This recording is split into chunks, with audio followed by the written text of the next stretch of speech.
course is it's devoted to reading as carefully as we can in the short period of a semester this big book, which is Heidegger's Being and Time. This book was Heidegger's first book.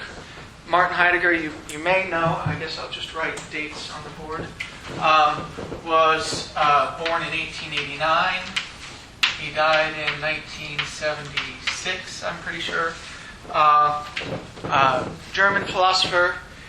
Happens to have been born the same year that Wittgenstein was born. This book was published in 1927. It was his first book. It was the book that he used in his application for the chair of philosophy at the University of Freiburg. And in fact, what he originally submitted was the first division. You'll see that the book is divided into two parts. It's got two divisions. There's even a plan in the book for a further 4 divisions. There were supposed to be 6 divisions in total. The rest of it was never written. At least it was never published as such. And the first division, originally what he did was he wanted this position as the chair of philosophy at the University of Freiburg, a position his teacher, Edmund Husserl, had held. And so he submitted the first division for his application. And the first division is pretty extraordinary. As we'll discover, it's devoted to overturning the presuppositions that were adhered to by pretty much the whole of Western philosophy from Plato to the present. So that's a big task. And the first division is devoted to doing that. Nevertheless, the application committee decided it wasn't sufficient for the course, and so for the position, and so he had to write the second division, which he did pretty quickly. The second division is not as carefully written, and in the semester, you'll see on the syllabus, we won't read the whole of the second division. The second division is harder to understand. It's less carefully laid out. Probably if he'd had more time, he'd have changed the order of the chapters, for example. And we're probably not going to have time to read the last 3 parts of the second division. It's got 6 parts, so we'll read roughly half of it. But that's what we're going to be doing in this course. We're going to be reading this book more or less from start to finish, although, as I've just said, we won't quite finish it. And as I'll tell you right now, and in more detail in just a moment, we're not exactly going to start at the beginning. There are 2 introductions to the text, which Heidegger clearly wrote after he'd finished at least Division 1 of the book. And really, you can't understand them until you've read almost the whole of the book. Unfortunately, that's a feature of many parts of the book. You can't understand them until you've read all the others. So it's a little hard to get into it. And you'll discover that there's a peculiar kind of difficulty in reading Heidegger. Since he was devoted to overturning all of the presuppositions, or the most fundamental and most basic presuppositions in the history of Western philosophy, it turns out that he felt, and probably rightly, that he couldn't pursue that project using terminology that was recognizable from the history of the philosophical tradition. Heidegger was steeped in the history of philosophy, especially the medievals, but also the ancient philosophers and the modern philosophers. And he knew their terminology inside and out. But because he was committed to overturning what he felt were presuppositions that motivated that terminology, he felt he couldn't use the terminology. As a result, he had to more or less create a whole new language of his own, which you might call Heideggerese or Heideggerian or something like that. And you're going to have to learn that language in order to be able to understand what's going on in the book. Now, like any good language, the philosophical language that Heidegger invents names things. And the question is what it names. it's supposed to name phenomena, in the first instance, phenomena of human existence. That's to say, phenomena that, in virtue of being human beings, like we all are, phenomena that we ought to have some kind of relation to or capacity to understand. But Heidegger thinks that the phenomena that he's naming have been covered up by the philosophical tradition in the history of the West. And that the understanding that we have of ourselves and the understanding that we have of everything else that there is in the world, tables and chairs and planets and hammers and pens and so on, other people, ourselves, that the understanding that we have of these things is filtered through the philosophical presuppositions that we inherit from the philosophical tradition in the history of the West. And so, the phenomena that he's trying to name in his new language, although these are phenomena that we ought to be familiar with, in fact, they ought to be very close to us, he thinks it's very hard for us to focus on them because we're used to overlooking them or covering them up or in some other way not paying attention to them as a result of the understanding that we have of ourselves and everything else that there is through the tradition and the history of the West.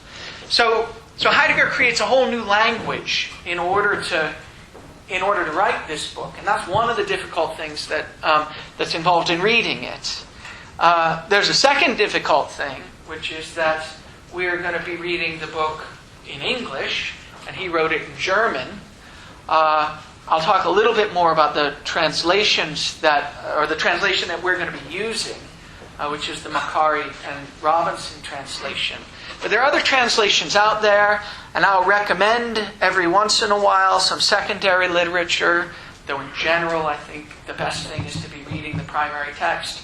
Occasionally some secondary literature will be relevant. And what you'll discover is that in the secondary literature and in the translations, people choose different English words for the same German word. So there'll be lots of different names in English for what Heidegger thinks is a single phenomenon. And as you cross authors in the secondary literature, you're going to have to be keeping track not only of what the original Heideggerian term is in German, but what the sort of English dialect is that goes along with the particular translator or commentator that you're reading.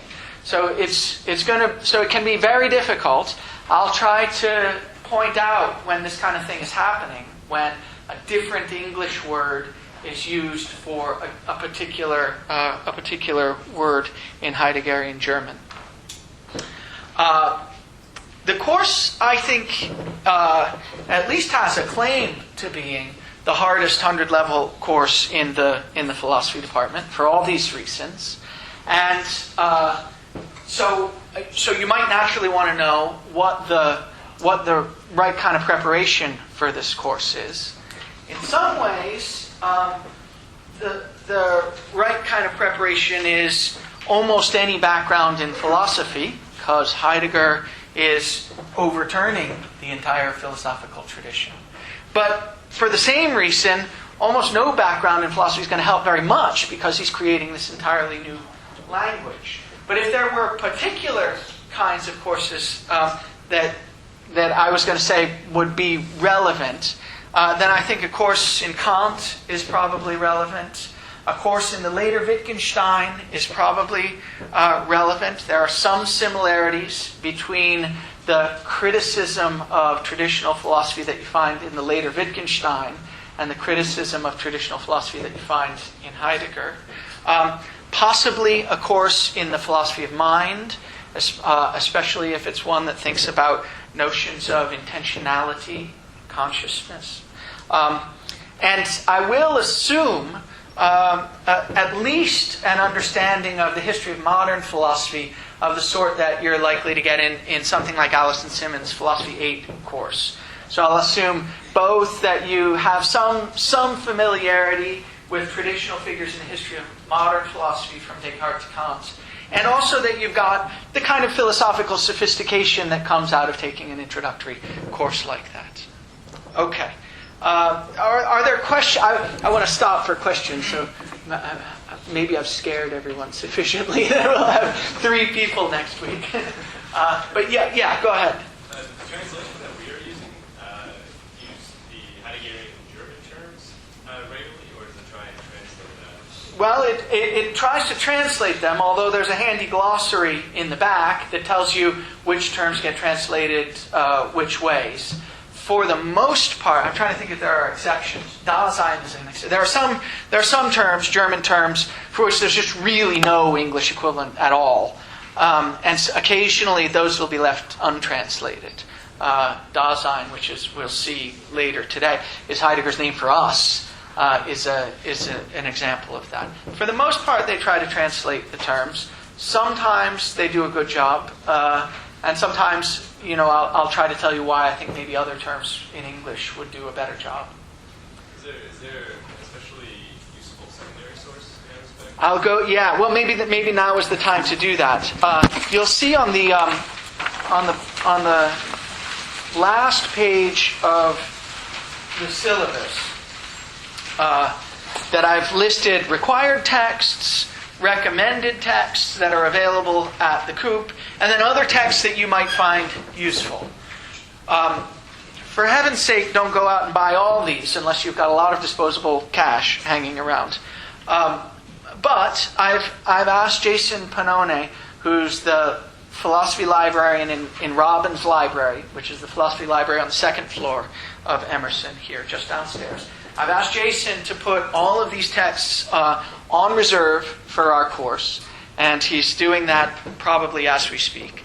I think it may be, he didn't know when I asked, I haven't heard back from him yet. It may be that 1 or 2 of these texts are ones that the library doesn't already own, but if that's the case, we will own them within the week or so, and they'll be on reserve. The only required text is Being in Time.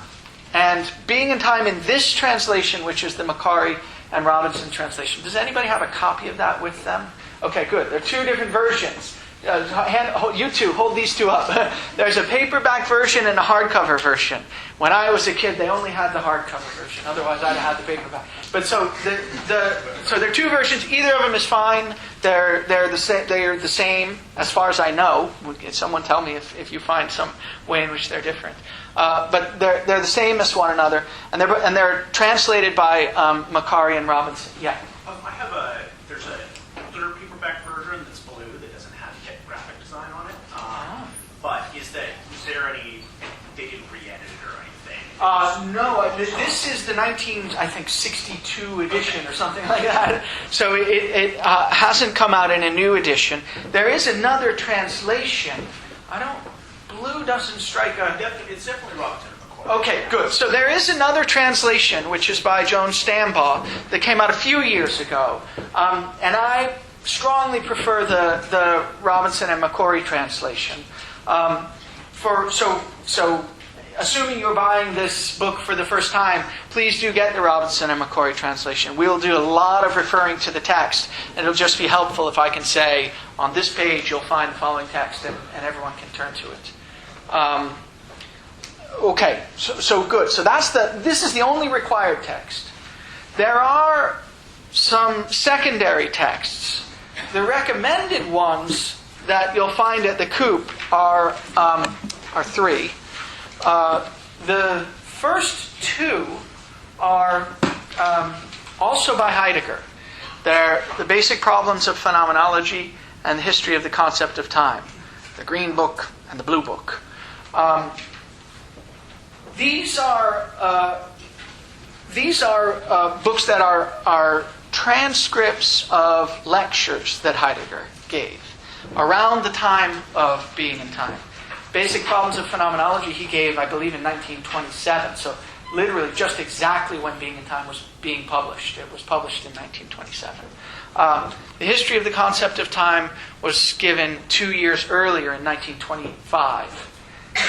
These lecture courses cover much of the same material that's covered in Being in Time, but they're often a lot easier to read. Heidegger had a reputation by this time. In 1927, he was 38 years old. had a reputation already at that time for being a phenomenal lecturer, a phenomenal course giver. And there were these rumors sort of that circulated through Germany of this philosopher who would teach courses on Aristotle or teach courses on the pre-Socratics or the medieval scholastics or on Husserl, his teacher. And you would leave with a radically transformed understanding of these tired old philosophers. These people, in Germany at the time, you're studying philosophy. That means you study classical philosophy. You study the history of philosophy. You study your Plato, your Aristotle, your medievals. You study the history of modern philosophy, Kant and Hegel, and so on and so forth.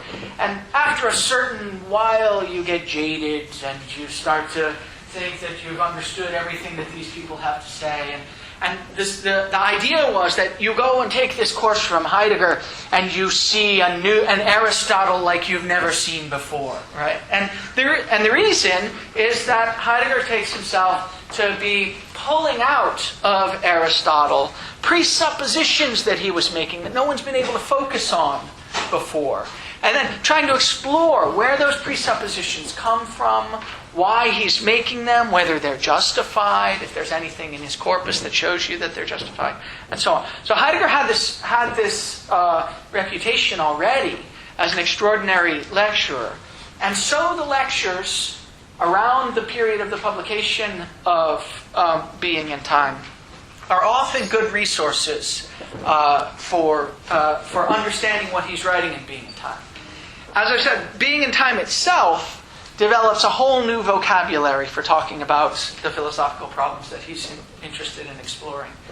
You can't just stand in front of a group of students and start and launch into a discussion in this whole new language and get a reputation for being a great teacher. It just wouldn't have worked. People would have left thinking, "What is that guy saying?" And that's not what they left saying. They left saying, "Wow, I really understand things in a radically different way." So the lectures are sometimes helpful for getting a clearer version of what Heidegger's up to. Occasionally you'll find that something that's written in a completely opaque and totally non-understandable way in 3 sentences in Being in Time is laid out very clearly with good arguments and interesting observations in more or less ordinary German or English or whatever over the course of 10 pages in one of these lectures. And when that happens, you feel like you've discovered, a clue to the secret of the universe. It's a thrilling feeling. So I'll try. So those are 2 of the recommended texts. The third recommended text that's available at the Coop is this book, Being in the World, a commentary on Heidegger's Being in Time, Division 1, which is by Hubert Dreyfus. Bert Dreyfus was my teacher, and he is, by, I think, common consent, the best interpreter of Heidegger in the English language ever. And what Dreyfus tries to do in this commentary is go through more or less chapter by chapter, sometimes even page by page, and try to say what in this obscure Heideggerian language, what point Heidegger's making, such that you could understand it as a point that comes up in the dialogue with some traditional problem that we understand through analytic philosophy, in Anglo-American analytic philosophy.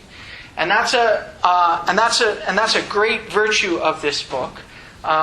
If you read only one secondary source not by Heidegger, it should certainly be this book. And what I'll do is I'm busy preparing right now a list of supplementary readings, and what I'll do is hand them around on Tuesday for the supplementary readings for, say, the first 5 or 6 weeks of the course. So that if you're really desperate and you're struggling and you can't figure out what's going on in a particular passage, you'll know where in some of these secondary texts you might find further explication. The other texts that are listed here are texts that I haven't ordered at the Coop. But like I said, they'll be on reserve at Robbins, and they're all pretty much, I think, easily available through Amazon. And I'll tell you, I guess I should tell, well, let me just emphasize, the best thing to do in taking this course is just to read Being in Time over and over and over and ask questions about it. And try to figure out what on earth is going on. And keep little logs. And as you're busy trying to figure out this Heideggerian language, say, geez, here's a term, and it's used here in this page, and on this other page, the same term is used. That must be an indication that these two passages tell us something about the meaning of this term. It's really you're really trying, it's a dedicated act of interpretation of that sort that you're going to be engaging in. So the best thing is just to read this book over and over and over again. Read it before the lecture, listen to the lecture, read it after the lecture, and see if it makes any more sense. When I was a graduate student, I realized after a while that 4 years had passed and I had read almost nothing but this book in an effort... There were dark days, I tell you. I'd read almost nothing but this book in an effort to figure out whether it was really worth reading this book. I mean, that was the sole purpose of my pursuit there. And you may find that you haven't got an answer to that question by the end of the course. I hadn't, even though I was taking these great courses with Dreyfus. But eventually I realized for myself that it was worth reading it. In fact, deeply worth reading it, and that's why I continue to teach it. I won't go through all these other texts, these secondary texts. They have different virtues. I'll just say, if you were going to read one, I would read the Blattner one, called Heidegger's Being in Time, which came out about 2 years ago. Blattner is a terrific, also a student of Dreyfus's, terrifically smart and sensitive and subtle reader of Heidegger. And this is the first time he's written a book that's really meant to be understood by someone like me. I mean, which is to say, a lot of his other stuff is very, very deep and very, very thorough and very, very interesting and so hard that I can hardly understand it most of the time. But this book is really written for someone like me or someone like you guys, for the normal person, the person who's struggling through it, and it's written clearly, and it's written with good argumentative force, and it gives you an overall understanding of the book. Another, though very different, book that you might want to look at is the one at the bottom of the list, Mark Rathol's How to Read Heidegger. It has a different virtue. It doesn't tell you about the whole of Heidegger's project in Being in Time. But it's in a series of books that's devoted to the question: how do you read a particular philosopher? And what these books tend to do, and what Mark's book does do, is to take certain important, central, but very difficult to understand passages from the author in question, Heidegger, and talk about them. Say how you could understand what's going on. So it doesn't talk about all of Being in Time, but it does talk about a selected group of important passages from Being in Time. So that's another useful one. Okay, good. So any questions about that? Questions about that? Okay.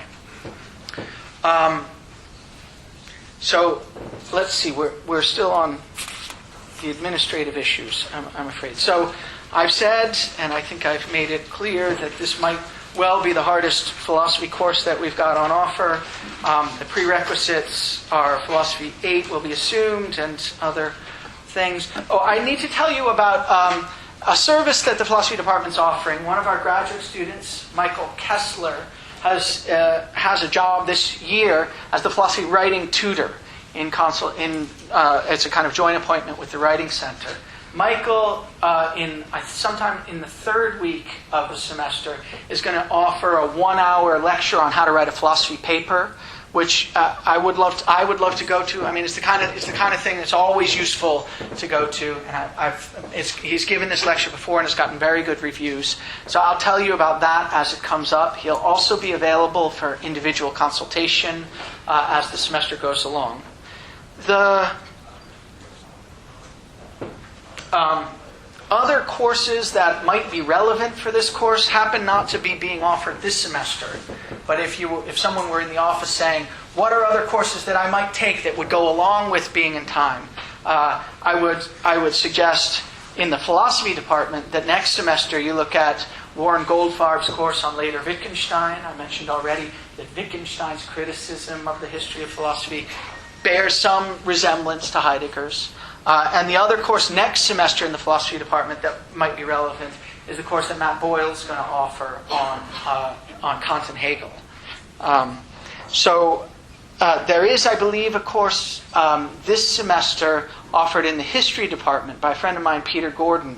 How many of you have just come from Peter's course? Oh, good. Okay, terrific. So that Peter was nice. Originally, we were scheduled to offer our courses at the same time, but there's some overlap in them. His course is on intellectual history in modern Europe, and it covers some Heidegger.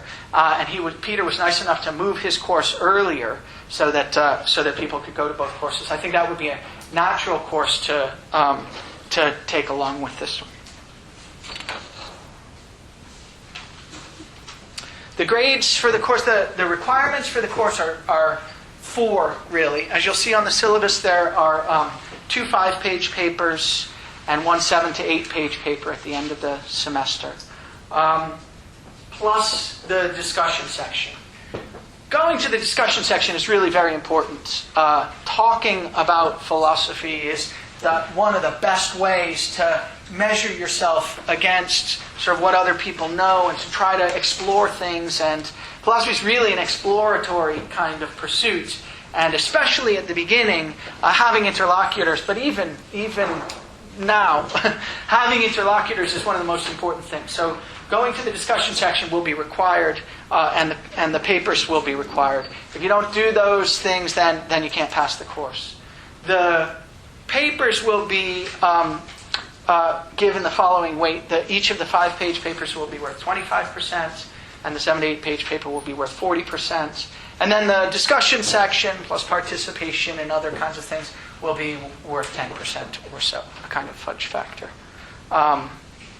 And the reading, the reading will be about 30 to 40 pages per week, but that's deceptive. They're 30 to 40 very, very dense pages. Okay, I think that's most of the administrative stuff. Are there questions about that stuff? Any concerns, questions? Okay, so and just out of curiosity, how many of you have studied some Heidegger before? Oh, a little bit. In what context? Later Heidegger, I know. Some of you, how many of you have studied some Heidegger before, but not because you've done my later Heidegger seminar? There are only a few. Okay, good. Okay, all right, good. So that may be useful and may get in the way. Who knows? All right, so what I want to do for the rest of the class today is I want to talk about why Heidegger is important. And then I want to try to say something about the topic that Heidegger is writing about. The book is called Being in Time. We're not going to get to time. That's the last 3 sections of Division 2. So really what we're going to be talking about is being. And I want to try to tell you something about what that means to be talking about being. And in particular, if we get to it, I'm hoping to say something that will elucidate 2 sentences that you'll find at the bottom of page 25 and onto page 26. And I'll read those sentences when we get to it. But first, why is Heidegger interesting? Why is he important? I've said that arguably, at least, he's the most important philosopher of the 20th century. I think Wittgenstein is another going candidate for that, although judging from the number of secondary sources that are being published in the last, say, 5 years on Heidegger, he's gaining ground. and why is he important? Well, I've told you he's attempting to overturn presuppositions that are built into all of the philosophical projects in the history of the West. And that certainly could make him important if it turned out that overturning those presuppositions was a good thing to do. But he's also important because he's influenced an enormous number of people. Now, he hasn't influenced that many people in the Anglo-American philosophical tradition, though some. If you've been busy taking courses in our philosophy department, though, you probably won't have come across many of the people that he's influenced. In the Anglo-American philosophical tradition, though, of course, the two names that leap to mind are Richard Rorty and Charles Taylor, both of whom were strongly and deeply influenced by their readings of Heidegger.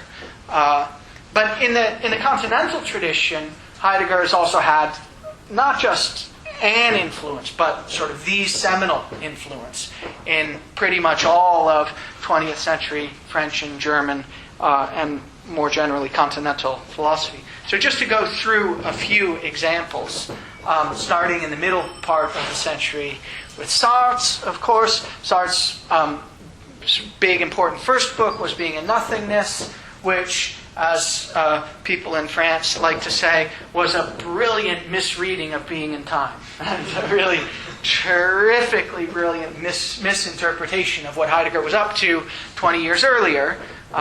Being and Nothingness was published in, I think, 1943, so a little bit after, 15, 16 years after Being in Time. Sartre read it while he was in prisoner of war camps during World War II and wrote Being and Nothingness during that period.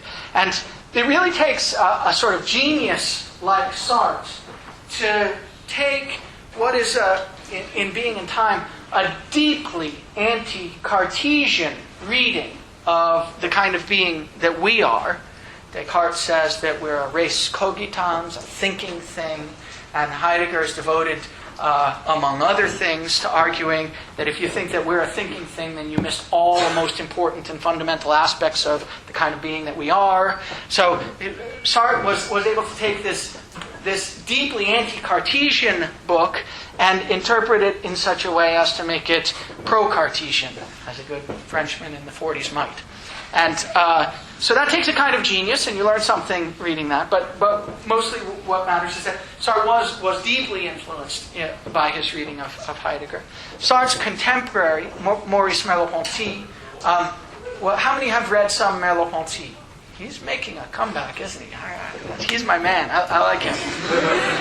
And every once in a while I'll teach a seminar on Merleau-Ponty.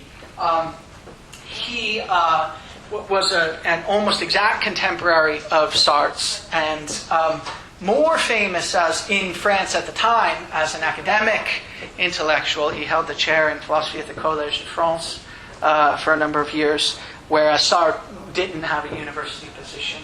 And Merleau-Ponty is really, I think, deeply influenced by what Heidegger's actually saying. Unlike Sartre, he's deeply influenced by what Heidegger's actually saying, and he's got the anti-Cartesian aspects of Heidegger's view. And he's not just got them, he's added something to them. He's told us something about what our account of perception and what our account of us as beings that have bodies would be like if you took the anti-Cartesianism in Heidegger seriously. I'm going to open a window. Is that okay with everyone? Especially close the door.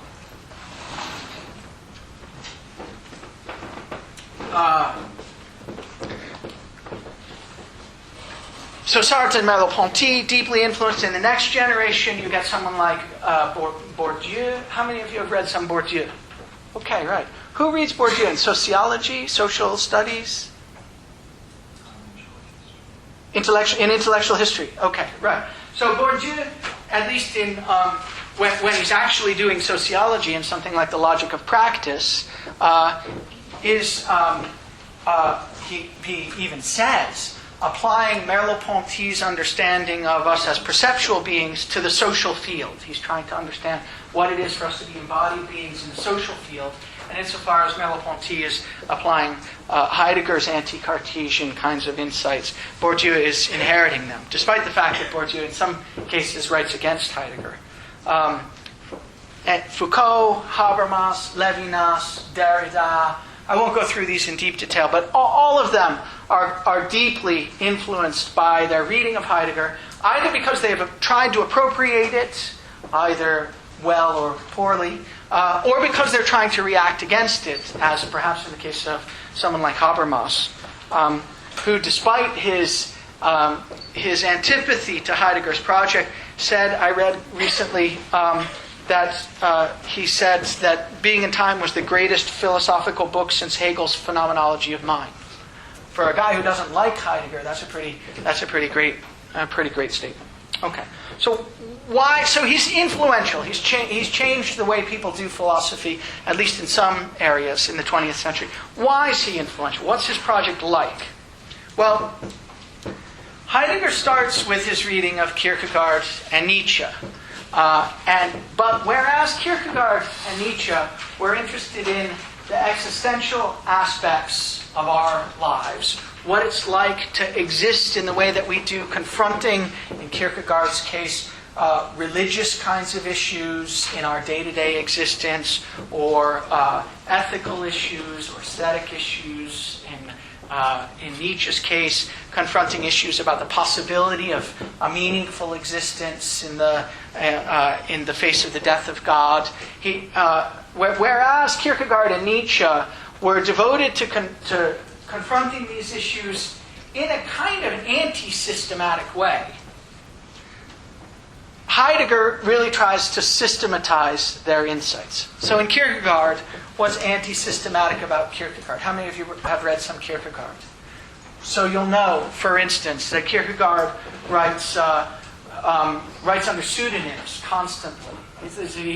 He's not a systematic philosopher. He's not trying to give you the whole story from one point of view about how things are. He's writing now under one pseudonym from one perspective, now under a different pseudonym from a different perspective, and he's trying to show you how these pseudonymous kinds of perspectives give you different takes on the phenomena that he's interested in. Nietzsche, of course, is writing aphoristically quite a lot of the time, certainly not trying to develop arguments. Heidegger takes their existential insights and systematizes them. And then he uses this systematized version of their existential insights to give a criticism of Husserl, his teacher, of Husserl's phenomenological account of intentionality. Intentionality, for those of you who've had some philosophy of mind, know intentionality is that by means of which we get to be directed towards objects, events, or states of affairs out in the world. It's often taken by philosophers like Brentano to be the mark of the mental. Brentano still has a big influence nowadays. Intentionality is taken to be the mark of the mental. And insofar as we are understood to be mental beings in some important sense, either because we're thinking things, as Descartes thought, or because we're rational animals, as Aristotle in the scholastic tradition thought, or because we've got these intentional states, these ways of being directed towards the world, as Brentano and the tradition in philosophy of mind thought. Intentionality is taken to be a central characteristic of us. It's taken to be a central characteristic of us in Husserl as well. And Heidegger's reading of Kierkegaard and Nietzsche and their existential insights is supposed to offer us a criticism of Husserl's account of the kind of being that we are that has intentionality at the center. I'll try to say more about that as we go on. So, Heidegger's, in some general sense that we need to get clearer about, he's really trying to show the impossibility of what you might call a theoretical understanding of human being. Where theoretical means something like, it's the understanding of human beings that you can get when you give a theory about the ways in which their mental states or their thinking capacities or their rational abilities are what really characterize them. Heidegger's against the idea that you can give an account of us that takes our theoretical capacities as the most important aspects of us. He thinks you can give a theoretical account of nature and the kinds of objects that there are outside of us in the world. And so there's an interesting sort of issue in Heidegger, and we'll come up against this when we read section 43, which is the reality chapter. There's a question: if the understanding that we have of ourselves is an understanding that we don't get primarily by reflecting on ourselves or thinking about ourselves or taking some theoretical stance with respect to ourselves, as Heidegger will argue, then you might think that's true about objects also. That what it is for something to be an object is not properly understood until you realize that we can take this theoretical stance towards objects. So you get in contemporary sociology sometimes, in contemporary philosophy sometimes, constructivist accounts of objects, accounts that say what it is for something to be an object, say a scientific entity, is for us to have a theoretical stance towards it, for us to have thoughts about it. And you hear people sometimes say, there really aren't any quarks. There's just the thoughts that we have about quarks. There really aren't any atoms. They're just the scientific theories that we have for engaging with atoms. And Heidegger doesn't think that's the right thing to say about entities. So he tries to show the impossibility of a theoretical understanding of human beings, but he thinks that we can have a theoretical understanding, really an understanding of objects. So this has implications for all of the human sciences. It has implications for any discipline that's interested in understanding what it is to be a human being. So it has implications for intellectual history. It has implications for psychology. It has implications for anthropology, for sociology, for economics perhaps, and so on. Because ultimately what Heidegger's trying to tell us is what it is for anything to be anything, and in particular what it is for us to be the kinds of beings that we are. That's his goal. Okay, I'm going to stop there for a second before I launch into the last part, just so I can take questions and see what you guys are doing. It's awful hot in here. Are you guys hot? Yeah. Boy, what can we do? Oh, there's an air conditioner. Look at that. Can someone turn that on? Whew. Okay, will I be able to talk over it? Will others be able to talk over it? It may be worth it. We'll just have to scream. I think it's going to be worth it. Okay, so I've talked about Heidegger's influence, and I've talked about why he's important. Yeah, go ahead. I just had a question about what you said right beforehand. You mentioned, so one thing you said was that he's criticizing the idea that the theoretical capacities of human beings should be taken as primary, and a second thing was that there couldn't be a theory of human beings. Yeah. What's the connection between those two? That they seem to be two different. Yeah, as I was saying that, I realized I wasn't being very clear. So let me see if I can, I'm glad you asked. So let me see if I can say it more clearly. What he's against is the idea that you can give an account of human beings that has at its center some story about our theoretical capacities. Now, we need to say more about what theoretical capacities are, and we'll start to say some about that in a moment. Later, just now, but also throughout the course of the semester. One thing that's opposite, that seems to be opposite anyhow, to theoretical capacities is practical capacities. And there is an important sense in which Heidegger thinks what it is to be our kind of being is to be a practical kind of being, a being that does stuff. So that's going to be at the center of his criticism of the traditional story about the kind of being that we are. But now, I wanted to contrast that with something he says about other entities, like scientific entities. And I wasn't very clear about the contrast. So here's the way I think it ought to go. He does think, and I'll say a little bit more about this in a bit, he does think that although it's not right to characterize us as the kind of being that is essentially a being that can have thoughts about ourselves or take a cognitive stance towards ourselves or give a theoretical explication of ourselves. Although he thinks that's not right, he does think that what it is to be our kind of being is to be the being that takes a stand on our being. That's a phrase that he uses. Dasein, which is us, his name for us, is the kind of being that takes a stand on its own being. Now, that stand isn't, as it might be, say, in Descartes, the stand of reflecting on your thoughts, or the stand that you might find in Brentano, or in Husserl, trying to characterize the content of your thoughts by reflecting on it. It's not that stance. But there is a way in which we take a stand on our beings, on the kind of being that we are all the time, through the kinds of activities that we're engaged in. Take the example of the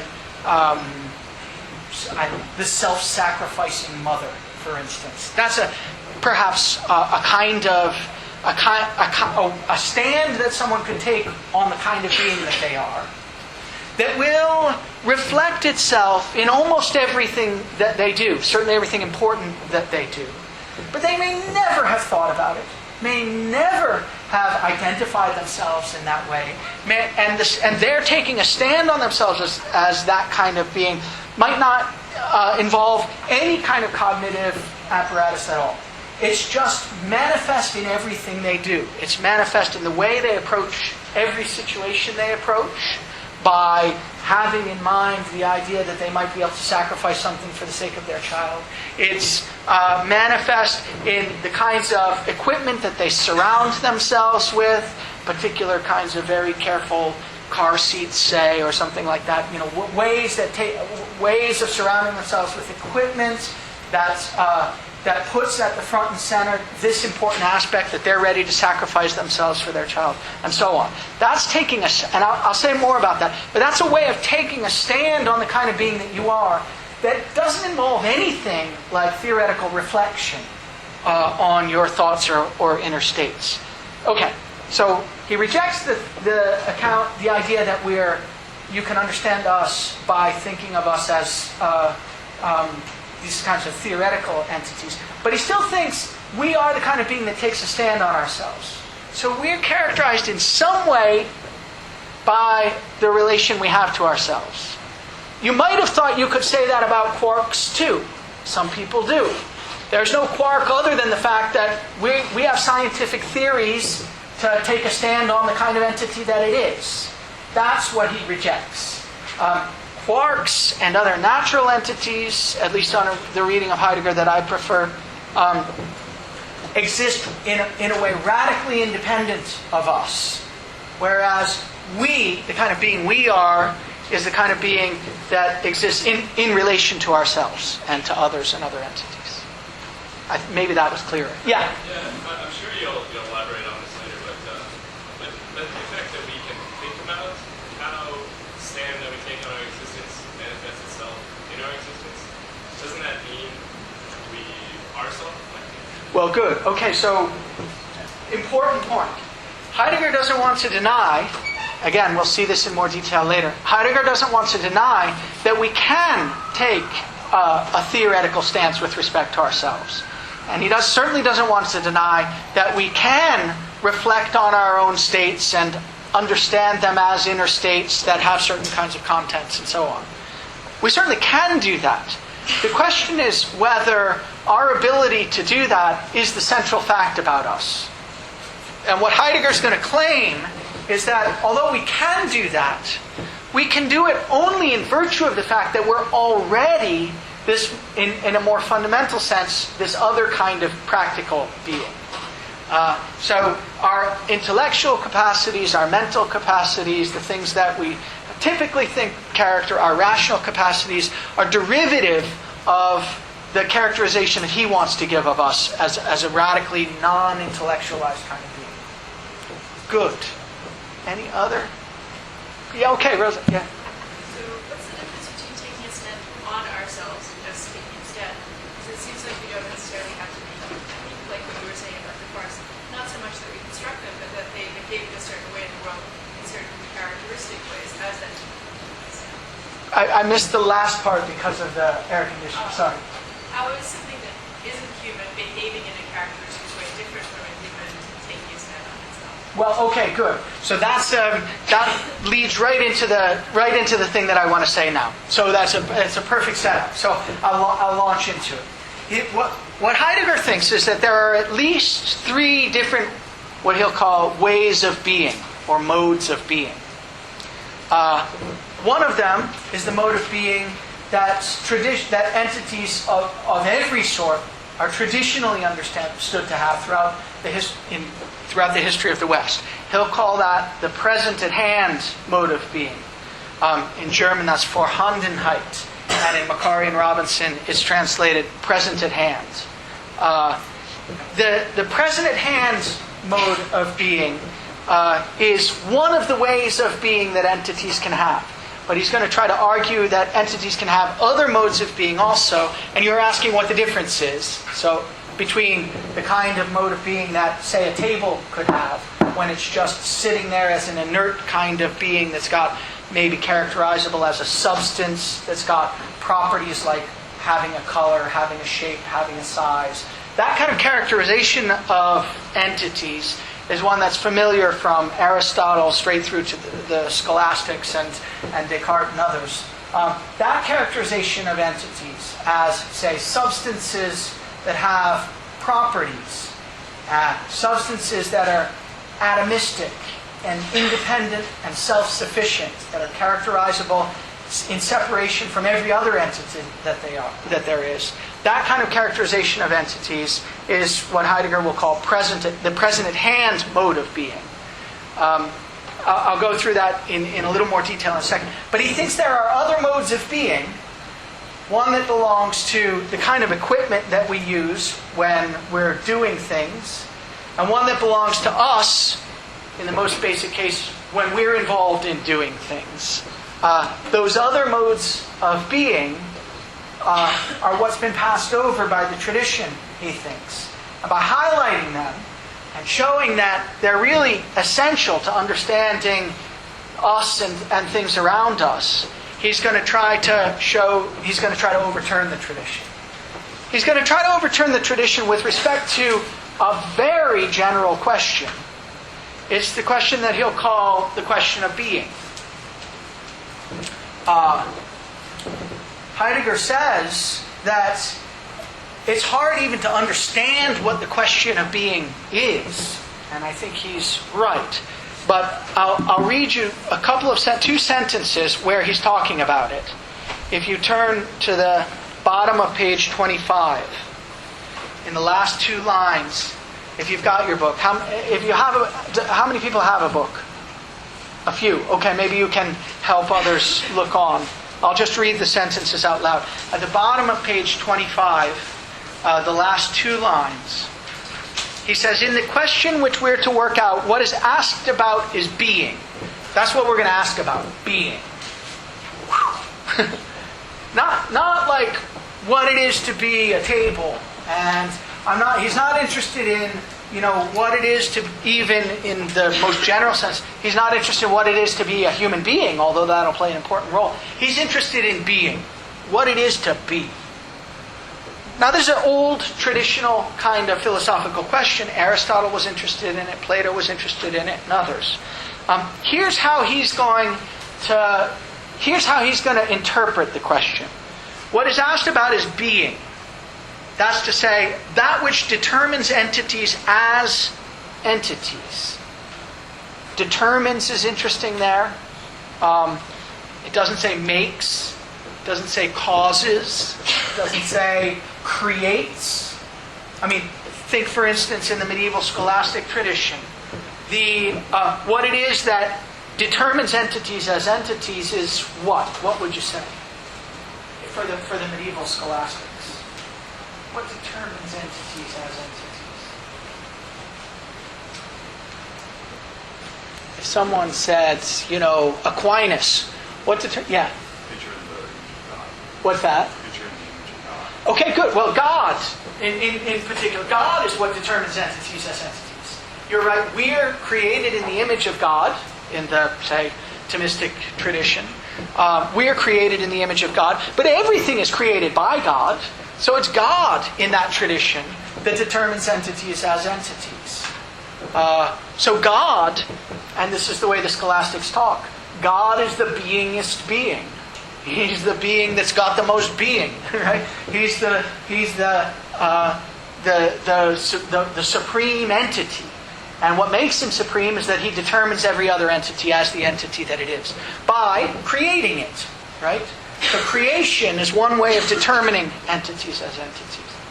I mean, just to give you a sense for how this works in the history of the philosophical tradition, what do you think is what determines entities as entities for Plato? If you had to... Yeah.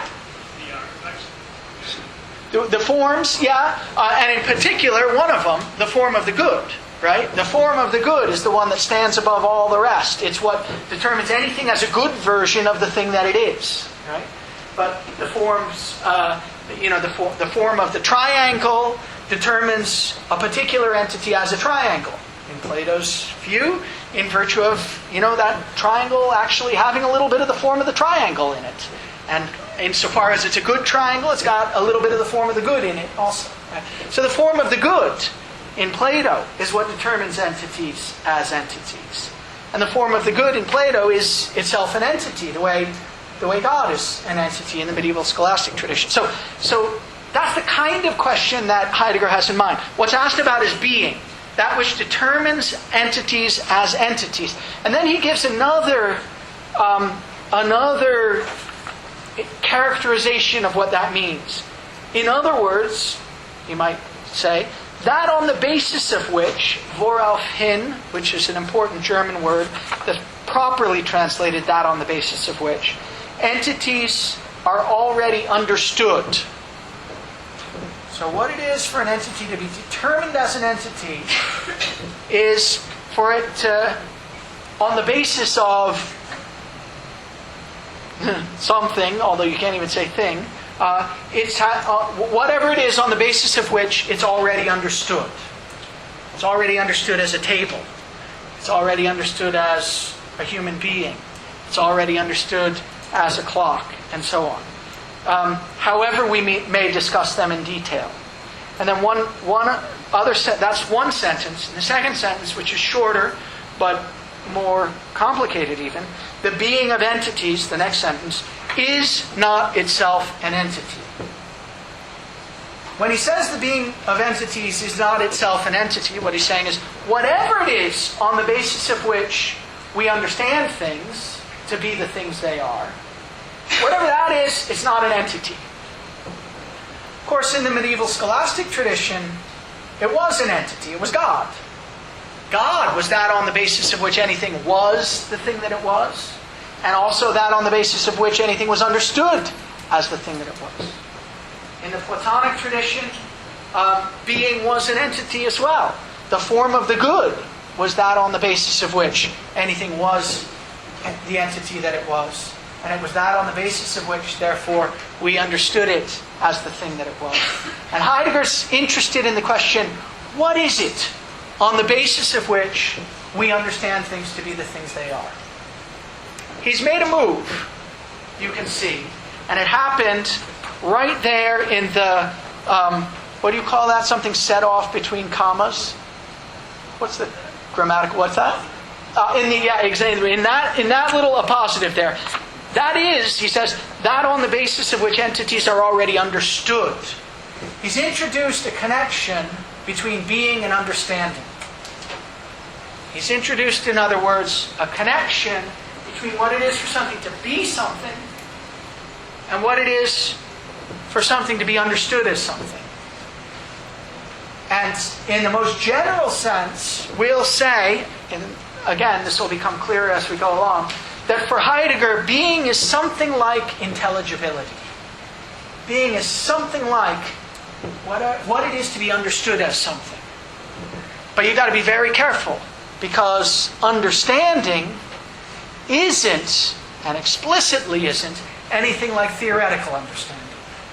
It's not anything like having a systematic account of what the things are. Yes? The relationship. So when he says that being of entities is not itself an entity, Yeah. is that a claim or is that a question that he presumes to be true that he was just discovered? Like is he saying that was Sherman's entities of entities, and I don't think it could possibly itself be an entity? Or is he saying, like, what could there be that would not be an entity that would still be true? That's a great question. I mean, it's a statement. This is something he's committed to.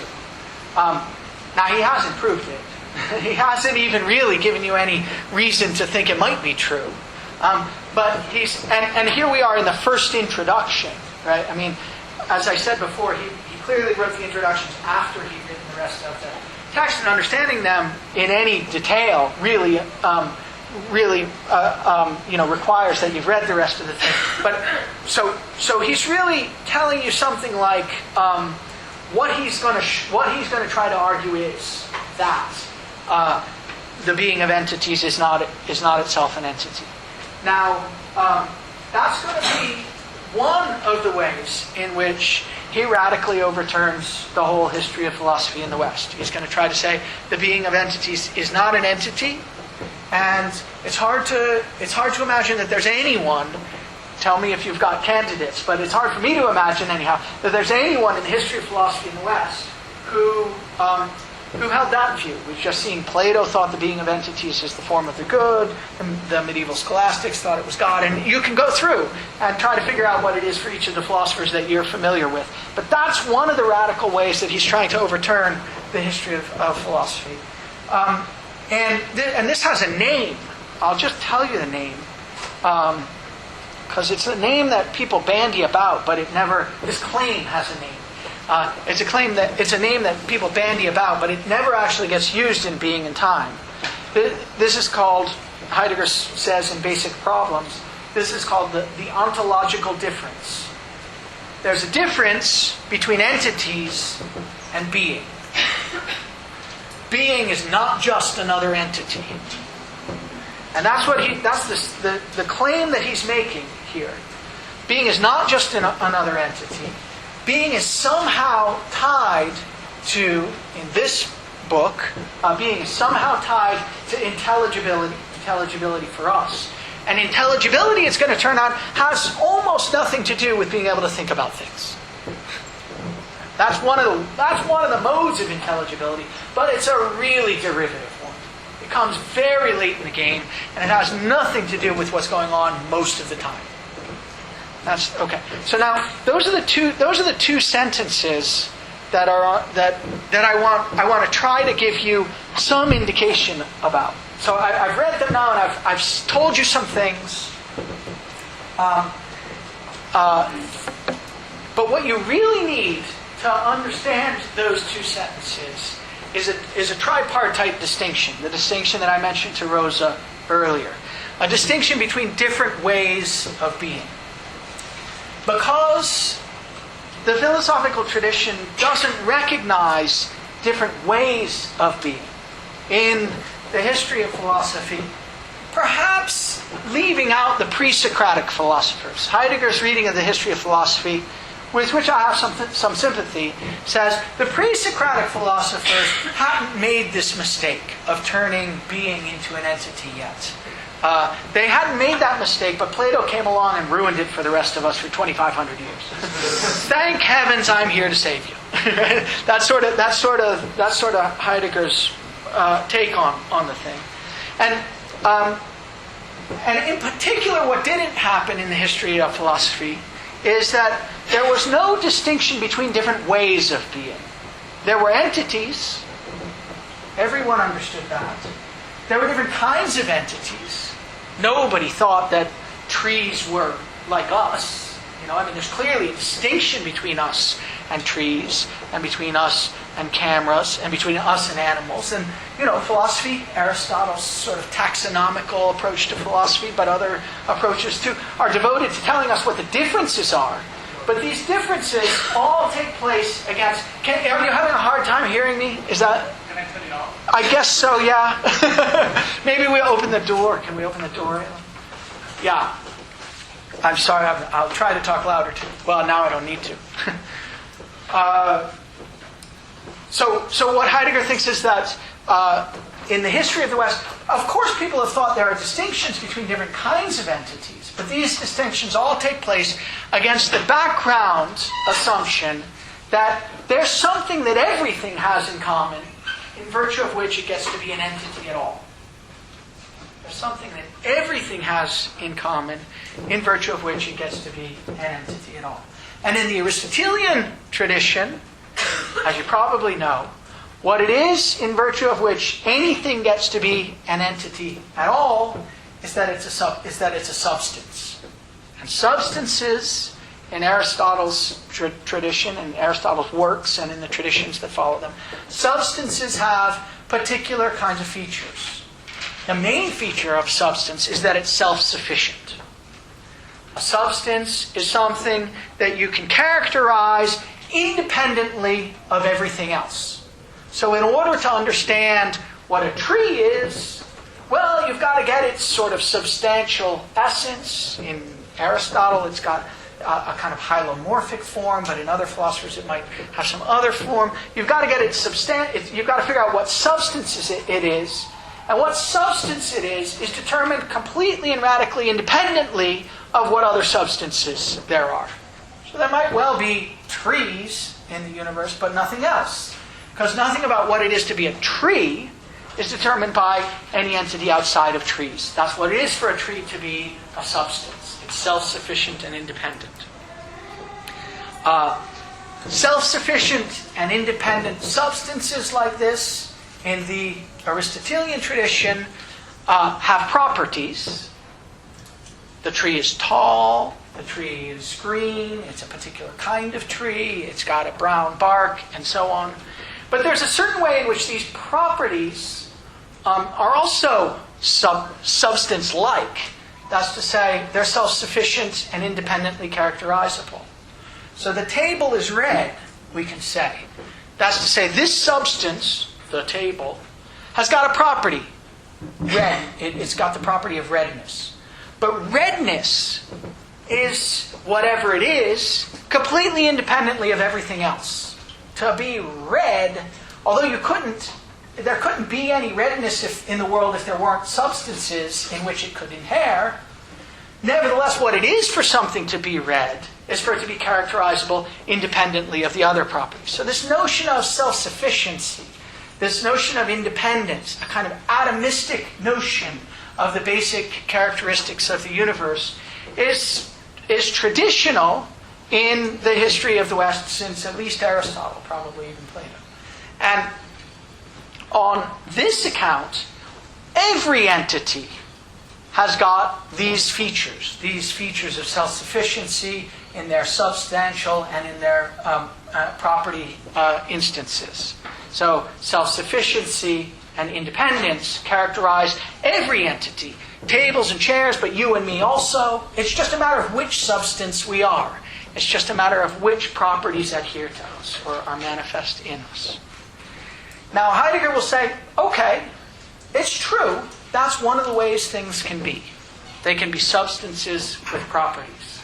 And in the philosophical tradition, this leads to an account of a formal logic, for instance, a predicative logic, according to which you can figure out what entities are by using subjects to determine the substance that they are, and using predicates to determine the properties that they've got. And then you get this nice mirroring relation between the logical form that we use to characterize whatever entities there are and the nature of the universe, the metaphysical structure of the universe. They turn out to be identical, and they're identical in virtue of the fact that substances and the subjects that name them are independently characterizable and self-sufficient. and properties and the predicates that name them are independently characterizable and self-sufficient.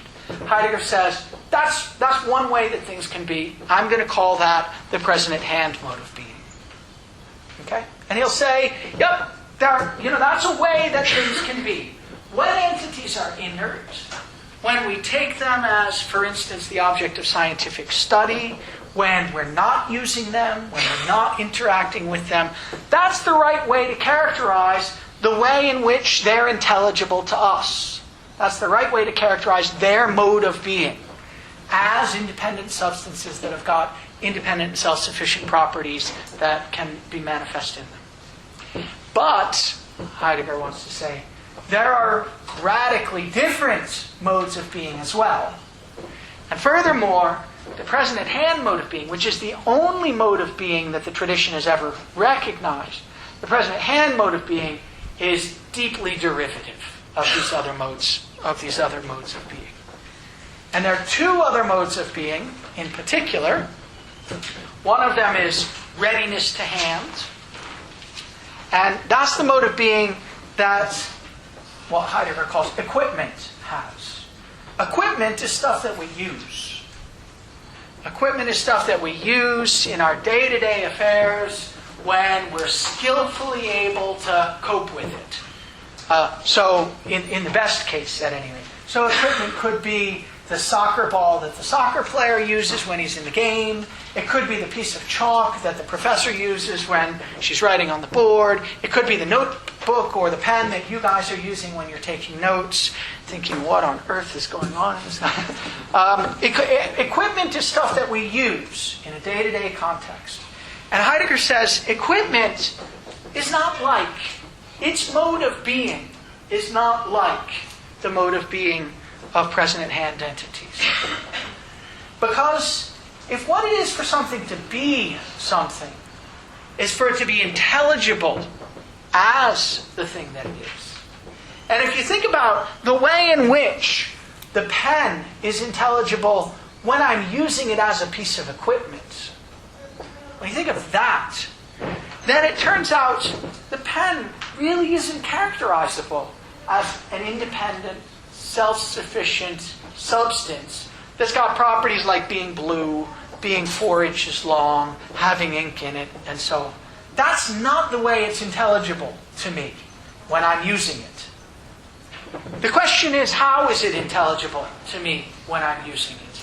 And Heidegger makes an interesting claim. He says, when it's at its best, when things are going as well as they can possibly go, the entity's completely transparent. So when I'm writing, when I'm typing, and it's going well, not all that often, but sometimes, and it's going well, and I'm using the computer to type the paragraph.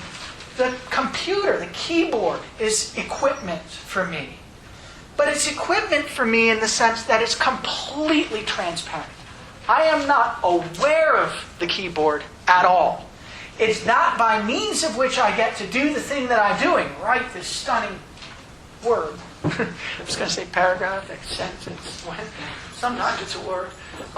So it's the keyboard, when I'm really using it well, is completely transparent. Heidegger says it withdraws. Being withdrawn, that's to say, not being present to me as something that I notice or see, or not being present to me as something, certainly not being present to me as something that's a self-subsistent, self-standing, independent substance. Being present to me as completely withdrawn, that's a way of being intelligible. And it's the way equipment is intelligible to me when it's at its best. And since we've got this connection between what it is to be something and what it is for the thing to be understood, now we've got a whole new way of being. A whole new way that things can be the kinds of things that they are. They can be withdrawn. They can be transparent. They can be, Heidegger's name for this is ready to hand. They can be ready to hand. Okay. Readiness to hand is another mode of being. It's the way that equipment is intelligible to me when I'm skillfully coping with it and I'm using it so well to do something that it withdraws. That's the way things can be. And that's very different from its being self-subsistent and independent and standing independently of itself. Because equipment can't be used in this way unless it's already being used with other equipment. The pen can't withdraw from my notice if the paper rips. Right? I mean, the pen, in order for me to use it well and skillfully in the right way, in order to write things, the pen requires something to write on. It points at, it gets its identity in terms of its relation to something else, the notebook paper that I'm writing on. And so that's why Heidegger says there's really no such thing as an equipment. Equipment always comes in what he calls a referential totality, or a whole. You couldn't have a pen without having paper to write on it, along with it. Right? You couldn't have chalk without having a chalkboard. That's to say, you couldn't have them in the way they're intelligible to me when I'm using them so well that they withdraw and are completely transparent to me. So, equipment, far from being self-subsistent and independent like a substance is, equipment exists only in a referential whole, only in relation to other equipment.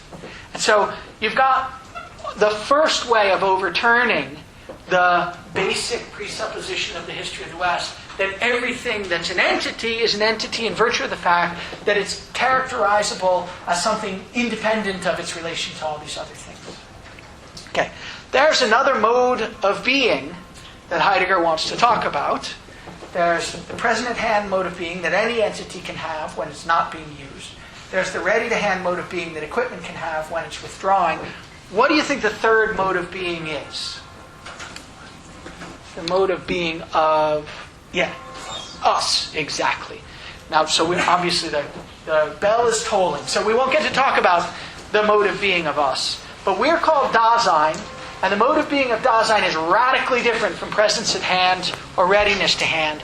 And once you understand that, then you'll understand the way in which he's starting to overturn these traditional presuppositions in the history of the West. So I want to start by reviewing something that I said last time and making a kind of correction and making some additions. And then I want to move on to talk about Dasein.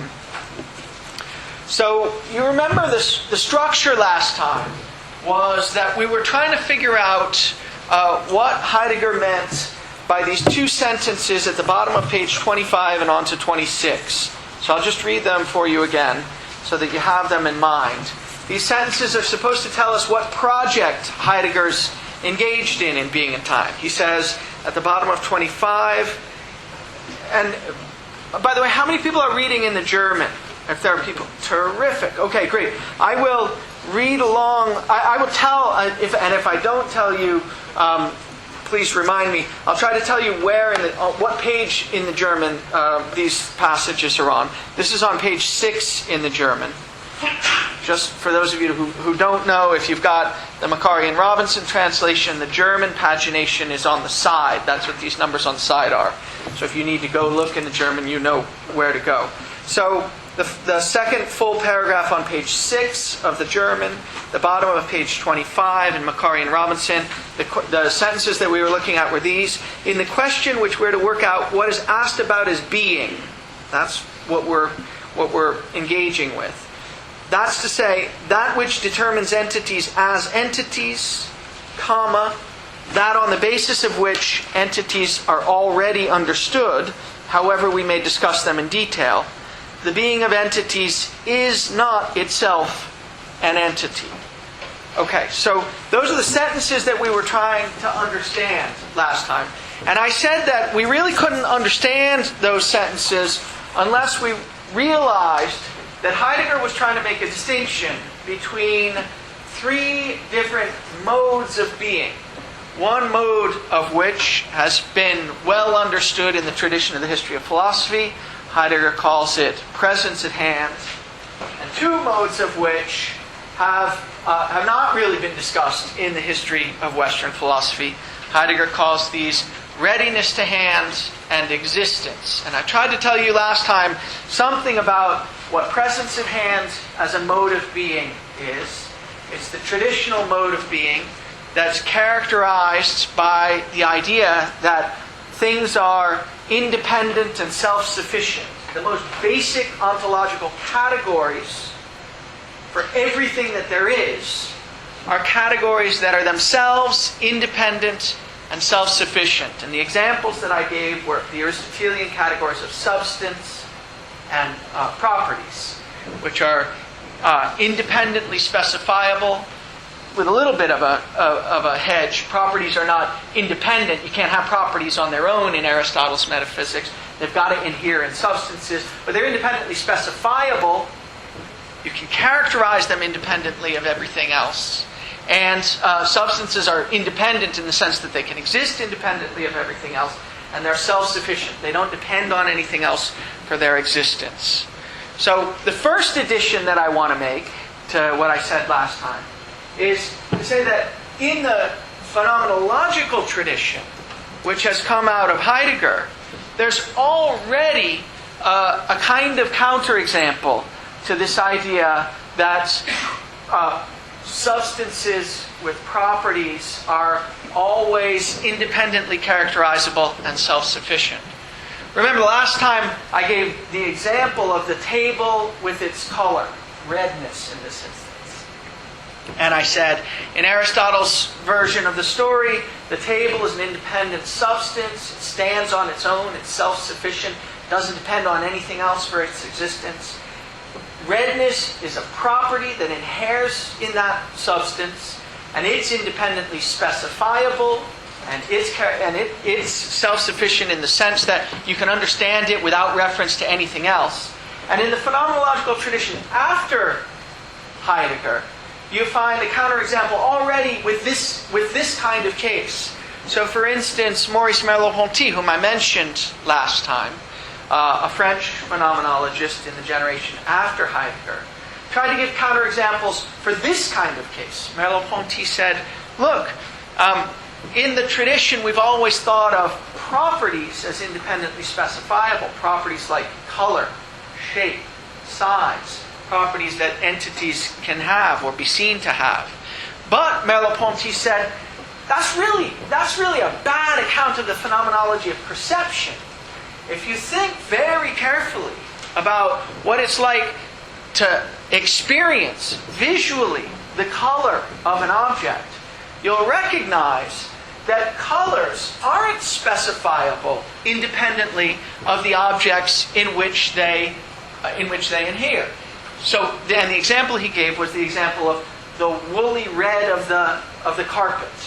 Merleau-Ponty said, look, the carpet is red, and the fire engine is red, and there's some sense in which we can imagine, for example, that they're even the same shade of red. If you took a color chip and put it next to the one, it would be the same color chip that goes next to the other. They're the same shade of red. Still, Merleau-Ponty said, in the most basic cases of perceptual experience, the redness as it's manifest in the woolly carpet looks and therefore is different than the redness as it's manifest in the shiny red fire engine. So what Merleau-Ponty took out of this was that colors, as we experience them in the most basic cases, aren't characterizable without reference to the entities in which are seen to manifest them. So that means they're really not independently characterizable as properties that can be picked out, say, in a predicate logic by a predicate is red, and that are properties that are independently specifiable in this way and can sit. The very same property can sit in lots of different objects. So Merleau-Ponty already, I say this for some people who've had some Merleau-Ponty before, some in the class I know, that's already supposed to be a counterexample to this kind of traditional characterization of what there is as independently specifiable. That's not Heidegger's take, though. Heidegger's got a different kind of counterexample. And I went over that in some detail last time, and I'll remind you of it briefly, and we'll go over it in more detail later. Heidegger's counterexample doesn't have to do with the properties we see objects to have. It has to do with the mode of being that those entities have when we're dealing with them skillfully, when we're coping with them. And I gave the example last time of the equipment, the pen, or the chalk, or Heidegger's constant example, the hammer. The equipment that we use, when we're using it skillfully, and when we're coping with it at our best, is not independently specifiable and self-sufficient. Precisely because the way in which it's intelligible to us when we're using it is by means of its withdrawing from our notice. And the only way in which we start to notice the hammer or the chalk or the pen is when it breaks down and it no longer works. But when we're using it skillfully, it's not something that we recognize as an independently specifiable entity. In fact, the use of the pen essentially refers to the paper that I'm writing on, and the use of the chalk essentially refers to the chalkboard that I'm writing on, and the people for whom I'm writing, and so on. This is a different kind of example. It's another kind of example of the holism of equipment. So equipment is understandable only in its reference to other entities, other equipment. So it's not independently specifiable in the traditional Aristotelian sense. Heidegger's saying this on page 97. I'll just read you one sentence from page 97. We'll go into this in more detail later as we get up to this. But on page 97 in the English, page 68 in the German, in the paragraph that begins, taken strictly, that first sentence of the paragraph, Heidegger says, taken strictly, there is no such thing as an equipment. You can't have just a pen. What it is for the pen to be a pen in its ready-to-hand mode of being is already for it to be involved with the paper that you're using it to write on and the people that you're writing the thing that you're writing for. It already refers to all this other equipment. So you can't characterize equipment in its mode of being independently of its reference, of the reference that it makes to all the other stuff. And that's a kind of holism also. Heidegger's very taken by this kind of holism. And you'll see the terminology of holism sort of running throughout the text. Okay, so that's Heidegger's attack on self-sufficiency in the case of the ready-to-hand. Now I've added a couple things to the things that I said last time about those modes of being. But I just want to remind you that we need to distinguish between these modes of being in order to understand what Heidegger's up to in these two sentences at the bottom of 25 and over on to 26, page 6 in the German. Now I want to say an extra thing about those two sentences compared with what I said last time. So there are three points that are made in these sentences. The first is that being is going to be understood as that which determines entities as entities. And determines here, I think I mentioned last time, I just want to nail it down. The word determines here is meant to be neutral. It's meant to be neutral between a whole bunch of different options that have been on play over the course of the history of Western philosophy. So determines is meant to be neutral as between causes entities to be entities, which might be something like what the theoretical physical sciences tell us about the causal substructure of entities and what makes them the entities that they are. It's meant to be neutral between that, between something like creates entities as entities, That's a story that you might find in the medieval tradition, when God creates entities as the entities that they are. It's meant to be neutral between those two, and for example, something like interprets entities as entities, which is something you might find in one version of the Kantian tradition, at least the version that gets taken up by the logical positivists in the early part of the 20th century, where entities come to be the entities that they are in virtue of the interpretation that we give to them. So determines is meant to be neutral as between all of those.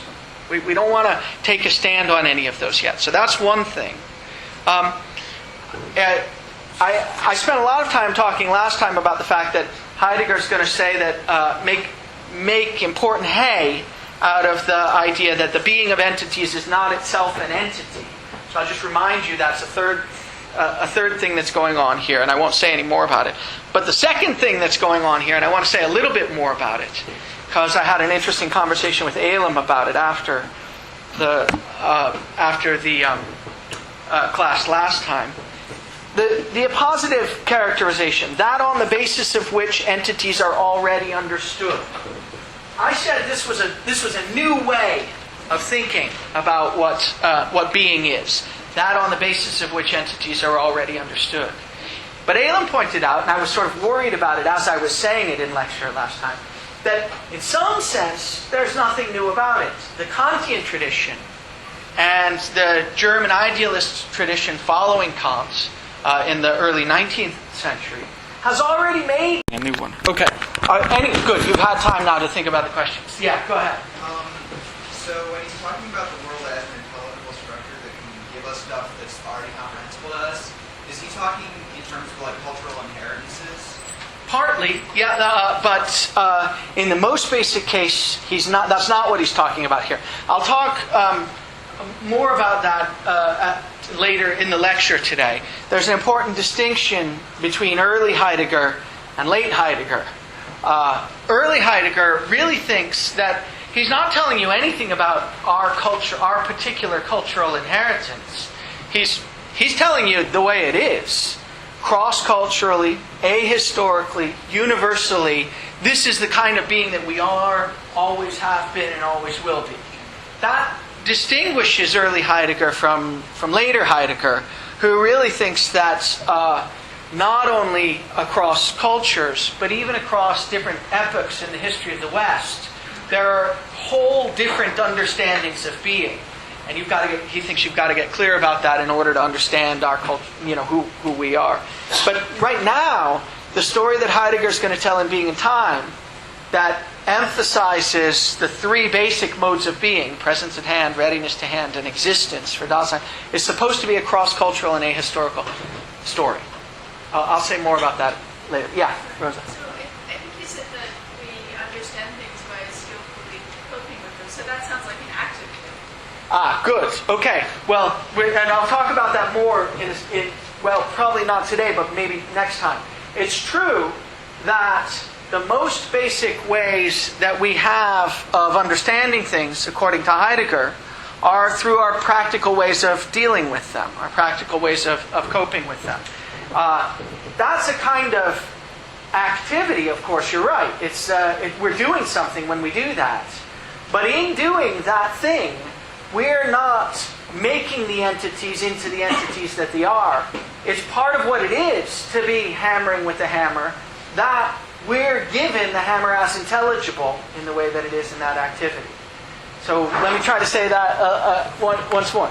There's nothing that I, as an individual, do in order to make the hammer into a hammer when I'm hammering with it. Rather, when I'm skillfully coping with the hammer, it's part of that experience that the hammer is given to me as equipment. Where equipment has this particular kind of feature, namely, it withdraws and is transparent in my dealing with it. But I don't make it withdraw. I don't make it transparent. Of course, I hammer with it, that's right. But the question is, what kind of being is it when I'm hammering with it? And that's what's given to me. It's given to me that it withdraws and that it's transparent. Yeah. Now there are subtle details here, because if there were no Daseins, and I'll say more about this later, then there wouldn't be any entities as entities. There's subtle issues here. That makes it sound like Heidegger's a kind of idealist, but I'll try to argue against the idea that Heidegger's a kind of idealist later. There was one other question. Yeah? If we are passive and receptive to the rest of the world, then how in that process are we making mistakes? So I think it makes sense whenever we're kind of active in creating this world around us. Yeah. Obviously, we'll make some mistakes when we're creating. But if the world is just coming to us, how do empirical act like mistakes? Well, okay. I think what I need to say is hold on to that question, because it's going to be an important question. You might have thought that if entities are just given to me as they are, then I could never say anything wrong about them. I've already got everything there is to know about them. And that is a problem with a particular version of that kind of story that sometimes goes under the title The Myth of the Given. We'll talk about the distinction later between Heidegger's kind of receptivity and the kind of receptivity that you get on this other picture that really doesn't allow for the possibility of mistake. Good. But hold on to that question, Jackson. Yeah, Al. I was just going to say a few words about the connection between the questions about conditions you have to obtain so that you can kind of characterize some kind of entity and ontology. So you might just think they're two kind of quite different questions, like, maybe to kind of characterize electrons as electrons, I need to kind of, the concept of legend is embedded in some kind of general theory, so I have to have some kind of holistic understanding of the physical world in order to characterize a particular piece of matter in a particular way. But it doesn't mean that the electron is in any way not self-sufficient or something like that. Right. And so I was just curious if you could say something about like why those two questions are like so intimately connected in this case. Well, and the questions, the two questions are, you mean the question what the electron is and the question how I understand it? Yeah. For the moment, let me say that we just have to take it that they are connected, because the sentence that we're focusing on is a sentence where he just states that they're connected. Maybe by the end of the lecture, we'll be able to have the resources to say why he thinks they have to be connected. Yeah. And I'll have to talk about Dasein in order to do that. Okay. All right, let me start talking about Dasein then. So we talked about presence at hand, we talked about readiness to hand, and then I said at the end of the lecture last time there's a third mode of being, and it's the mode of being that we've got, and Heidegger calls us Dasein, and our mode of being is existence. And when he says that the mode of being of Dasein is existence, I think what he's trying to say is that we're a special kind of entity. We're an entity that's fundamentally distinct from all other kinds of entities out there. That's to say, again, because of this connection that Alice was just asking about between being and intelligibility, the way in which we're understandable to ourselves is fundamentally different from the way in which equipment is understandable to us when we're using it, and from the way in which present-at-hand entities are understandable to us when we're stepping back and looking at them and trying to figure out what properties they've got. The question is always, because of this connection between being and intelligibility, what's the way in which X is understandable to us?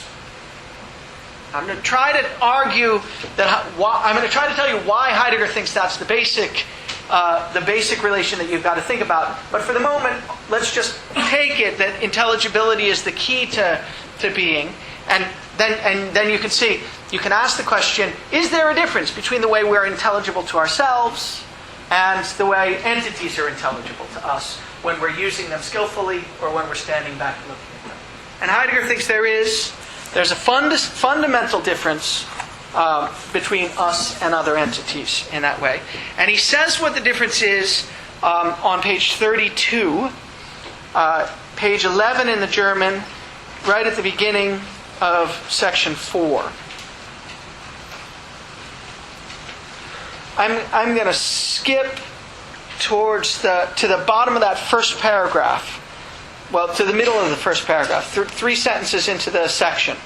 We're going to talk about a particular entity, and we're going to talk about the manner of being which this entity, man himself, possesses. And this entity we denote by the term Dasein. That's to say, the kind of being we are, he's going to call Dasein. I'll say something about that German word in a moment. Skipping, Dasein itself has a special distinctiveness as compared with other entities. And it's worth our while to bring this to view in a provisional way. And here our discussion has to anticipate later analyses.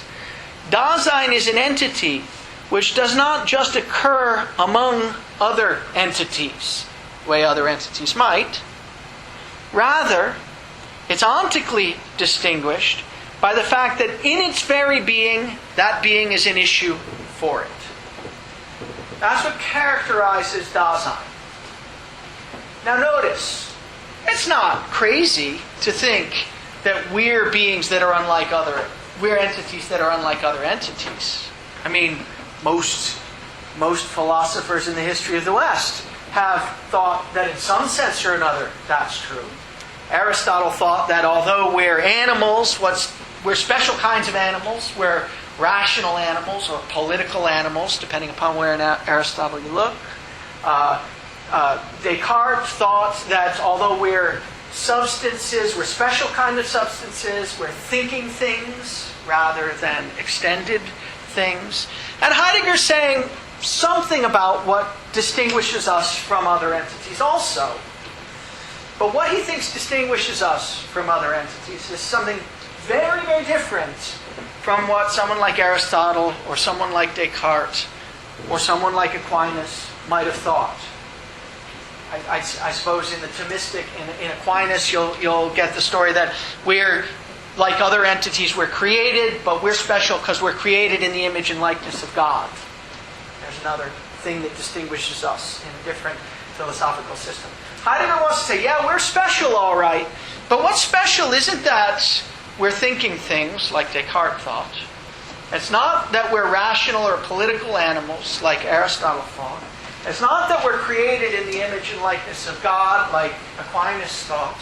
Rather, what's special about us is that we're the entity, we're the being that takes a stand on our own being. That's his phrase for it. Dasein is the being that takes a stand on its own being. Dasein is the being whose being is an issue for it in the sentence that we're just looking at. So we now know the name for what's special about us, but we don't know anything about what it means. So we got to figure out what that means. What does it mean to say that Dasein is the being whose being is an issue for it? Dasein is the being whose being is an issue for it. It could mean this. It could mean that Dasein is the being that asks itself the question, what kind of being am I? That could be what makes us special. Dasein is the being that asks itself the question, what kind of being am I? That engages in a certain kind of theoretical inquiry. Maybe Dasein is the being that does philosophy even, that asks itself the question, what kinds of things are there? What kind of entity am I? Dasein is the being that engages in a certain kind of theoretical inquiry. That's not what Heidegger means. When he says that Dasein is the being whose being is an issue for it, he doesn't mean that we're the kind of being that can ask questions about ourselves, although that's true. He means, in the most basic case, Dasein is the kind of being that's involved in activity, and the way in which it's involved in activity is already a way of taking a stand on the kind of being that it is.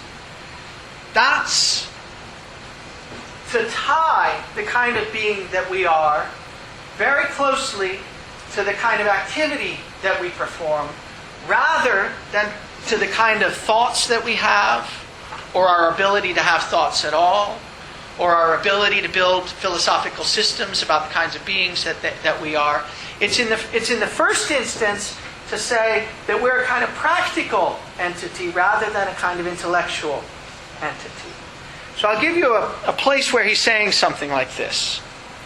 That Dasein is what it does rather than what it thinks. I have to jump ahead. I'm sorry I have to jump around. Sooner or later we'll get to this. This is in the very beginning of Division 2. So it's a bit out of context. But on page 283 in the English, and towards the end of 239 in the German, so at the bottom of 283 in the English, Heidegger writes, "But proximally and for the most part." That's a phrase that he uses a lot. Proximally and for the most part. It means normally and usually. And it's a phrase I think that he takes from Aristotle. Proximally and for the most part, everyday Dasein understands itself in terms of that with which it is customarily concerned. One is what one does. One is what one does. Now there are details there that I don't want to get into. The term one, which is in German das Man, means something special, and it means something particularly special in the context of that chapter. But what I want to talk about for the moment, what I want to highlight for the moment, is that Heidegger's bringing in a special connection into play between the kind of being we are and the fact that we do stuff. And when we do stuff, whenever we do stuff, we're taking a stand on the kind of being that we are. Whenever we do anything, our being is an issue for us. Let me give you another passage where something very much like this is coming into play. If you turn to page 67 in the English, page 42 in the German, this is the beginning of section 9. The theme of the analytic of Dasein. I'll just read I'll read a famous couple of lines here. In the third paragraph of section 9, Heidegger writes, "The essence of Dasein lies in its existence. Accordingly, those characteristics which can be exhibited in this entity, in Dasein, are not properties present at hand of some entity which looks so-and-so and is itself present at hand. There are in each case possible ways for it to be, and no more than that." So this is a famous sentence, partly because it was appropriated by Sartre in Being and Nothingness. Dasein's essence is its existence. That was supposed to be the rallying cry for existentialism, that we're the kind of being for whom our essence is our existence. Well, what does it mean? It means something like this. If you want to figure out essentially what kind of being we are, you shouldn't be looking for properties present at hand. You shouldn't be looking for independently specifiable and self-subsistent kinds of properties that this substance has but other substances don't. You shouldn't be looking for the property of having logos or rationality, or being a political entity, or being created in the image and likeness of God, or being the kind of thing that's a thinking thing. You shouldn't be looking for those properties.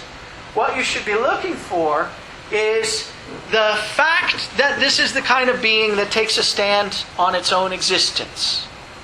You should be looking at the kind of activity that this entity engages in. And in particular, you should be looking at the fact that whenever Dasein engages in activity, that involves taking a stand on the kind of being that you are.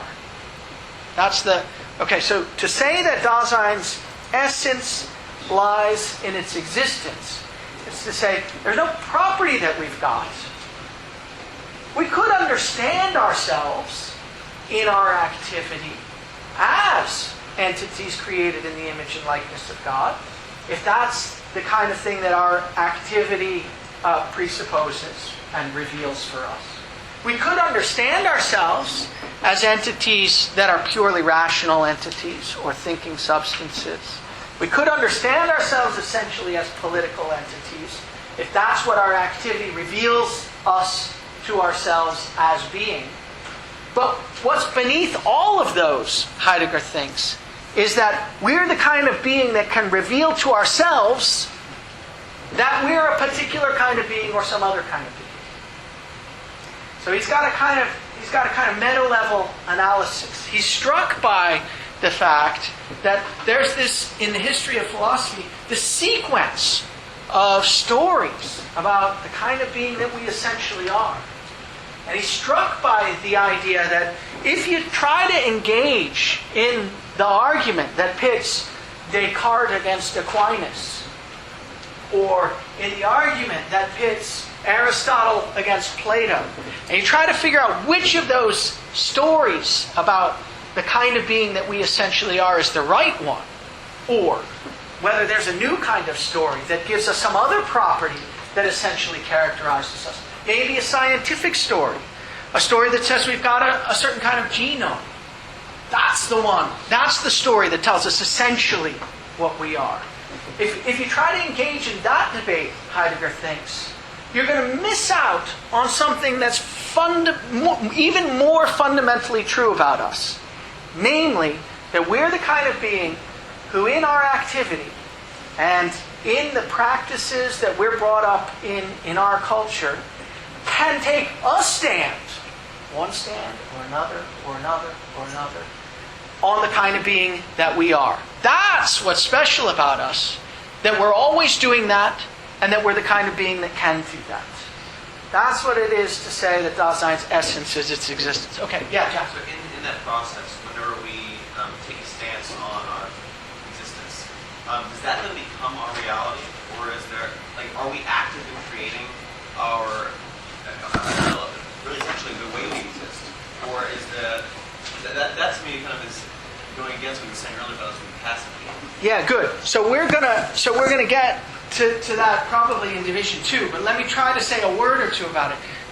So what Heidegger really thinks is that if you allow yourself to, in your activity, identify yourself essentially as an entity that's got a certain kind of property or another, then you are engaged in actively interpreting yourself, and that's always going to be a misinterpretation.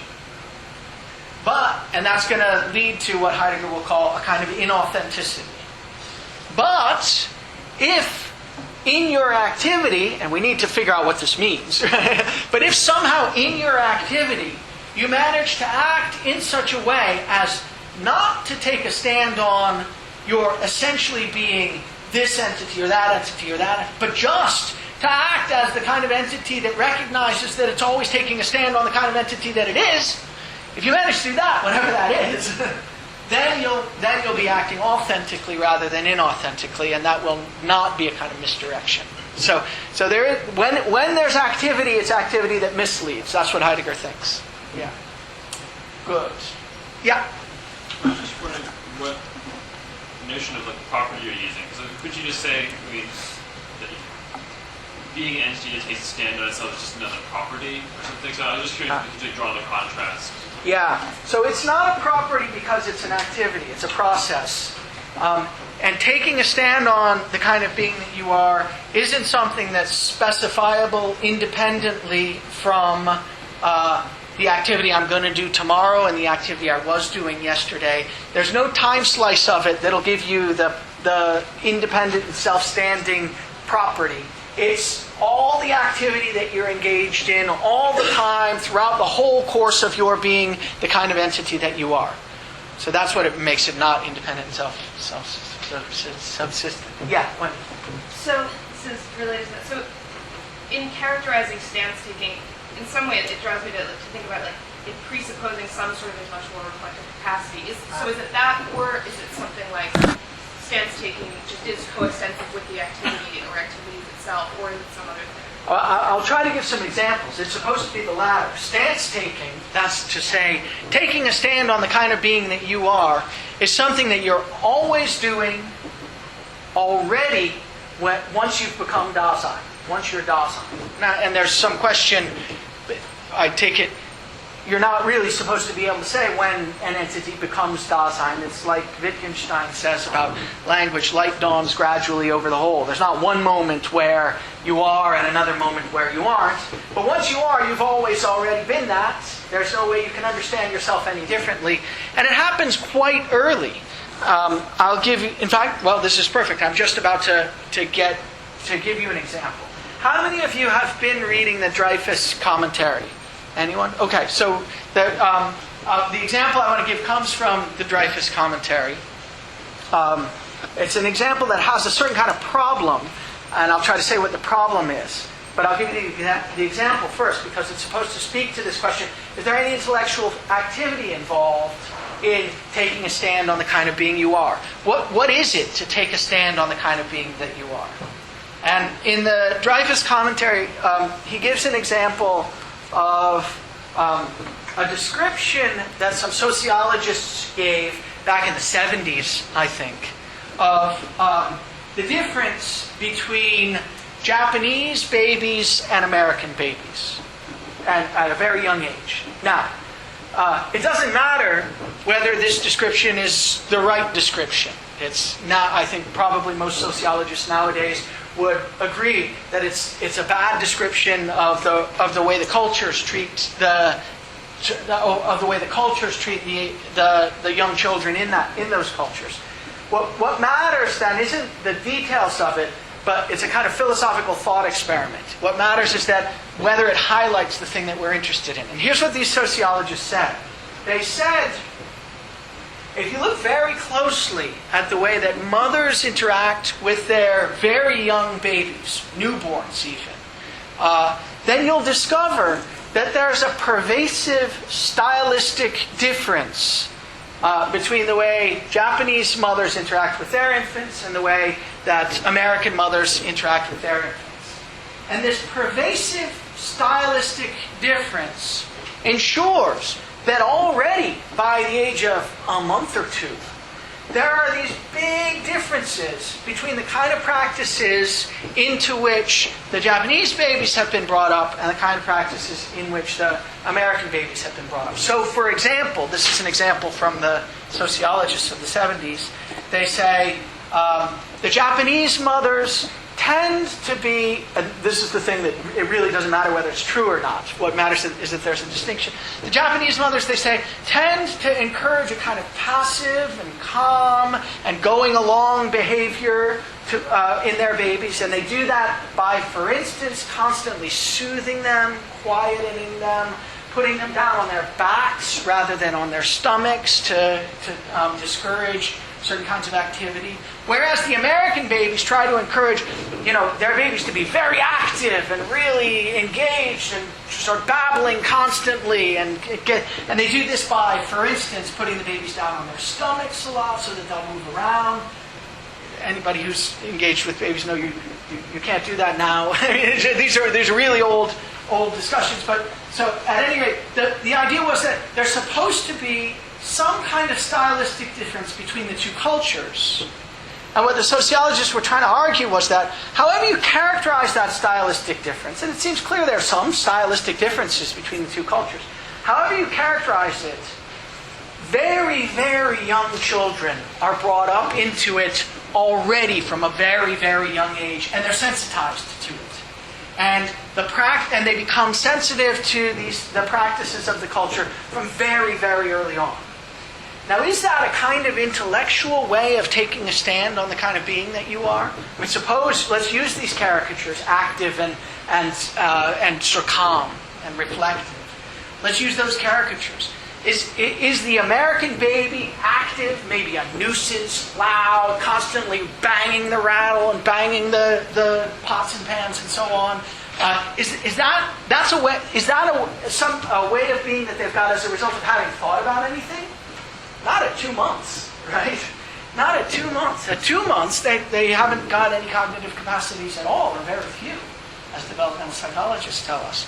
But nevertheless, there's a set of practices that they've been brought up in and sensitized to and have become already familiar with that amount to their taking a stand on the kind of being that they are already from that very young age. So it doesn't involve, or needn't involve, and in the most basic cases doesn't involve any thoughts about the kind of being that you are at all. It involves something like the style that you've got in your way of being, in your way of doing anything that it is that you do. Okay, let me pause for a moment. Yeah, go ahead. So if the Dasein stance on its being can be just totally unconscious, like infant, then what distinguishes Dasein from, like a dog? Like I could train my dog to be mean and nasty, or Right. sweet. Good. Through the same kinds of conditioning. Great. So why is the dog not taking the stance on its being? Good. Very good question. The reason the dog's not taking a stance on his being, Heidegger's going to say, is that it's not just that there's some style to our behavior. It's that whatever style there is to our behavior, it is, in being in time at any rate, a style that reveals equipment in its mode of being and reveals entities in its present-at-hand mode of being and reveals ourselves to us as certain kinds of beings. So it's a mode of intelligibility that we've got. It's a mode in which everything in the world is intelligible to us, whereas for animals it's not. And Heidegger does have some things to say about animals, and in particular about the distinction between animals and us. In a lecture course that came in a lecture course that came shortly after Being in Time, called The Fundamental Concepts of Metaphysics. And it's not all that satisfying, the story that he tells. But at least in Being in Time, what he would say is animals don't have equipment. Animals certainly don't understand and can't understand entities as present at hand. And to the extent that, and therefore to the extent that their activities got a style, it's not a style that reveals entities as the kinds of entities that they are. That's the short of it. But you want to, yeah. I just wanted to ask the same question. Yeah. I think the question was not about whether Heidegger is an institute of the father, whether Drax is something a good one after all. Yes. Because at this moment, 2 months old, I guess there's no Dasein either. That's so right. How should this help us anyway? Because in Good. 2 months of age, most people might think that we cannot see the difference between human being and an animal yet anyway. So Good. how can this example be illuminated? Good. And that's exactly the right question, and the answer is it's not. So I mentioned at the start that there's a problem with this example. And what you're pressing me on is to say what the problem is. And the problem is this. In Being in Time, Heidegger doesn't think that the understanding of being is something that's relative to cultures. And so, how could a story that tells us about different cultural styles be a story that tells us anything about being? It's not. What's that? It's not.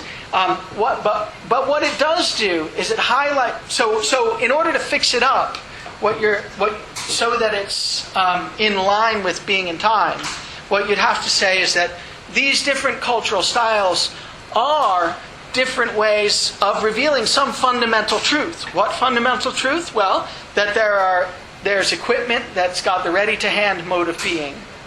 That Dasein is a being, even from very on, that can take a stand on its being without that being an intellectual kind of activity. And that there are ways in which entities can be intelligible to Dasein in the present hand mode of being. Now those will be different in different cultures. Different cultures will have different styles of revealing, say, equipment and so on.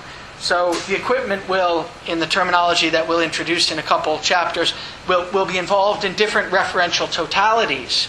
But that won't show any fundamental difference between the kind of being that entities that Daseins in Japanese culture and Daseins in American culture are. They're not. They're the same ultimately for the Heidegger of Being in Time.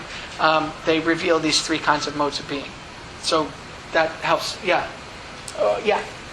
Just curious, does Heidegger suggest that human body is ready to handle design? Heidegger has maddeningly little to say about the human body. He says very little about two issues that you might have thought would be really important if you're going to talk about us, the kind of being that we are, namely the fact that we've got bodies, and the fact that we're engaged in perceptual acts sometimes, that we see things, hear things, smell things, and so on. So Heidegger says very little about that. There's one passage in Being and Time where he says something like, in the body lies a whole problematic of its own that I won't have time to go into in this text. Something like that. And he never goes into it, really.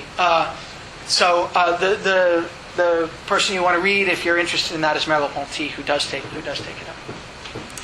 Yeah, Jackson. It seems that here Heidegger needs to be descriptive and intuitive about what counts as Dasein and what doesn't. Good. It seems to me that if you're kind of saying that, those gorillas that use those little tools and sheets that to scoop up ants or things like that, that doesn't count as tools. But when we use tools, it's a fundamentally different way. It seems like he's making these categories, and something that really seems like a continuum. So, yeah. Well, I guess it's not really a question, but it's more like a statement. How does it happen? What would you say about that? Good. So here's the structure of the book. I wasn't going to go into it because it's a little bit complicated, but I'll say a word or two. The structure of the book is this. We're going to see in a moment that Heidegger thinks not only that Dasein is the being whose being is an issue for it, but that makes Dasein somehow special among all the entities.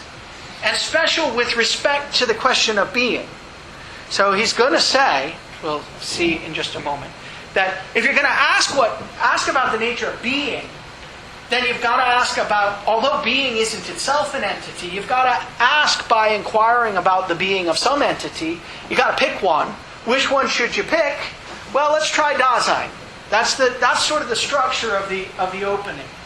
And we'll see that there's at least lip service paid to the idea that this might turn out to have been a bad idea. Right? It might turn out that, lo and behold, that was the wrong entity to be looking at.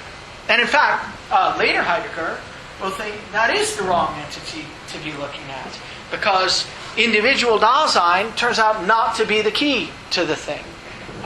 You might have thought it was in the history of the philosophical tradition of the West.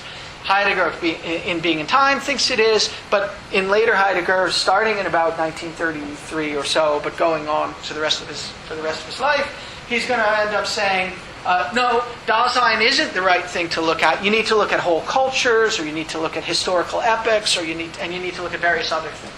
So now, the structure of the thing is supposed to be that we've got to pick some entity, we might as well pick this one, but it might turn out that was a really bad idea. Heidegger's got a name for this methodology, and I'll just mention it because it's fascinating and it's important. His name is, he calls it formal indication. So he says, formale Ansicht. So he says, I'm going to formally indicate an entity. And I'm going to, in indicating that entity, I'm going to suppose some things are true about it. Like that it's the being that takes a stand on its own being. It's the being whose being is an issue for itself. Or that it's the being for whom its essence is its existence, and so on. These are the ways that I can get a grip on this entity, but it may turn out that those ways of characterizing the entity were really fundamentally wrong. They were basically wrong. It's that entity that I'm asking about still, but those ways of characterizing it got it completely wrong, and I might have to overturn those descriptive characterizations. So you said, isn't he being sort of prescriptive at the start? And he is sort of being prescriptive, but he's got this methodology, and I'll show you when it comes up, where his name for it, where he gives the name to it. He's got this methodology that says, look, this is the way we can get onto the thing. We've got to recognize that we may have to take back these descriptions, but let's work with them for as long as we can and see what happens. I mention it here because this is Heidegger writing in 1927, and this methodology bears a striking resemblance to. Does it sound like anything you're familiar with if you've read sort of contemporary analytic philosophy of mind or language or philosophical logic? maybe I didn't give a good description of it. Does it sound? It should sound. How many of you are familiar with Saul Kripke? So it should. Okay, a little bit. It's the same, I think, as Kripke's notion of rigid designation. In Kripke, Kripke's interested in using this notion in a particular domain, the domain of scientific inquiry and naming. But Kripke says the very same thing. He says you can rigidly designate an entity like water by means of a set of descriptive characteristics. It's colorless, odorless, tasteless, potable liquid, for instance. But when you do your inquiry, you might find that all those ways of characterizing the entity are things that you have to take back. Still, it'll be that entity that you were talking about once you realize that what's really essential about it is that it's H2O, say. So the notion of the methodological notion of formal indication bears the striking resemblance to Kripke's notion of rigid designation. But what's important about it is that it allows him to make these sort of prescriptive characterizations at the start to see how far you get if you make those kinds of assumptions. And then if you have to take them back, so be it. He's, in this project, not going to think that you have to take them back, but he gives up the project because ultimately he realizes that if you start there, you can't get as far as you want to. Okay, so the idea that we take a stand on the kind of being that we are is supposed to characterize us from the ground up, from before we can even remember being us. We're supposed already to have been taking a stand on the kind of being that we are. Let me give you a second kind of example because it might help to fill it out a little bit.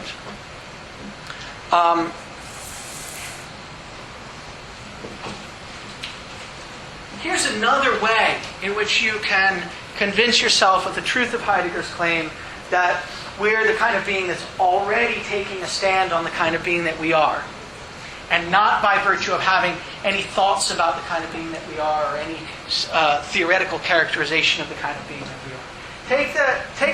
Take the example of gender. So there are, of course, certain facts that are taken, at any rate, to distinguish male from female. Maybe they're genetic facts. Already, this introduces a set of difficult questions. What are those facts? Aren't we taking a stand on the kind of being that we are already by preferring some range of facts to another range of facts, and so on? But you might have thought that it's just a scientific question: what's male and what's female? So, by the way, I never saw the end of it, but there was a this came up recently in the track and field championships. And there was a woman who I forget what did she win? What's that?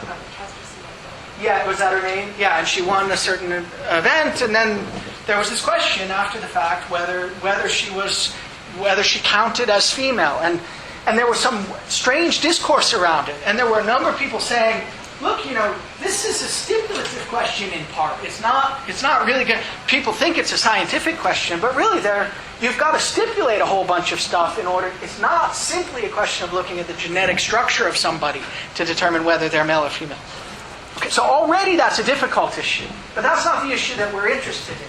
Because even if you allow that there are, say, scientific facts that distinguish male from female, that's what Heidegger will call factuality.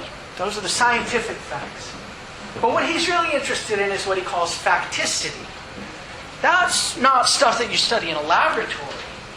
That's the way that you have of taking a stand on the kind of being that you are in all of your activity, whether you know it or not. And so the question that Heidegger's interested in isn't the factual question, insofar as we can determine its answer, of the distinction between male and female. It's the factical question of the distinction between masculinity and femininity. And the distinction between masculinity and femininity is supposed to be a distinction that's is supposed to be a distinction that we're all already taking a stand on in everything that we do.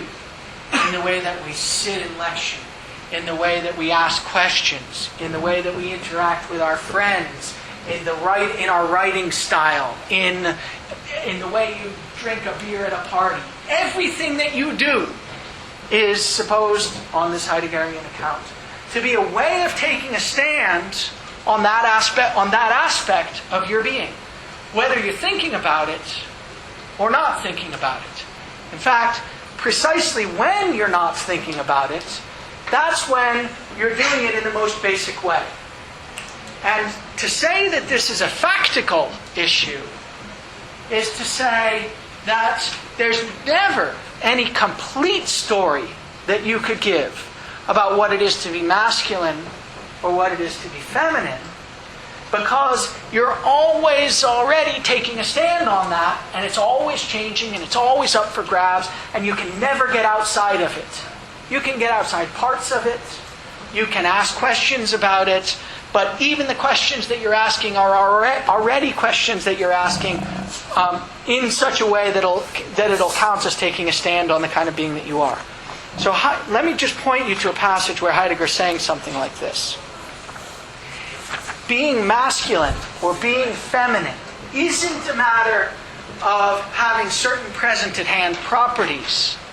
It's a matter of acting in certain ways, constantly, always, throughout the course of your existence, and in doing so, taking a stand on your masculinity or your femininity.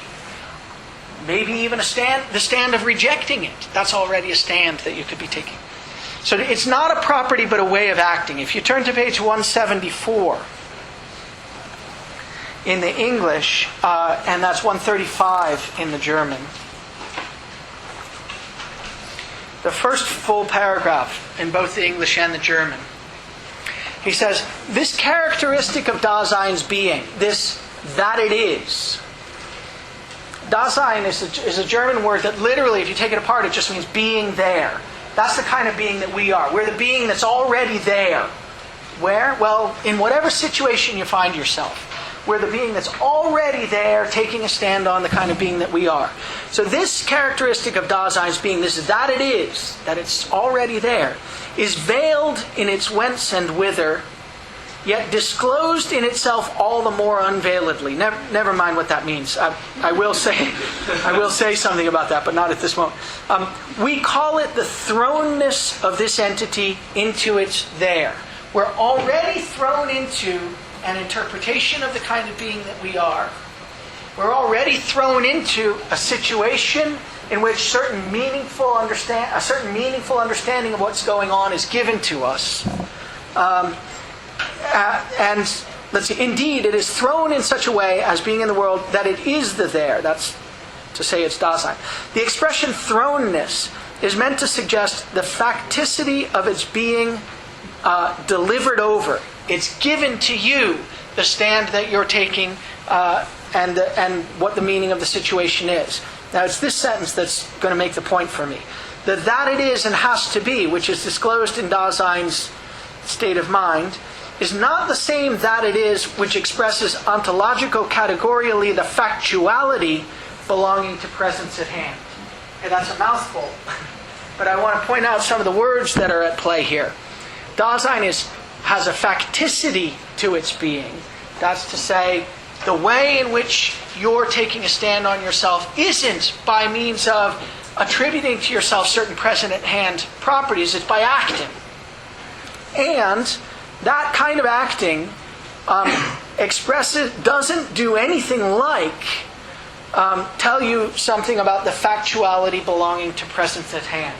So that way in which you're being masculine by standing the way you are, or you're being feminine by talking in the way that you do, that way in which you're taking a stand on your masculinity or femininity in particular, or on the kind of being that you are in general, by acting in the ways that you do, that's nothing like having a certain property that someone could ascribe to you. It's really a process that you engage in by doing stuff. And whenever you do stuff, it already amounts to taking a stand on the kind of being you are. Now that's presumably not something that goes on in animals. I take it that even though male and female genders are things that we can ascribe to dogs, masculinity and femininity might not be. At least you might think they're not in a particularly sort of socially inscribed and messy way that they are for us. So to say that we're the kind of being that takes a stand on its own being is to say that we're always involved in activity that both takes a stand on who we are for ourselves, presents ourselves to ourselves in a certain way, and presents ourselves to others in a certain way, and that's special about us. Now that special thing is also going to indicate, Heidegger thinks, why we're the kind of being you better look at if you're going to ask about being in general. But I won't be able to talk about that today. Yeah, let's end with a question. Example of masculinity and femininity. The ability to take a stance regarding that, doesn't that seem to be kind of based on the concept of masculinity and femininity and that we can conceive of these things? Hence, an intellectual sort of assumption. Well, that's a good question. Heidegger thinks it goes the other way. Heidegger thinks we already find ourselves engaged in masculine activity or feminine activity before we've got the terminology to talk about it.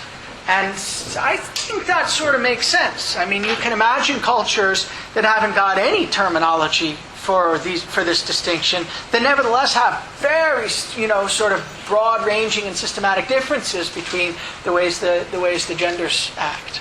Maybe. Okay, good. So we have a goal today.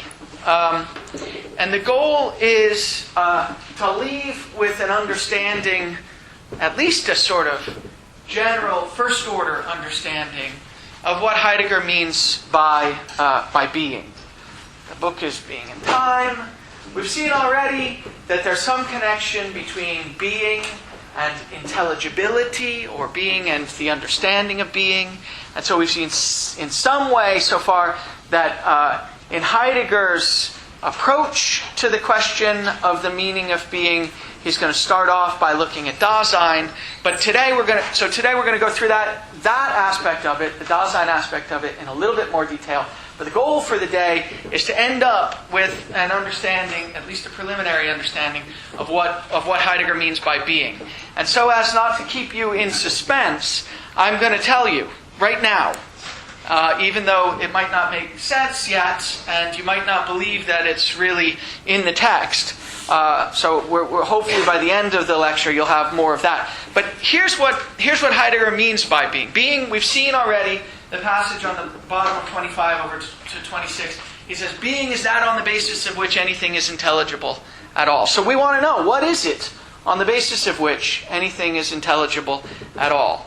And the answer for Heidegger is going to turn out to be that on the basis of which anything is intelligible at all is the background social practices of a culture in which everyone in the culture is brought up, and familiarity with which is what it takes to be a part of the culture. And that familiarity isn't anything like any kind of cognitive understanding of those practices. It's a purely practical kind of know-how for how one goes on in any situation whatsoever. A practical kind of know-how for how to deal with any kind of entity that you're likely to encounter in the culture, or at least with what it is for something to be that kind of entity. So the background social practices of the culture, that's going to be what being is. That's going to be, and familiarity with that is going to be the understanding of being. Now, so I'm going to try to spell that out in more detail as the day goes on. Before I do that, though, I want to mention something that I have gotten a few questions about, and rightly I've gotten questions about them. It's something that I should have mentioned the first day, and there was a time after the fact that I realized was the appropriate time to have mentioned it, and I didn't. That has to do with the political context in which Heidegger's working.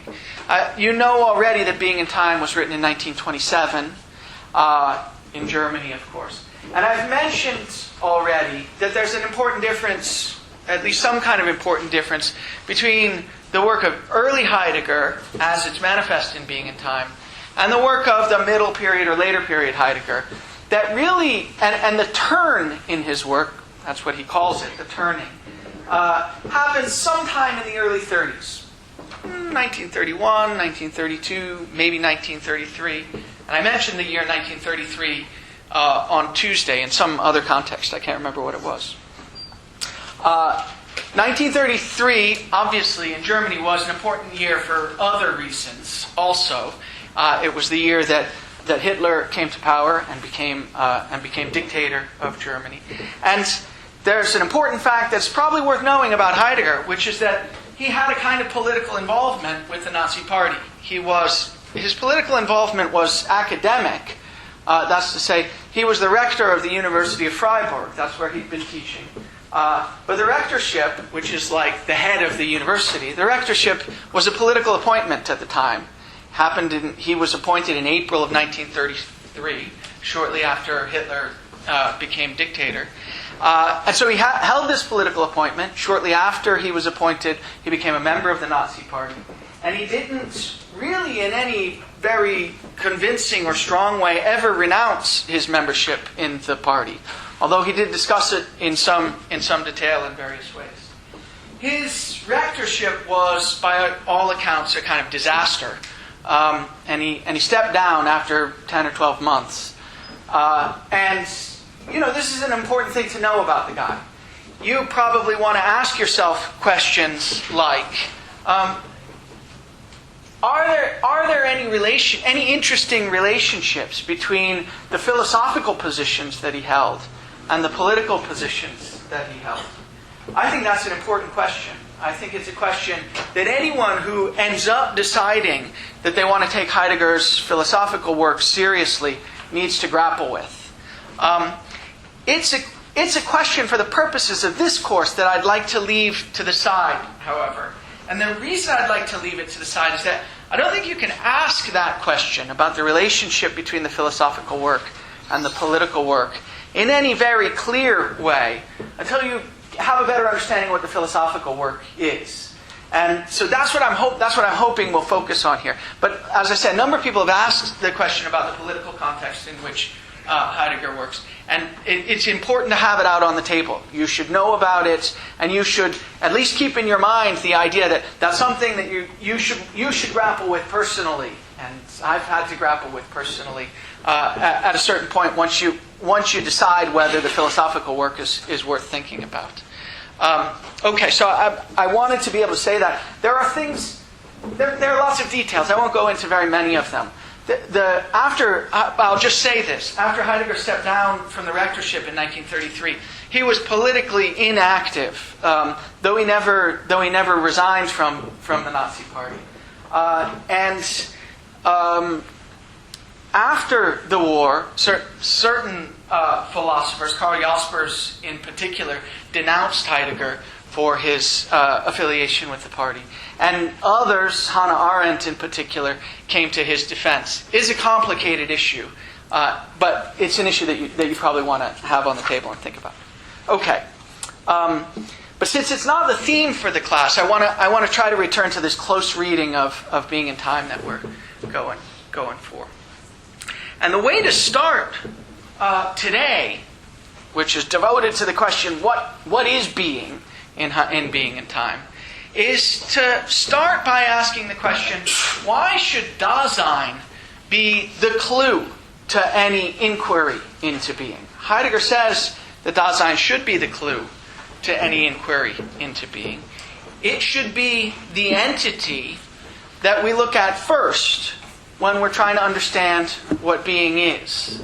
And he says in the parts that you read, in section 4 especially, that Dasein has what he calls ontico-ontological priority as an entity. So, I've put up some of this terminology. Ontic means, that refers to specific entities. So to say that Dasein has ontic priority is to say that it has priority in virtue of the entity that it is. If you're going to think about what being is, you got to think about it by looking at some being or another to begin with, and the particular being you want to look at is Dasein. But it also has ontological priority. And the reason, and what ontological means, is that refers to the way of being of entities. So to say that Dasein has ontological priority is to say that its way of being somehow involves being itself. And we saw what that meant last time when I said that Dasein's way of being involves the fact that it's the entity that takes a stand on its own being. So Heidegger thinks that Dasein's got ontological priority in the inquiry into being. Because there's something special about this entity. There's something special about Dasein that makes it different from hammers, and makes it different from trees, and makes it different from scientific entities. Hammers and trees and genetic codes, none of those things are the kinds of entities that involve being in their way of being. Dasein, however, according to Heidegger, is the kind of entity that it is in virtue of the fact that it takes a stand on its own being. And so if you want to think about being, maybe that means that Dasein is the right way right place to start. And we saw last time that what it is for Dasein to take a stand on its own being involves its being able to encounter other entities in their modes of being, and also it's being able to encounter itself in its mode of being. So that means Dasein is the kind of being that can hammer with hammers. And when you're hammering with a hammer, you're encountering a hammer in its ready-to-hand mode of being. And we've got a clue about what that is, though we're going to see in more detail next week. And when it can also encounter entities in their present-at-hand mode of being. It can look at the hammer and see what independent, self-sufficient properties might be attributed to the hammer. See those present-at-hand properties. And it can also encounter itself. In fact, it's always encountering itself in virtue of the fact that it's the kind of being that's always taking a stand on the kind of being that it is. So Dasein's special in this ontological sense precisely because Dasein has an understanding of all the ways of being that there are, according to Heidegger. And insofar as ontology is the study of the ways of being, and insofar as there's a connection between being and intelligibility, it looks like Dasein ought to be the place to start if you want to think about being.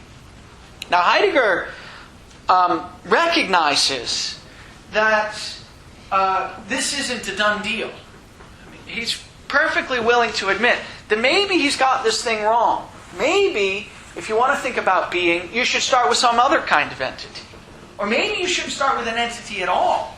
That's what he comes to believe in the later work. You should think about the practices, but you shouldn't think about the entity engaged in the practices. But he says on page 28 that he's not going to insist that he's really demonstrated that this is the right place to start. And I take it that this is consistent with his sort of interpretive approach to us, to the kind of being that we are. Because what he's going to say is that if you're going to try to understand being, then you need to jump into the story somewhere. And this is the place he's going to try to jump in, but it might turn out to have been wrong. If you look on 28, the last few lines of section 2. So in the German, this is on page 8, right before section 3. He says, "But have we not thus demonstrated that a certain kind of entity has a priority with regard to its being, namely Dasein? And have we not thus presented that entity which shall serve as the primary example to be interrogated in the question of being?" We're going to first look at Dasein if we're going to try to figure out what being is. So far our discussion hasn't demonstrated Dasein's priority, nor has it shown decisively whether Dasein may possibly or even necessarily serve as the primary entity to be interrogated. So I haven't given you a proof that this is the right way to start. In fact, he'll later say you can't give a proof of that kind of thing. But indeed, something like a priority of Dasein has announced itself. I've given you some reasons to think this might be a natural place to start. Let's go ahead and try the analysis this way and see what happens. Okay, so that's where we are. We've heard already that Dasein's way of being is existence. I'll just show you, I've showed you some passages. I'll show you some places where he says this explicitly. On page 32, for example, in the English, page 12 in the German, at the bottom of 32, the paragraph begins, that kind of being towards which Dasein can comport itself in one way or another, and always does comport itself somehow, we call existence. And existence, the term existential, you sort of have to pronounce it funny in order to distinguish it from this other term. The term existential, as we find it in the phrase, an existential analytic of Dasein.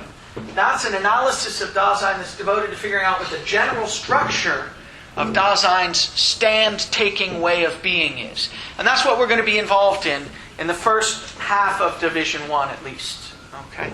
We're going to be giving an analysis of all the basic structures that are involved in being the kind of being that we are. And they're not going to be structures, as we've seen already, they're not going to be structures that highlight our capacity to think about stuff or to represent stuff cognitively or mentally. They're going to be structures that highlight our capacity to be familiar with basic kinds of social practices in the culture. We want to know what that familiarity consists in. We want to know what understanding Dasein's got of itself when it's got that kind of familiarity, and so on. That's the question for the existential analytic of Dasein. That's the project he announces at the beginning of Division 1, the theme of the analytic of Dasein, section 9. Okay. So Dasein's way of being is existence. Just so I can do this terminology along the way. Sometimes Heidegger will talk about an existential feature of Dasein. That's not the general structure of the stand-taking way of being that we've got. It's some particular fact about a particular Dasein's stand on itself. So you might say something like, in a particular case, it's an existential feature of this Dasein that he's got, and we'll see that this is one of the structures that Dasein can. He's got a for the sake of which he's got a kind of identity, an understanding of himself as, say, a teacher. That could be an existential fact about me. The existential structure that goes along with that is that anyone whose Dasein has got some kind of for the sake of which, some kind of stand or identity in terms of which they understand themselves.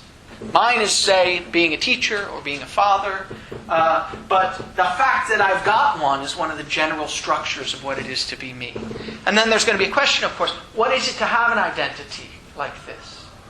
Is it just to write on my CV that I'm a teacher? Or is it to describe myself at dinner parties that way and to introduce myself? Hi, I'm a teacher. Is that it? Right? But no, it's got to be other stuff. It's got to be the kinds of social practices that I'm automatically familiar with in virtue of my upbringing and my experience and the kind of background understanding that I've got of the role that I play in the culture that allows me to see certain possibilities as possibilities and closes off other possibilities automatically. And all that's got to happen without its ever being explicit. That's what we'll see.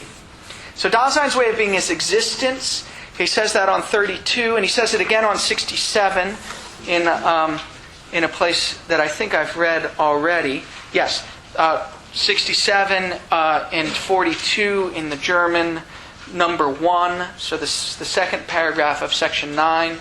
The essence of this entity of Dasein lies in its to be, its being what it is, its essentia.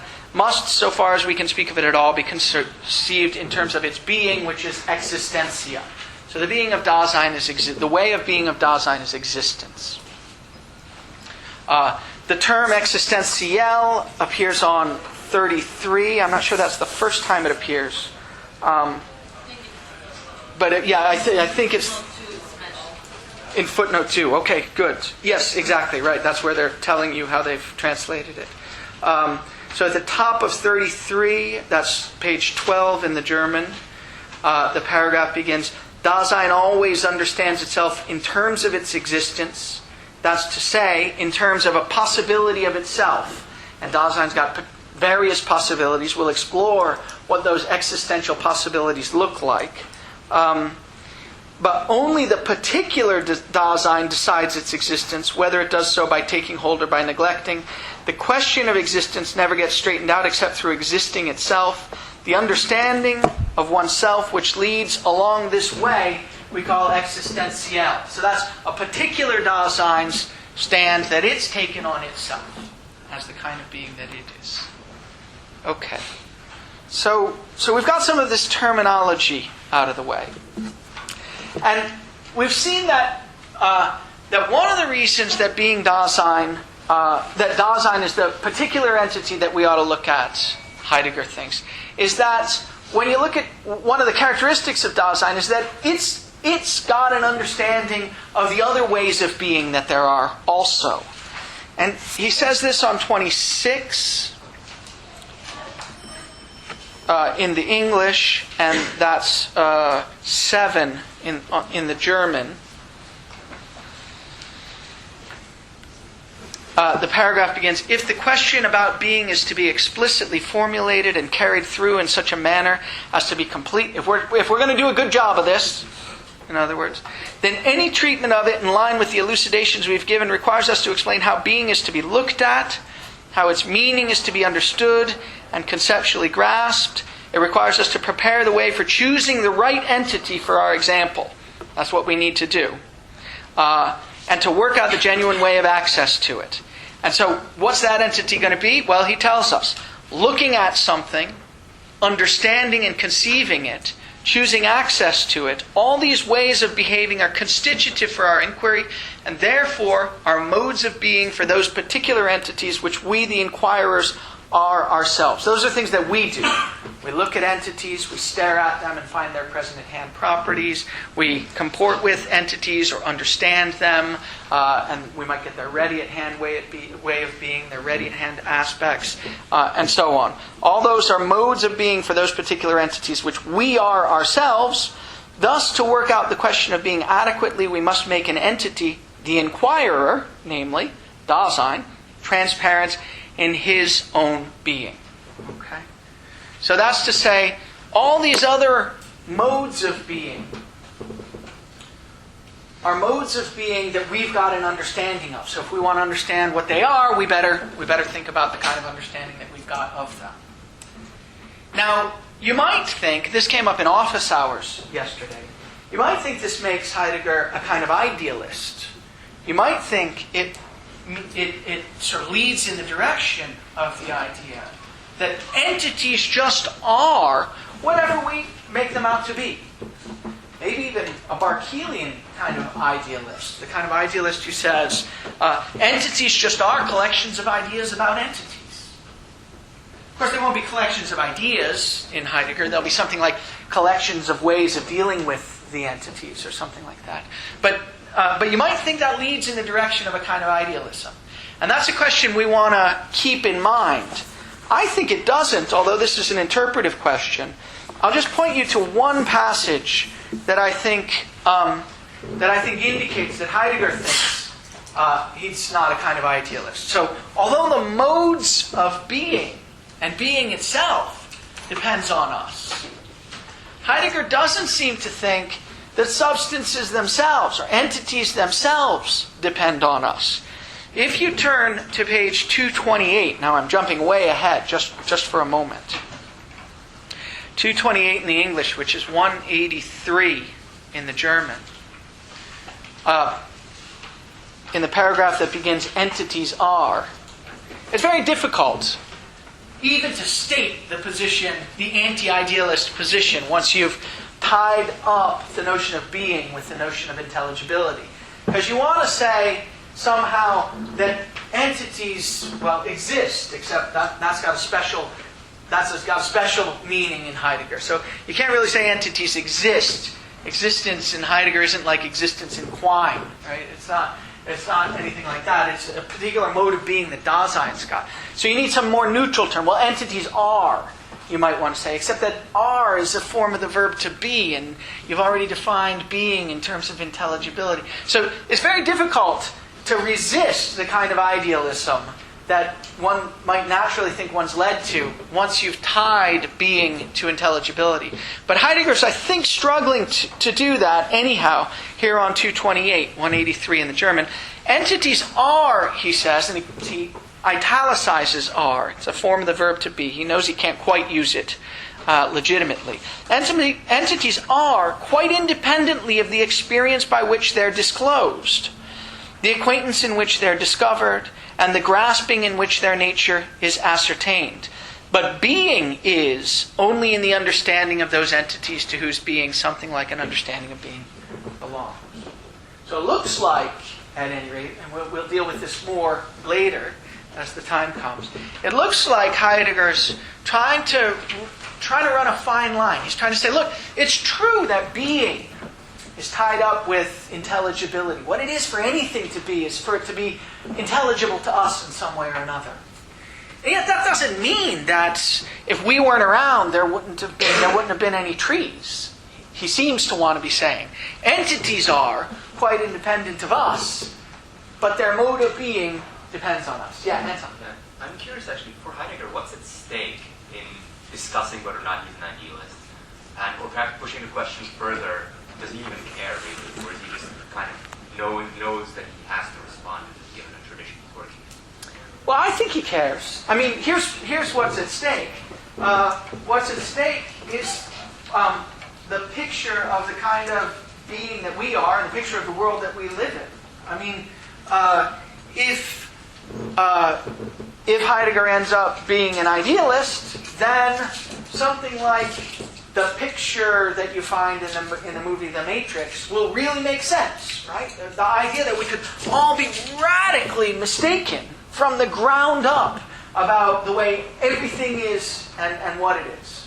That kind of skeptical problem is opened up if you end up with a kind of idealist position. Some version of a skeptical problem is opened up if you end up with an idealist position.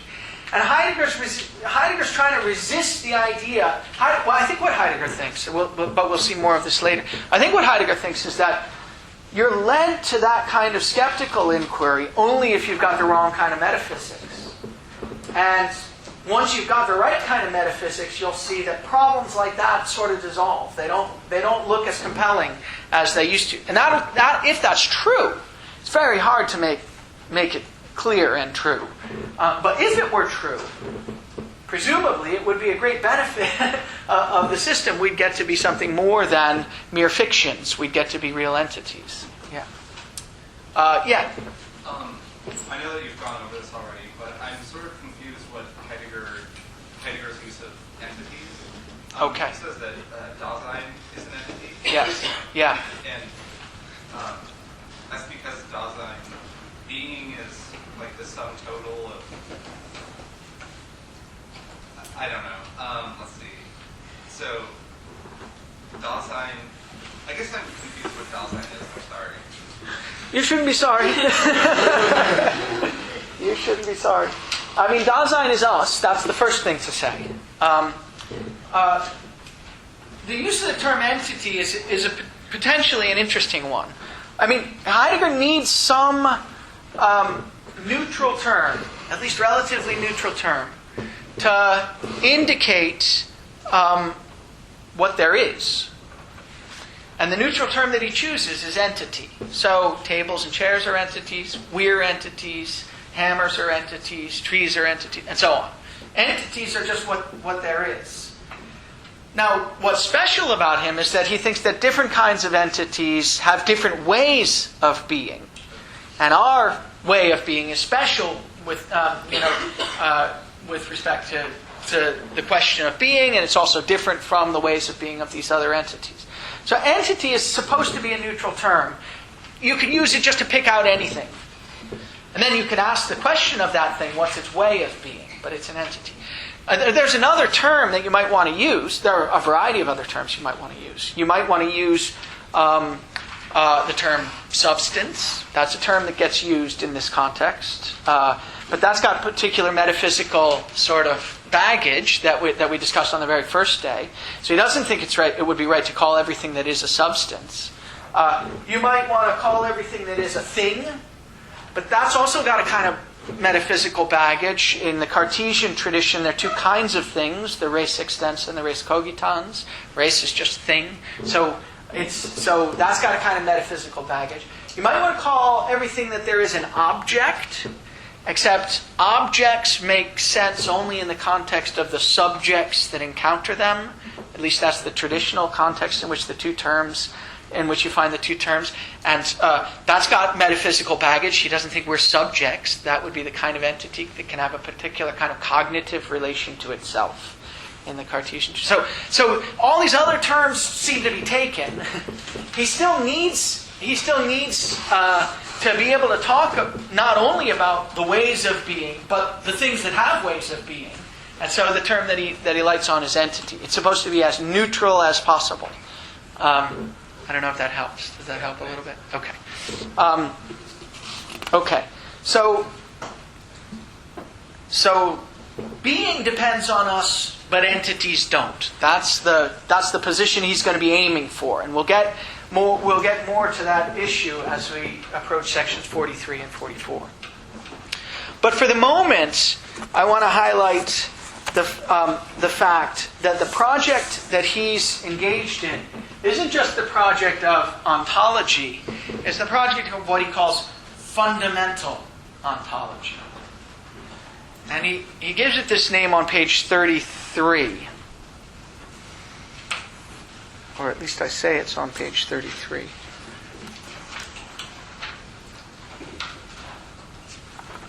Yeah, it is. The bottom of 33 in the English over to 34.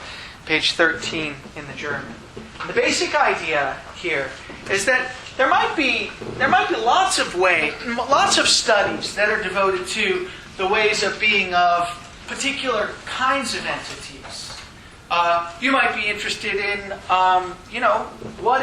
the general question, what it is to be a number, or the general question, what it is to be an animal, or the general question, what is it to be an artwork. These are what you might call, and what Husserl, Heidegger's teacher, does call regional ontologies. But what Heidegger thinks is, unless you've got the most fundamental story about what it is to be anything at all, you're going to go off in the wrong direction when you study any of these regional domains. And that's what's happening in section 10 when he says, in some way or another, phenomenology, which is the study of being on his view, the particular way in which he wants to go about studying being. Phenomenology is more fundamental than anthropology or ethnology or any of the other, certainly than biology, he says, any of these other things, because they're working with a background presupposition about what it is for anything to be anything at all. And in the scientific tradition, he thinks they've got that background presupposition wrong. So until you do the phenomenological inquiry, until you do fundamental ontology, you're not going to know how you're supposed to be going forward in any of these other regional domains. That's what he's saying at the bottom of 33 and over to 34, middle of page 13 in the German. Sorry? So he says, so whenever an ontology takes for its theme entities whose character of being is other than that of Dasein, numbers, artworks, animals, and so on, it has its own foundation and motivation in Dasein's own ontical structure. For the reason we've just seen, or at least gestured in the direction of, namely there's this connection between being and the understanding of being, and so you've got to look at Dasein first. In which a pre-ontological understanding of being is comprised as a definite characteristic. in Dasein, in other words, a pre-ontological understanding of being. I'll say something about that in just a second. Is the most basic characteristic of Dasein. Turning over the page, in the English anyhow, therefore, he says, fundamental ontology, from which alone all other ontologies can take their rise, must be sought in the existential analytic of Dasein. Until you've got this most basic story right about what it is for anything to be anything at all and the various ways in which things can be the things that they are, until you've got that most basic story right, none of the other scientific inquiries are going to be on the right metaphysical footing. And what's going to happen, he thinks, is that they'll develop research programs that are based on bad understandings of the kinds of entities that they're studying. Maybe the most famous example of that is the research program of artificial intelligence. Does anyone in here in computer science? No, I was in computer science for a long time. I was very interested in artificial intelligence. I thought, wow, this is great. We're intelligent beings. I'm going to study, how you make those things, and I'm going to learn something deep and important about the kind of thing that we are. And I did a lot of really boring programming, really boring, decoding code. It's really awful. And I felt somehow that I wasn't learning anything about the kind of being that I was by decoding Lisp code. It just really wasn't what I was up to. But I didn't understand why. And I think Heidegger's got a story about why. The artificial intelligence research program, at least as it was formulated in the 50s and pursued in the 60s and 70s and 80s, even into the 90s, what John Hoagland, a philosopher now at the University of Chicago, has called GoFi, good old-fashioned artificial intelligence. GoFi, the basic background assumption of GoFi was that we're intelligent creatures, and intelligence is a matter of knowing a whole bunch of stuff, knowing a lot of propositions. And if you could just organize all those propositions in the right way, then you'd be able to make intelligent machines. Machines that can do the kinds of things that we do. And artificial intelligence was sort of misled in its early pursuits because it had a lot of success early on at Carnegie Mellon in Pittsburgh. They wrote something they called a program they called the General Problem Solver. And it did great stuff. It solved freshman calculus problems pretty well, in fact. And later on, they made programs that could do sophisticated things, could play checkers, now can play chess, and so on and so forth. And so they thought, we're on the way. We've got intelligent machines. But it turns out they hadn't. They'd sort of gotten the project backwards because there were a lot of things that we do that we think of as totally trivial. I mean, absolutely simple. Knowing when you go into McDonald's that you're supposed to order at the counter instead of sitting down first. Or knowing when you go to a birthday party that it's not appropriate to sing happy birthday the moment you walk in. You've got to wait until the cake comes, and so on. I mean, there's just... And the amount of stuff, if you tried to make it into a huge database of propositional knowledge, just turned out to be overwhelming. Really overwhelming. And it turned out to be very, very difficult to get computers, artificially intelligent computers, using the traditional methods of artificial intelligence, to do the simplest things, to understand stories that my 5-year-old can understand when they're read to them. You input the story to this story reading program, and then you ask it some questions, and it gets the most basic things wrong. And the reason, Heidegger would say, that the program was broken is that it had a bad starting point. It had a bad ontological starting point. Its starting point was the idea that intelligence, the thing that characterizes us, that makes us special, is a matter of having a bunch of propositional knowledge of the sort that you could put in a database and organize some way. And it's just a matter of accessing that knowledge in the right way at the right time. But it turns out figuring out what the right way at the right time is very, very difficult. And knowing when it's appropriate to do what, turns out, for the most part, not to be a matter of more rules or more knowledge or more propositions. It's a matter of knowing how to go on. in the situation. And that's what even our youngest kids get from a very early age. They get a kind of familiarity with, an understanding for, a know-how for how it's appropriate to go on in various situations. That doesn't amount to a kind of cognitive understanding of that stuff. It seems to be something very different, and that different thing is what Heidegger wants to try to understand. That's what fundamental ontology does. Yeah. Is that what you meant at the beginning of the lecture when you talked about the intelligibility of our being related to our cultural practices? Yes, absolutely, and I'm going to try to say more about that in just a moment. What we've got, Heidegger thinks, he calls it a pre-ontological understanding. I think, did I read someplace where he says that already? He says it every once in a while, and I can't remember if I read the place. Pre-ontological. Was it on? Did I just read it? I see. I'm getting up to it here. I'll get up to it. He calls it a pre-ontological understanding, and I'll read the passage in a moment. But the pre-ontological understanding is something like an understanding of or familiarity with entities and their ways of being that's acted out but not articulated or thematized. It's a kind of understanding that you might call know-how. It's a practical understanding, not a cognitive understanding. And he thinks that Dasein, insofar as it's brought up in a culture, has got this kind of pre-ontological, practical understanding. And it's on the basis of that it can do all of the interesting things that it does.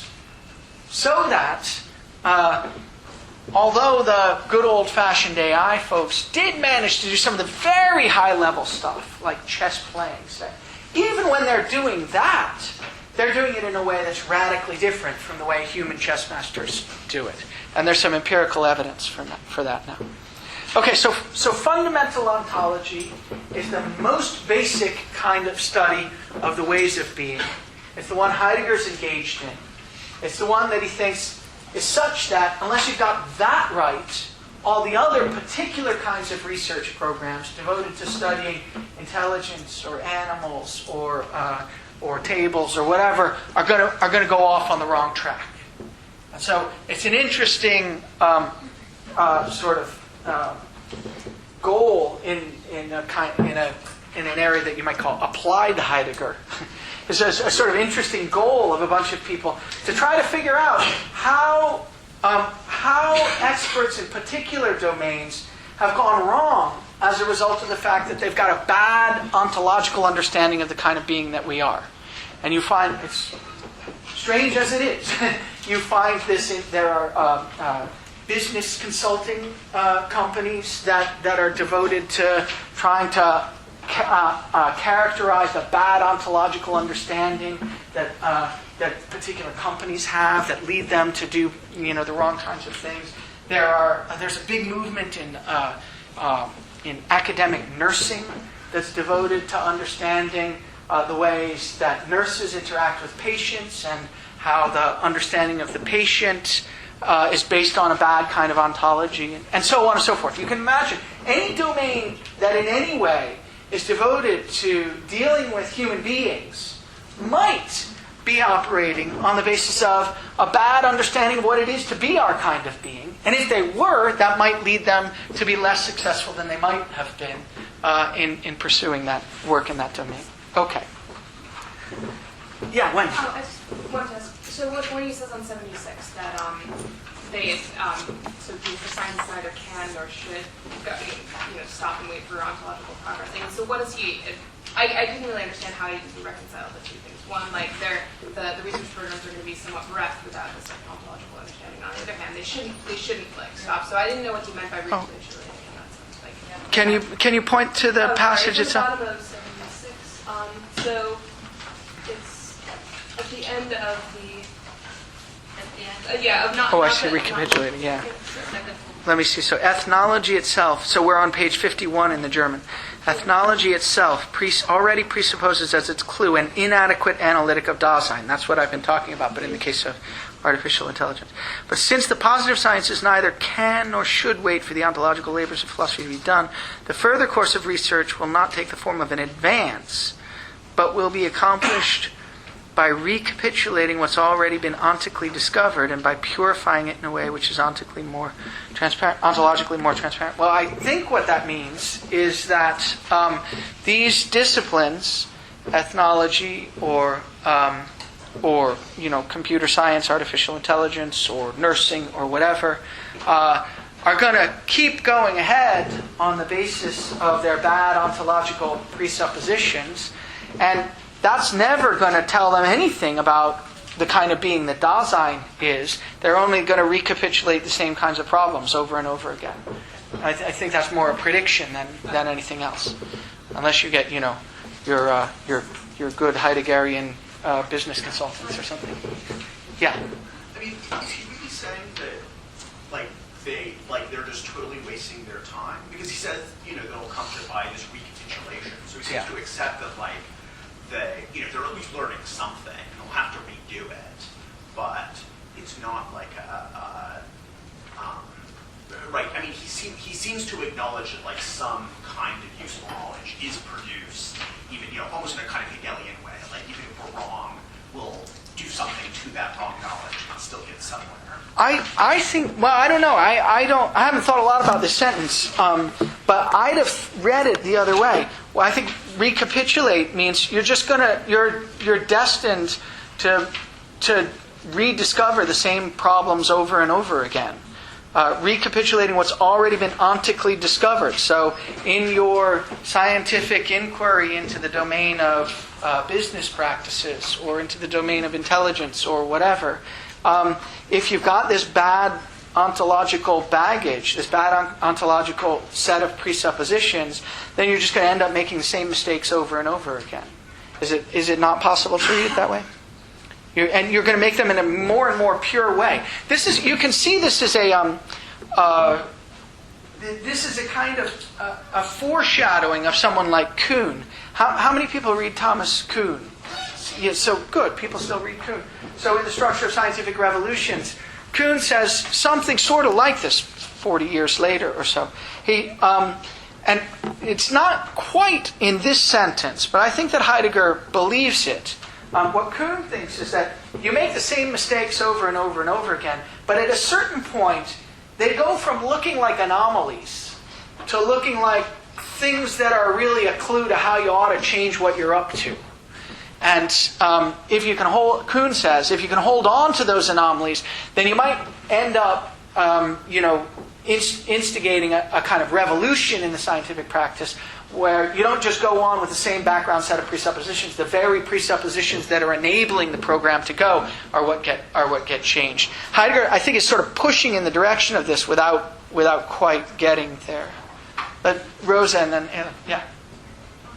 So it's sort of related, but it seems like when he talks about discovering or knowing something ontically, it's sort of through life, through living it, through your specific experience, and when he's talking about ontologically, it's more sort of a conceptual derivative understanding, like a more theoretical understanding of the phenomenon in general. So in this case, it looks like he's saying that, we already sort of know everything that science is trying to discover because we live it and we use it by just living our lives all the time, but science can make it ontologically more transparent.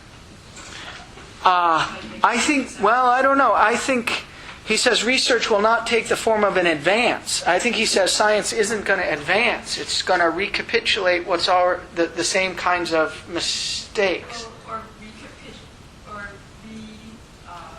re-express the things that we know one way in a scientific way. So it's not going to advance just forward, it's going to reinterpret things that we know one way. See, I mean, we should talk about this later. What I think is that it's not that Heidegger is against science. I think Heidegger is very much for science. But I think he's against science starting from a bad set of background presuppositions. And I think what's going on here is that he thinks that if that's all you do in science, you just hold on to the bad set of background presuppositions, then you're just going to, I think anyhow. Elam's disagreeing. Go ahead. So, first of all, there's a should there. It would be Yes. can, right? Since it cannot wait, therefore this is bound to happen, but, well, what can we do? You have said that, if you were right, but there's a should there. So that's, Yeah, but there's also scare quotes around the can. I mean, and yeah, I mean, I agree. I don't know what the should is doing. I think the should is doing. About, Yeah, go ahead. about Kuhn, I think the examples of Kuhn is very transparent at the bottom of 29 when he's talking about science itself, because I thought that anomalies arise within the scientific practice itself. They do. So it doesn't require a phenomenology for the anomalies come apart. So it takes care of itself. Like if you look at the history Yeah. of scientific revolutions, Yeah. without being phenomenology, we come across anomalies and then seem to be, revising it all right? So it doesn't seem to. I mean, Kuhn wouldn't help us here, it seems to me, because it's within the scientific practice altogether. No? Well, Although there are, philosophical moments in the change Yes. of class, however, it still seems to be doesn't require a phenomenology to do that. It seems they are taking care of themselves just right. Well, yeah, I think that there's a way in which that's right. So you're talking about on 29, on 9 in the German. I see it. It's awesome because 25 years earlier than Yes. publishing of the structure of scientific revolution, Yeah. the same ideas are there. That's right. So he says the real movement of the sciences takes place when their basic concepts undergo a more or less radical revision which is transparent to itself. That's what I was describing as holding on to the anomalies, where the anomalies no longer look like problems that you can just sweep under the rug. They look like the clue to how you're supposed to reconceptualize what's going on. The level which a science has reached is determined by how far it's capable of a crisis in its basic concepts. That's exactly right. And so I think that he does think that you can.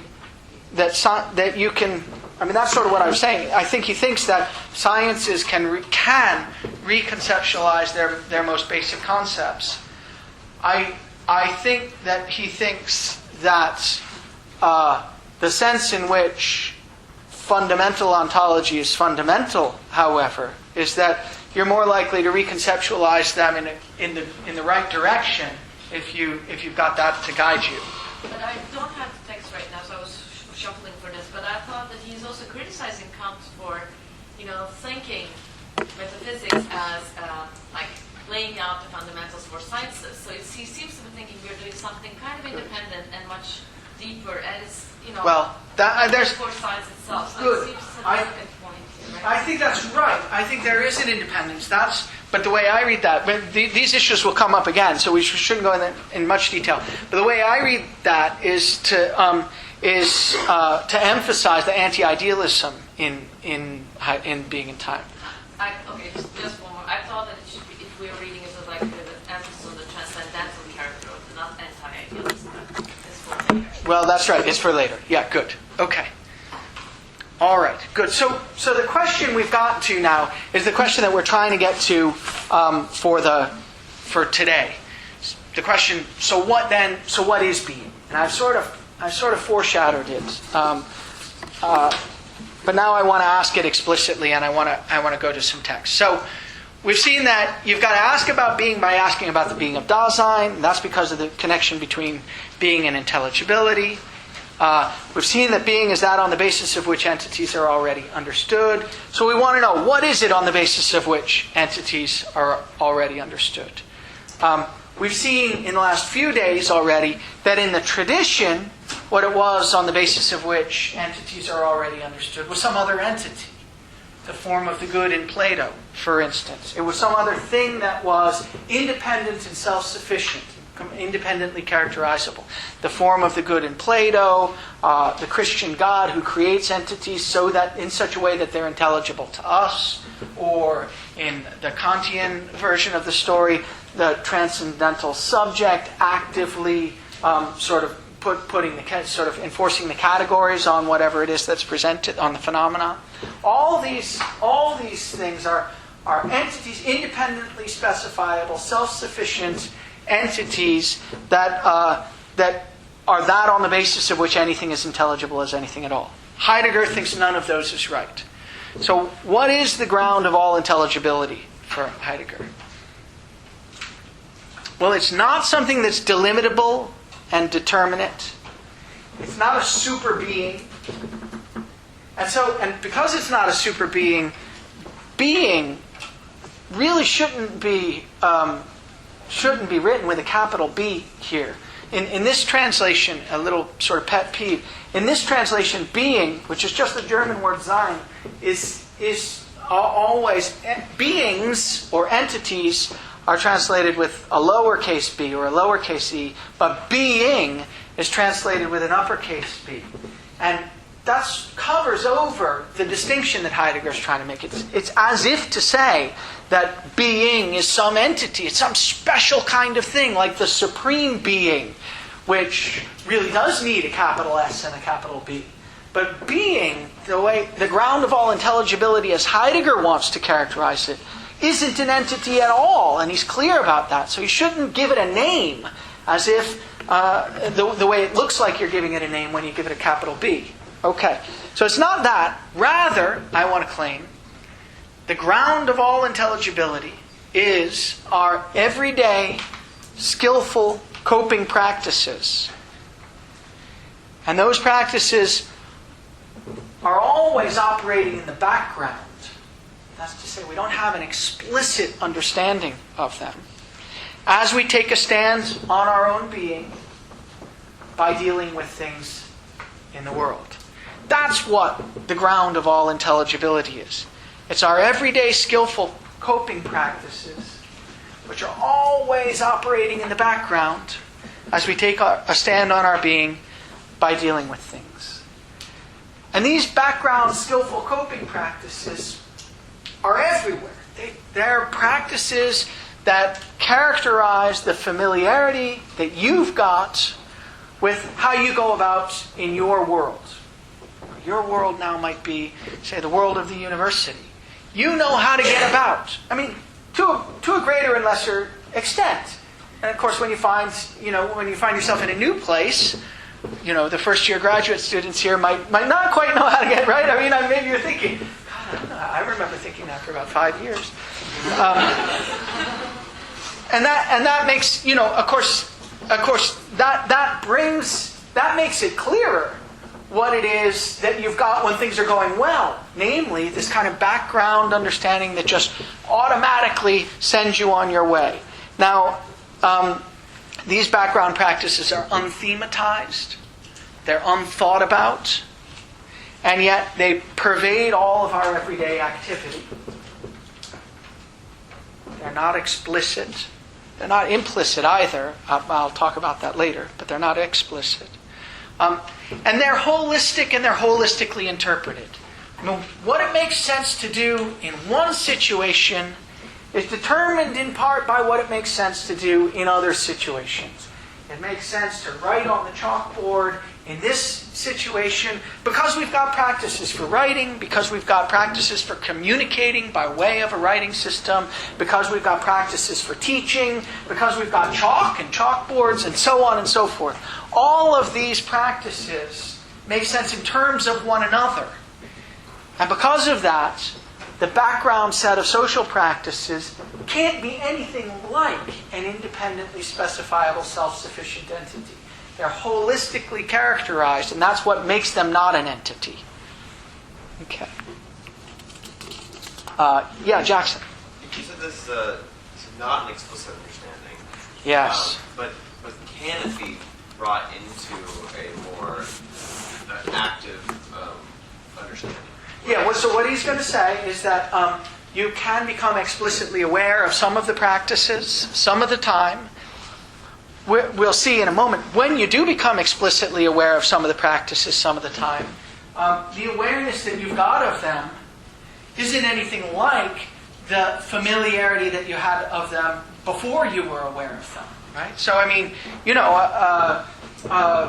when I'm writing on the board, I'm not busy thinking about what it is to be writing on the board. And if I were, my writing on the board would take on a very different character for me. But you can become explicitly aware of them.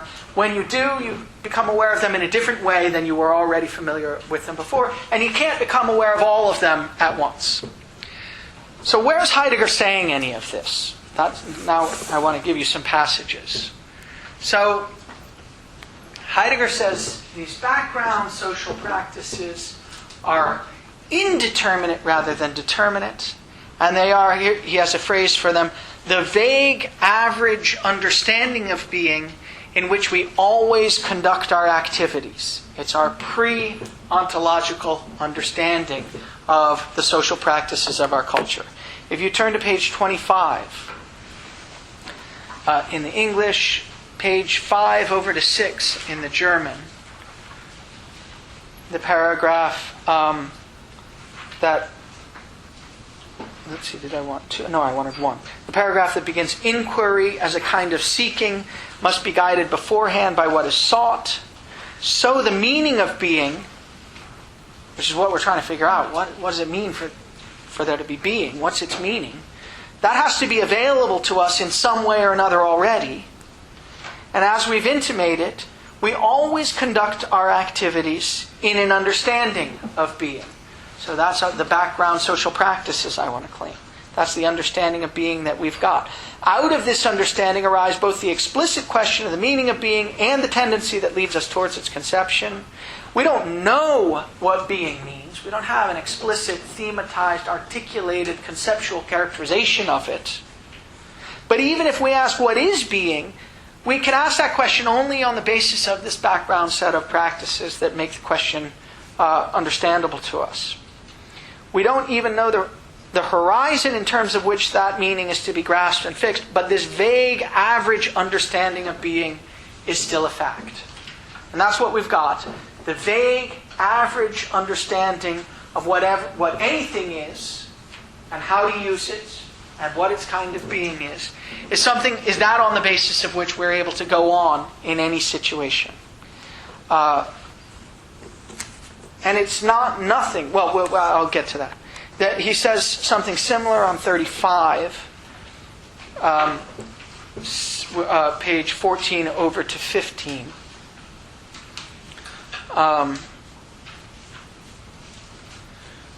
He's got a different name for it here. He says, if to interpret the meaning of being becomes our task, Dasein is not only the primary entity to be interrogated, it's also that entity which already comports itself in its being towards what we're asking about, towards being. You're already taking being into account whenever you're acting. But in that case, the question of being is nothing other than the radicalization of an essential tendency of being, which belongs to Dasein itself, the pre-ontological understanding of being. That's our average, everyday understanding of how to go on, our know-how for how to operate in situations. Yeah? We talked about this last time, but I still don't exactly understand how this makes us different from animals, because it seems like an ant also has a vague understanding of what a breadcrumb is and takes it to this nest. Yeah. Yeah.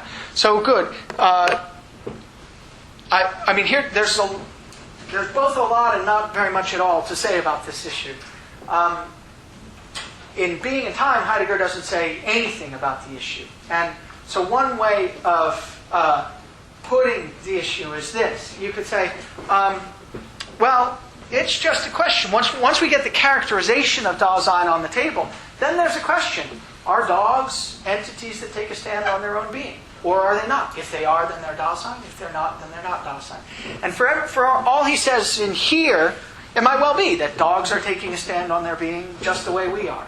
Now, ultimately, he doesn't think that, but he doesn't think that for reasons that aren't really made explicit here. There are other things that he ends up saying. So I guess that maybe the thing to say about it is, since he's not committed here to saying that we're Dasein and animals aren't, maybe we'll just leave the question to the side. Yeah. Oh, no, sorry. Oh, just stretching. I feel the same way. Okay. All right. So,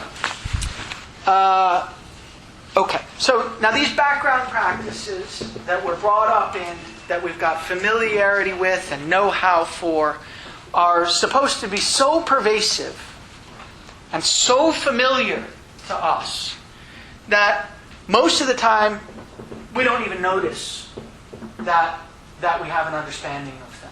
Most of the time, we're not at all focused on the idea that, in order to write with a piece of chalk, you've got to pick it up first.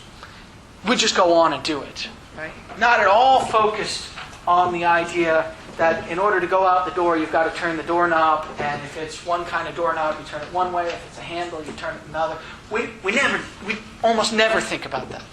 I mean, it's a kind of, I end up thinking about it a lot. Kind of problem. Stops you sometimes, but for the most part, we don't think about those kinds of things. And that's because these background practices and the familiarity that we've got with them are so pervasive and they're so familiar to us that they're like, you might say, they're like water to a fish. Go ahead. Yeah. I wonder what the meaning is of these everyday skillful practices and the vague average understanding. Does Heidegger think that this is something which is already there a priori, or is it something which develops in the process of social interaction? The second, although to be honest, he doesn't say very much about it. He doesn't think that, he thinks that once you're Dasein, then it's there.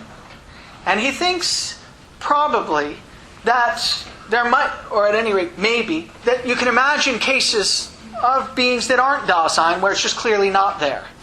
He doesn't have a lot to say about the process of going from not being Dasein to being Dasein. If he were to say anything about it, I think he would say something like what Wittgenstein says about the transition from not having language to having language. Wittgenstein says about that transition, it doesn't happen at any one moment. The best you can say is that light dawns gradually over the whole. That's what Wittgenstein says about the acquisition of language. And I think Heidegger would say something like that about the acquisition of social practices. Mostly what he's interested in is what it's like to be the kind of being that's already got a familiarity with social practices. There can be, degrees of that. Maybe teenagers haven't got it quite as much as the rest of us or something. But they have it and then lose it. I'm not sure. So there might be degrees or differences, but what he's interested really is the case where you've got someone who's fully involved in the set of social practices. Yeah. I've got a couple of questions. At first, when we're saying that a Dasein is a being that can take a stand on itself, what do we mean by taking a stand on itself? Well, we're going to have to look at that more later when we get to the analysis of the who of Dasein in Chapter 3. But among other things, it means having what Heidegger calls, following Aristotle, I think, for the sake of which is something like an understanding of what your role is or what your identity is. But it involves a lot more too. But that we'll have to save that for later. And of course, whatever that understanding is, it's not a cognitive kind of understanding. It's a know-how for how to go on as the kind of being that you are, as the kind of in the role that you've got in particular situations.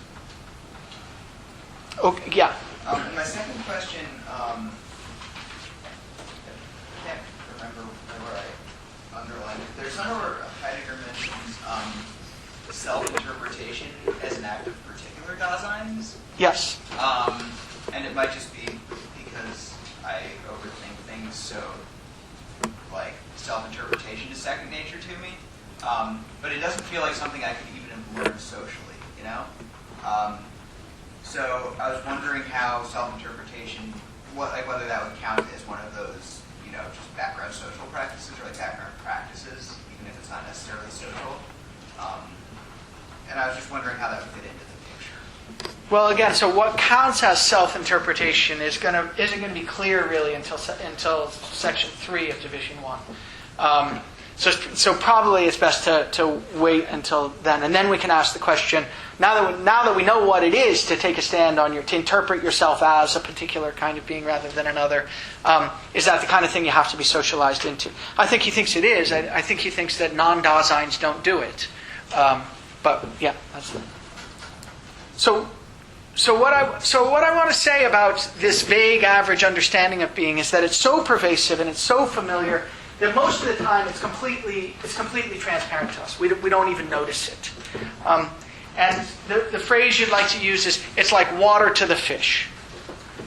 There's this, has anyone read I've become mildly obsessed with David Foster Wallace. Has anyone read the David Foster Wallace commencement speech? So he opens up with this joke there are these two young fish swimming along, and they happen to meet an older fish while they're swimming, and the older fish says to the younger one, he nods, he says, "Morning, boys, how's the water?" And they sort of swim along for a while, and after a while, one of them turns to the other and says, "Water." Right? And you sort of get the idea that if there's no contrast class, if you've never encountered the absence of it, then it's very hard to get an understanding of its presence. And Heidegger thinks that the background social practices are like that for us. We can't ever get outside of them. And since you can't ever get outside of them, it's very hard to get an understanding of what they are in the first place. And he says that in a couple of places. On page 37, which I think we haven't quite read. Did I ask you to read to 37? I can't remember. Anyhow, page 37 in the English, 16 in the German. The paragraph, at the beginning of the paragraph, Heidegger says, "Thus, because Dasein is ontico-ontologically prior, its own specific state of being remains concealed from it. The fact that it's the kind of being that takes a stand on its own being by having know-how about how to deal with all the kinds of entities that are relevant to it in its world, that's concealed from it." And then he says, Dasein is ontically closest to itself. That's to say, you've got know-how for all these practices. It's closest to you like water is to the fish. You know how to deal with things just automatically. And for that very reason, it's ontologically farthest. That's to say, to understand what that way of being is, by means of which you're the kind of being that's got this familiarity with a set of social practices, to understand that, the way Heidegger's going to try to help you understand it, that's incredibly difficult. Ontologically, it's the farthest, despite the fact that ontically, it's the closest, just like water to the fish. And then he says, but pre-ontologically, it's surely not a stranger. That means something like, being the kind of being you are, you've got a pre-ontological, a pre-thematized, pre-systematized, pre-articulated understanding, know-how for how to go on in various situations. And it's only because you've already got that you could engage in the kind of ontological project that Heidegger's interested in anyhow. But that pre-ontological understanding, it's not being a stranger to you, isn't anything like an ontological account of the sort that he's going to give. So he said that's the like water to a fish kind of thing. And he says it again on 69. Right at the bottom of 43 in the German. And because this average everydayness makes up what is ontically proximal, that means close by for this entity, it has again and again been passed over in explicating Dasein. That's why Heidegger's going to say nobody in the history of philosophy, in the history of the West, has ever understood this, because it's so close to us that we pass it over constantly. That which is ontically closest and well known is ontologically the farthest and not known at all, and its ontological signification, which Heidegger's going to give you, is constantly overlooked. So the background practices are like that. We are so familiar with them, and they're so pervasive that we don't even notice they're there, and yet without them we couldn't be without them and our understanding of them, whatever that amounts to, kind of know-how we've got, our understanding of them, without that we couldn't be the kind of being that we are.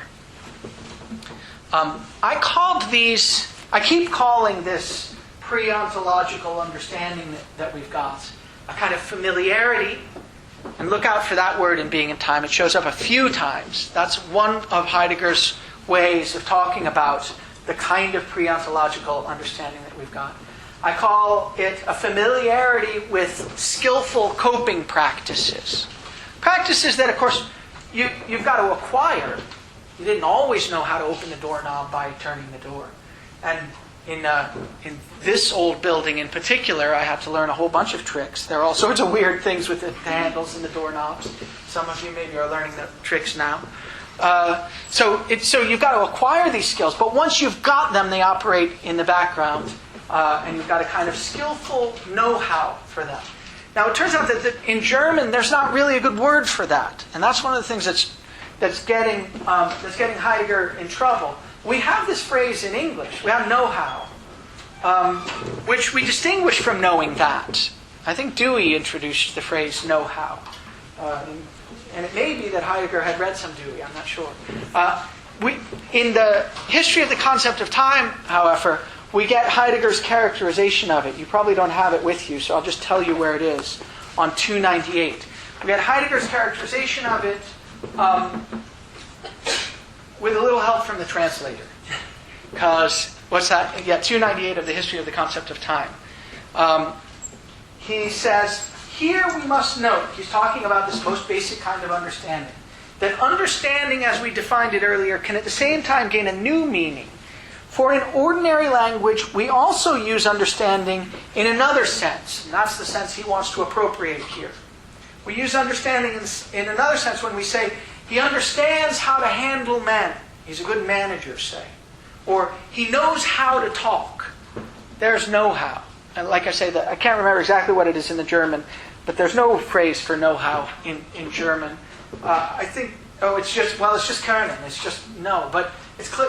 So the translator is helping us out a little bit. But understanding here means knowing how. It means being capable of, having a kind of ability for, a practical understanding of, and that's what's at stake here. Let me just add. So the background practices. So being is the background practices, background social practices on the basis of which we make sense of things. And that's a funny structure. It's not like an entity. It's not determinate. You can't define it. It's not independent. It's holistic. It's a funny kind of thing, and we've got a funny kind of understanding of it that's manifest in our very skills. Now, when Heidegger's saying all this, it puts him in a particularly interesting relation to another philosopher whom some of you may have studied a bit, namely Wittgenstein. Because Wittgenstein thought, like Heidegger, that if you want to know what it is in virtue of which my beliefs are true, what it is in virtue of which they're grounded or certain, then if you want to figure that out, ultimately you're going to discover that it's not more beliefs or more determinate propositions about which I can say, I'm absolutely certain. So if you want to know whether it's right to believe P, you might think, well, I believe P because I believe Q, and Q is more certain than P. And I believe Q because I believe R, and R is more certain than Q. And so, but at certain points, Wittgenstein says, what's not going to happen is that you're not going to reach a proposition that's just completely unassailable. Of course, Descartes thought, that was Descartes' hope, that he'd be able to build up knowledge from the most certain foundation. Right? And Wittgenstein, like Heidegger, wants to resist the idea that project makes sense. At the bottom, Wittgenstein says, you're not going to find a ground of absolutely certain propositions.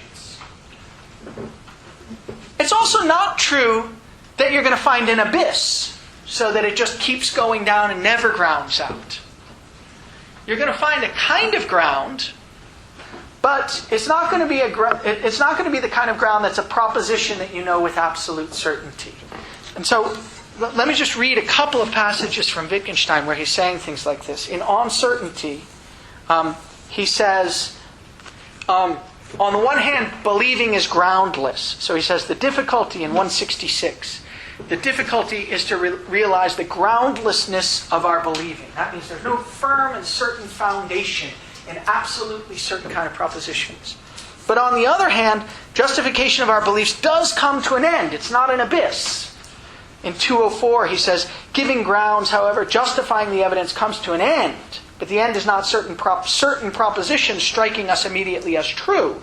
It's not a kind of seeing on our part, it's our acting, which lies at the bottom of the language game. And that makes him similar to Heidegger, because Heidegger thinks the ground of all intelligibility is our practices, our acting, knowing how to go on in certain situations. But there's a difference between them too. because Wittgenstein thinks that there's just nothing you can say about that ground level. There is knowing how to go on, but if you want to describe our human behavior, he says in this, the Remarks on the Philosophy of Psychology, Volume 2, in number 629, he says, if you want to describe our human behavior, the most you can do is describe the whole, he says, the whole hurly-burly. That's the background against which we see an action, and it determines our judgment, our concepts, and our reactions. But you just can't say anything about it except that there's a whole hurly-burly of it. And Heidegger's project is to say, no, you can say something about it. Something important, something interesting. It's got structural features, and I'm going to lay them out for you. And once we've done that, we'll really have a grasp on what counts as the ground of the intelligibility of everything that is. That's to say, what counts as being. As you know, the reading for this week was sections 12 to 15, but I'm still also wrapping up sections 9 to 11, and I'm going to read one or two things from section 9, I think, at the beginning of lecture today. Here's what I'm hoping we'll understand by the end of today, or at least have a glimmer of. Three things. I want to try to understand the phenomenon that goes along with what I'm going to call Dasein's active involvement in a world, or with a world. That's one thing. Active involvement with the world. That's the most basic kind of familiarity that we have with the most basic kind of thing we've got familiarity with. That's something like our most basic state, active involvement with the world. And I'm going to try to say what that phenomenon is in Heidegger's view. The second thing is I'm going to try to say something about what a world is. That's the thing we're actively involved with.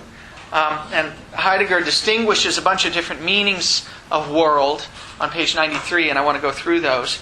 And the third thing I want to do, or at least start to do, is to start to talk about the ready-to-hand mode of being that equipment has when we're skillfully coping with it. So we're going to go through those three issues.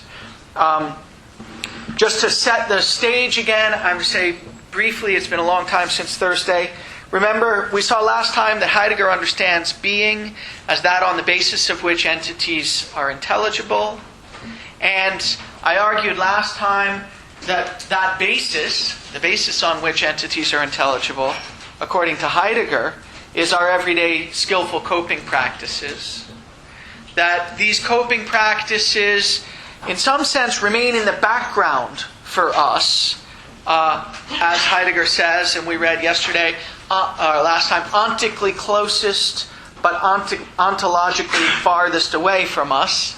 And I said, like water to a fish. It's something the background social practices are practices that you've got an intimate kind of familiarity with.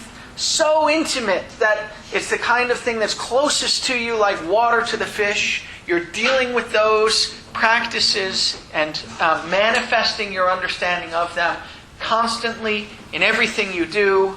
But precisely because of that, they're ontologically farthest away. Those background social practices are what it is are incredibly difficult to characterize as practices and in their mode of being, in what it is to be those practices. I'll give another analogy. The background social practices they're sort of like, they're analogous to the illumination in a room. You need the lighting, you need the illumination in a room in order for anything to be visible at all.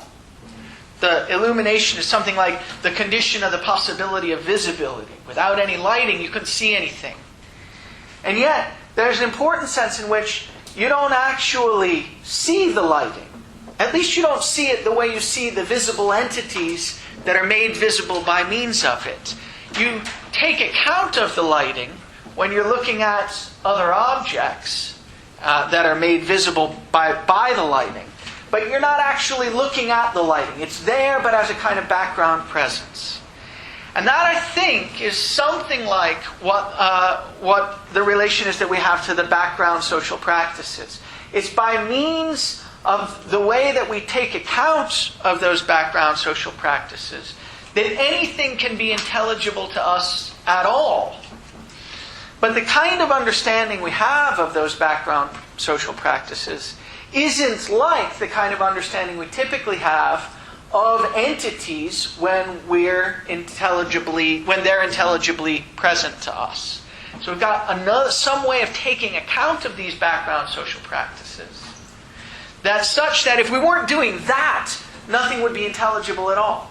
Just as if we weren't taking account of the lighting, nothing would be visible at all.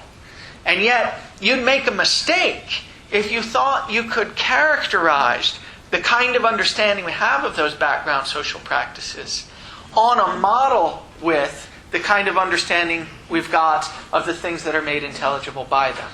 So that's sort of review. I'm adding a new analogy.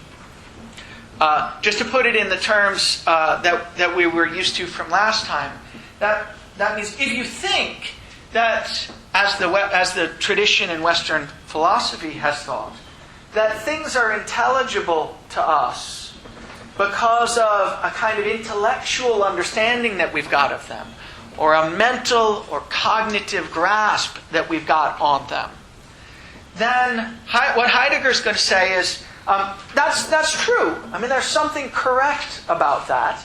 There's a sense in which when I stare at the chair, I can have an intellectual grasp of its present at hand properties. I can say what color it is, what shape it is, what size it is, and so on. But the condition of the possibility of my being able to have that kind of intellectual grasp on the present at hand properties of the chair is that I've got some more fundamental, he'll call it ontologically prior understanding of a whole set of background social practices for dealing with chairs, for staring at chairs and other kinds of entities, for isolating present hand properties, but also for dealing with equipment and so on. All these background social practices that we're going to have to lay out, try to have to describe. It's only because I've got that background understanding that I'm able to have the intellectual grasp of the chair that I've got when I see its present at hand properties. And whatever that background understanding I've got of the chair is, it's not assimilable in any way to the kind of intellectual grasp of the chair that I've got when I isolate its present at hand properties and make statements about them. That's okay. So that's the sort of review. I mentioned a kind of analogy with Wittgenstein. I was looking for a passage in Culture and Value, a collection of sort of aphorisms by Wittgenstein that I think lays out his version of it well, but I couldn't find my copy of Culture and Value. So if someone's got a copy, go look. I think it's on page 16. He talks about the background understanding that makes up the human form of life. That's what he calls it. The human form of life. And he says, whatever that background understanding is, it's not like the kind of understanding that we have when we're able to use language from within a language game in order to make statements about the way things are. And I think to that degree, Wittgenstein's characterization of the background understanding of a language game is similar to Heidegger's characterization of the background social practices. The difference, as I mentioned last time, is that Wittgenstein thinks there's nothing you can say about that stuff. That words give out, and there's just nothing. It's a hurly-burly of existence, he says. And there's nothing that you can say about it. Whereas Heidegger's whole project is devoted to saying something about it and telling you about its structure. Yeah? Yes, when you say that my ability to see the chair as present at hand is based in the background social practices, does that mean that presence at hand is just a subordinate way of being within a larger, more important ways of being? Or does that mean that, presence at hand, everybody can get to it somehow, but maybe, because of background cultural practices, I can look at chairs, but can't look at tables at present as hand, because I don't have the tools to do so? Well, is it possible that there might be background social practices wherein nothing ever appears as present at hand? Yes, it is possible. I think he thinks it's unlikely. But but the first thing you said when you use the phrase subordinate. I think gets at the important point. Subordinate isn't the word that Heidegger will use. He'll say it's derivative, derived. Sometimes he'll say it's founded. And what that means is something like you couldn't have the understanding of entities that we get when they're presented to us in their present-at-hand mode of being, as having independent, self-sufficient properties attached. You can have that understanding of entities unless you already were the kind of being that had, as we'll see, being in the world, or that had these more basic kinds of everyday coping skills. And the basic idea, just to give you the intuition, I'll say a little more about this later. Really, the way to think of it, for those of you who have some background, how many of you have some background in philosophy of mind? Okay, good. So, in philosophy of mind, typically, in the Anglo-American analytic tradition of philosophy of mind, at least since the late 19th century in Brentano, we've thought of intentionality as the central feature of the mental. And intentionality is, it gets defined as that feature of the mental in accordance with which our mental states are of, about, or directed towards stuff out there in the world, however metaphysically you characterize the stuff out there in the world. I have thoughts about chairs. I perceive the roof of the building next door, and so on. I have these mental states that are and they're directed towards stuff outside of us. And really, although you could read the whole of Being in Time and never get this, really, in a certain way, the project of Being in Time is the project of trying to figure out how it's possible.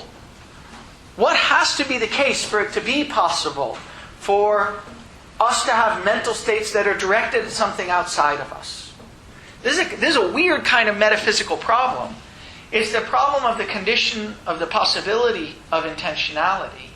And you could read the whole of Being in Time and never know that that's what he was talking about, because in all of Being in Time, I don't believe the word intentionality ever shows up. But somebody tell me if I'm wrong. If you see it somewhere, I'd be fascinated to know. It's certainly not a prominent feature of the discussion. But you can tell that this is the context in which Heidegger's thinking if you read the lectures around the period. In particular, if you read the Basic Problems of Phenomenology, which is explicitly all about intentionality. It talks a lot about intentionality. Intentionality is a central feature of the phenomenology of his teacher, Husserl. And Husserl, very influenced by Brentano, thinks of intentionality as an essential characteristic of mental states. And in Basic Problems of Phenomenology, which I've said before, goes over a big chunk of the stuff that he goes through in Being in Time. In Basic Problems, he talks all about intentionality. He says what we really, and I'll show you some passages later today, what we really need to grapple with is the question, how is it possible for us to be a kind of being that gets directed outside of us towards something else? And that's what he thinks is, if you start with a picture of us that has us characterized as independent, self-sufficient mental entities whose mental states are completely closed off, then this possibility of going out beyond my mental state to be directed towards something outside of it seems to be an impossibility. It looks like that kind of transcendence, my going beyond the internal container of the mental stratum that characterizes me, it looks like an impossibility. And what we'll see is that he takes to be a reason for rejecting the Cartesian, but also other models of the kind of being that we are, that have us introduce an insurmountable gap between the realm of the mental and the realm outside the mental towards which mental states get to be directed. Yes? Sorry, say that again? Yes, Husserl falls in the category of the people that Heidegger is rejecting. Absolutely. Yes? When he says that when we perceive objects, we perceive the object in and of itself. We don't grasp an image of the object in our mind. That's right. That's right. Well, the question is whether it's possible to make sense of that claim. So there are things that Husserl says. We won't talk in detail about Husserl because we already have a lot to talk about. But there are things that Husserl says that seem to suggest that he wants a picture according to which our mental states get to be directed to things outside of them. He certainly talks that way. The question is going to be whether metaphysically it's all right for him to have that picture. And Heidegger's going to say no. So. It seems like Heidegger sort of takes it as given that the intentionality of Dasein and the intentionality of something like a compass are totally different. Yes. Right? Yeah, in fact, we'll see. I think maybe it's even in something that you read for this week, although I can't remember. We'll see. He actually talks about the difference between the way what's going on in the interaction between the chair and a wall when the chair is touching the wall, and what's going on in the interaction between me and the wall when I'm touching it. And he says these are just totally different things. They're in no way analogous to one another. That's right. And they can't, on his metaphysical picture, they can't be, because the mode of being of the chair is radically different from the mode of being of Dasein. Yeah.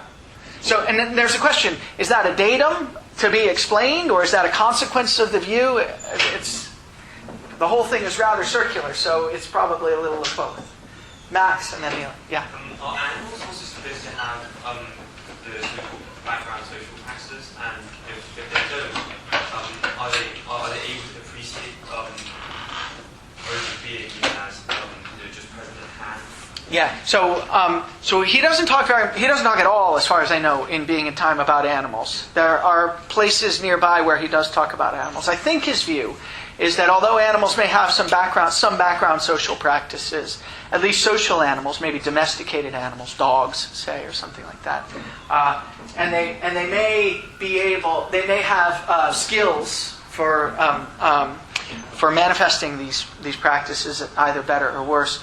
They nevertheless fall short of being the kinds of being that we are, because although they're manifesting these skills, they're not in doing that taking a stand on the kind of being that they are, which is what we do.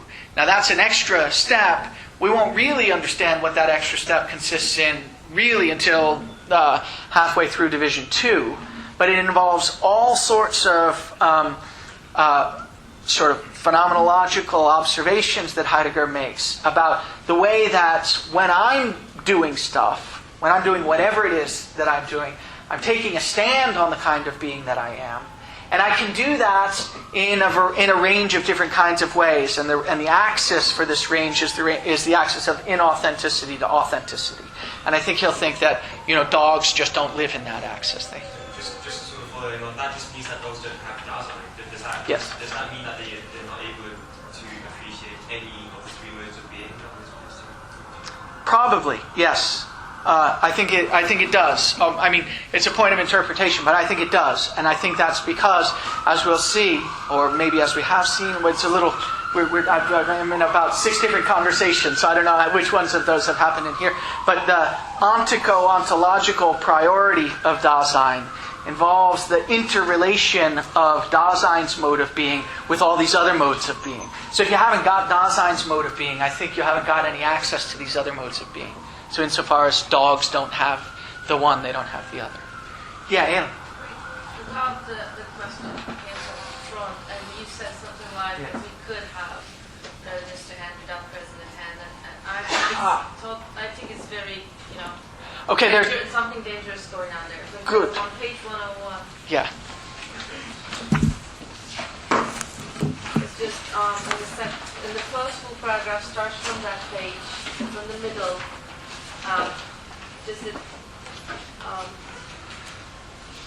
Readiness to hand is in italics. Readiness to hand is the way in which entities as they are in themselves are defined ontological categorically, yet only by reason of something present at hand.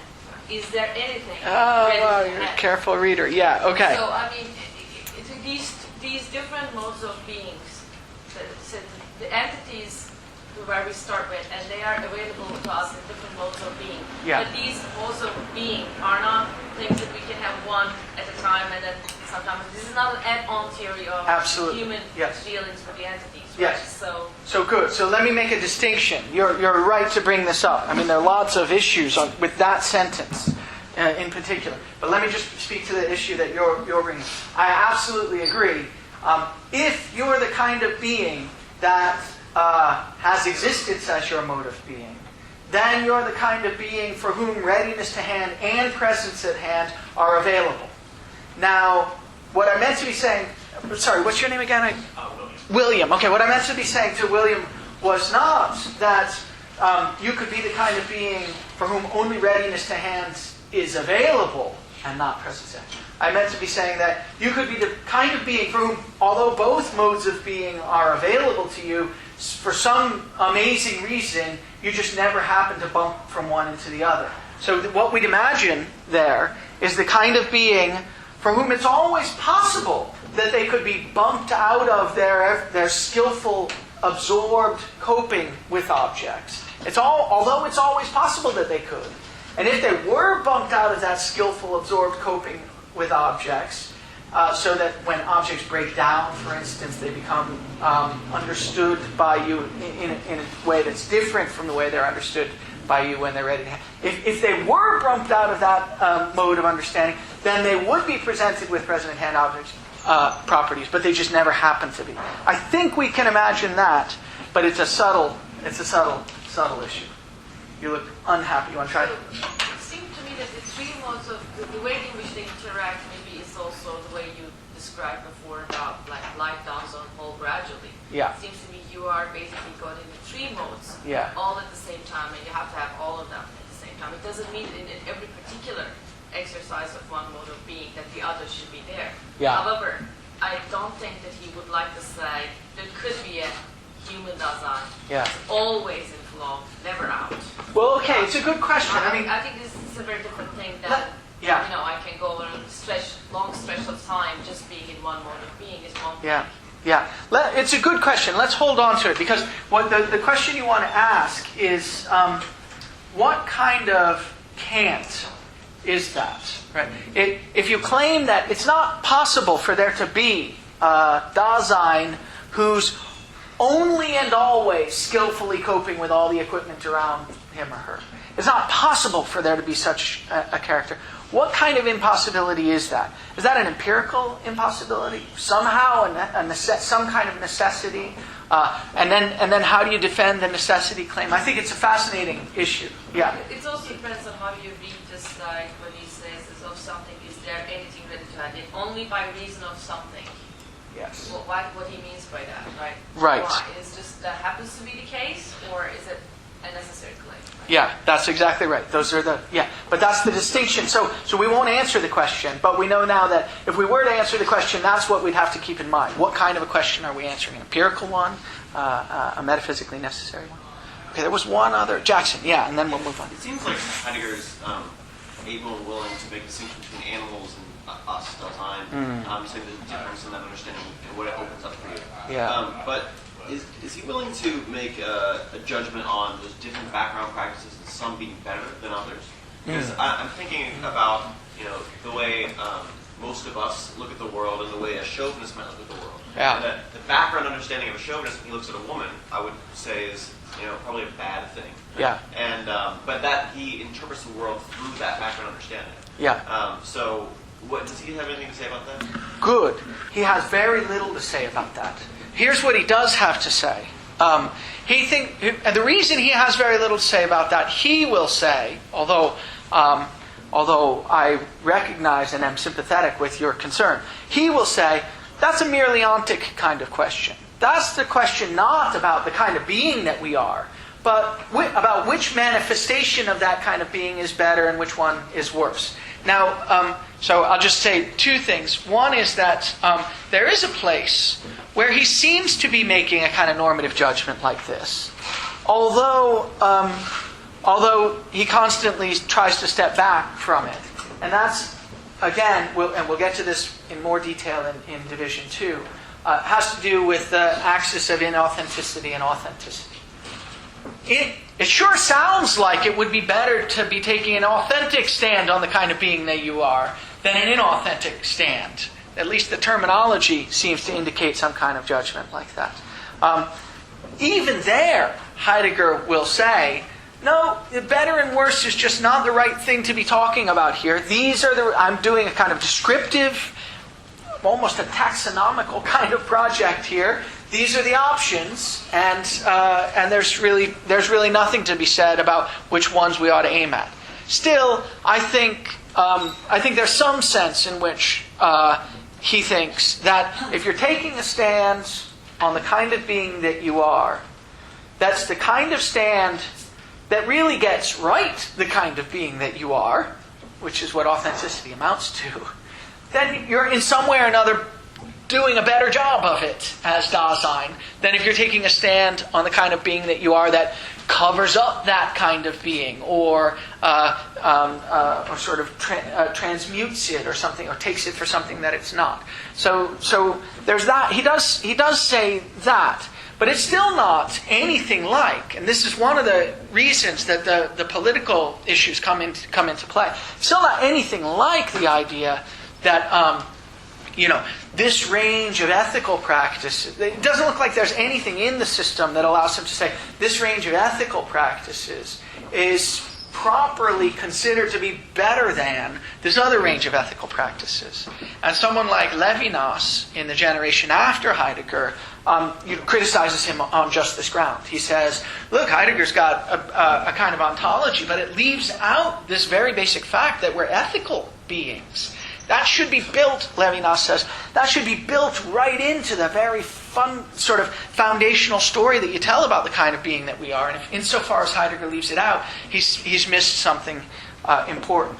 On the other hand, you get people like Charles Taylor, who is very interested in the kinds of ethical claims that we can make about ourselves and the kinds of beings that we are. Who thinks that you can take something like the Heideggerian metaphysics and build out of it a story about how you make ethical judgments of this sort. So people go back and forth on it, but that's an important issue. Okay, let me move on because we have a lot to do. So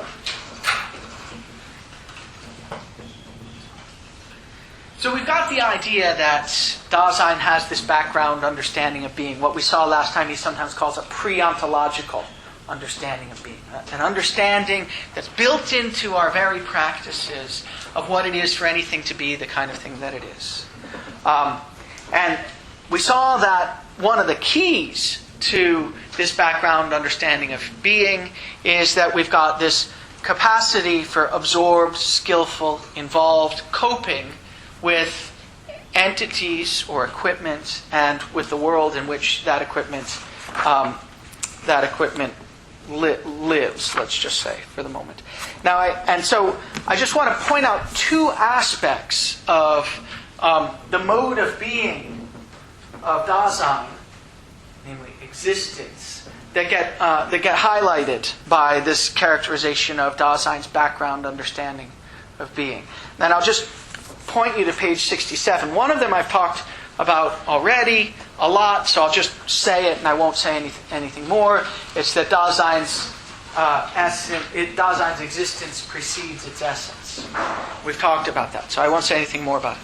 But on the bottom of 67, there's a second thing that he says. He says, that being which is an issue, so this is 67 in the English, 42 in the German, number 2 at the bottom in section 9. He says, that being which is an issue for this entity in its very being, so that being which is an issue for this entity in its very being, is in each case mine.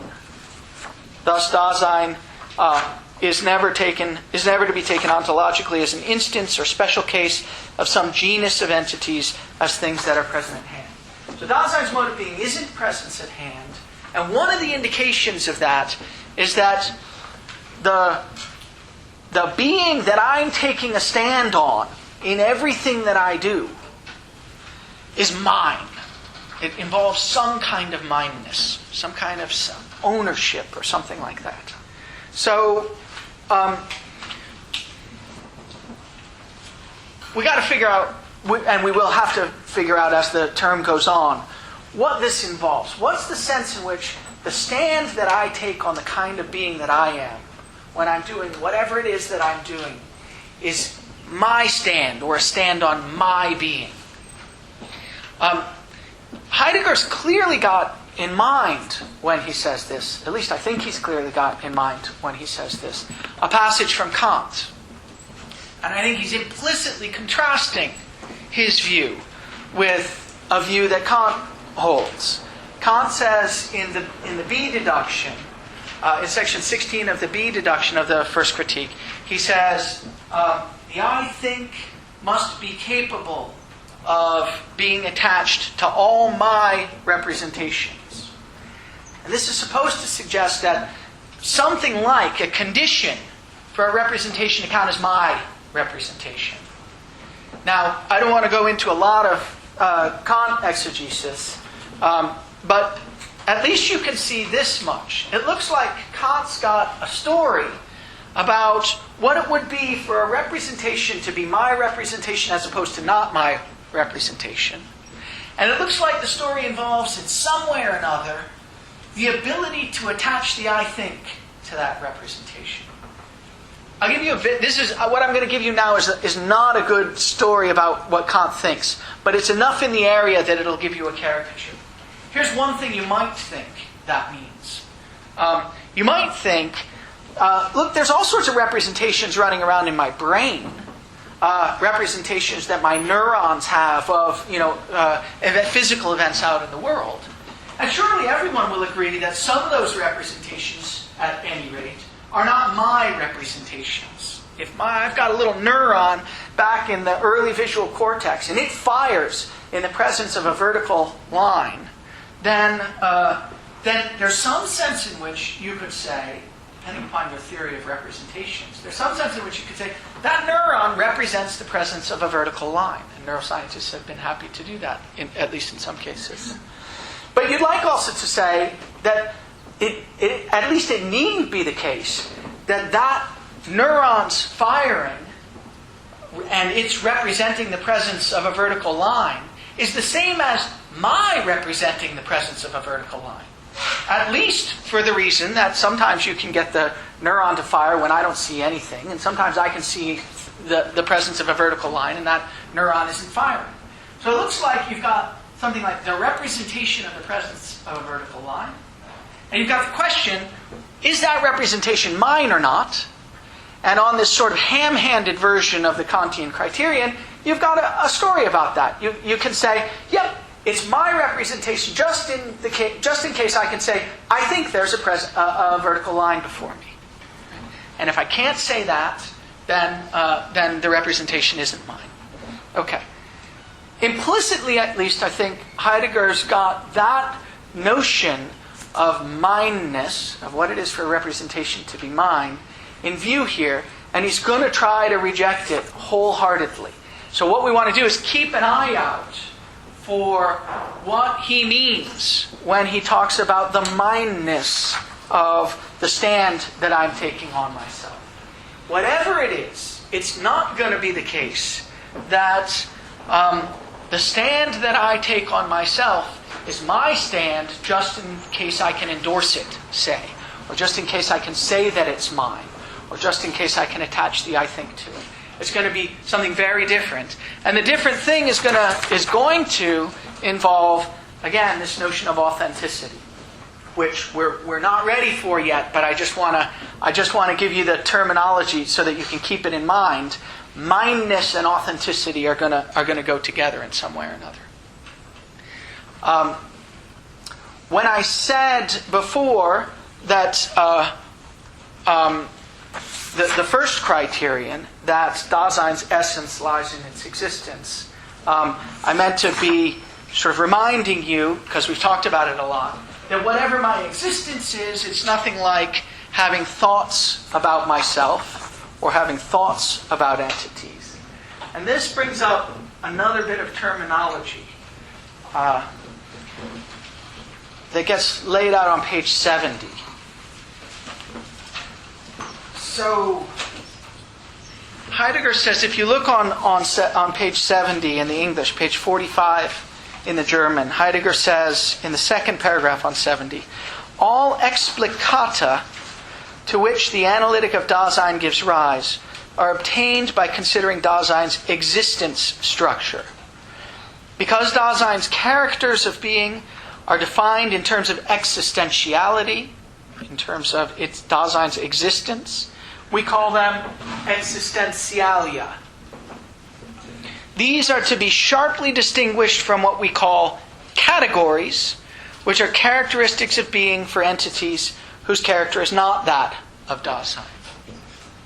So Heidegger's again got in mind Kant, or maybe Aristotle, in general, the Western philosophical tradition, that thinks that categories are the most basic structures by means of which you can say what it is for anything to be anything at all. In Aristotle, you get a kind of mishmash of basic categories. Kant sort of inherits the mishmash and tries to systematize it. But whatever the categorical structure of entities is, it's meant to be a structure of entity. I mean, in the tradition, it's meant to be a structure that pertains to every entity. And what Heidegger's doing here is he's saying, look, insofar as we understand the term categories in the way Kant has or in the way Aristotle has, as the basic structure by means of which anything gets to be anything at all, then I've got to differentiate existentialia from them. Because the existential structures of Dasein are going to turn out to be nothing like the categorical structures that the tradition has been familiar with. And that's all he's saying here. So these existentialia, they're going to be the basic structures of the mode of being of Dasein, whose mode of being is existence. And they're not going to look anything like the traditional categories, which have, to do with basic kinds of present-at-hand properties.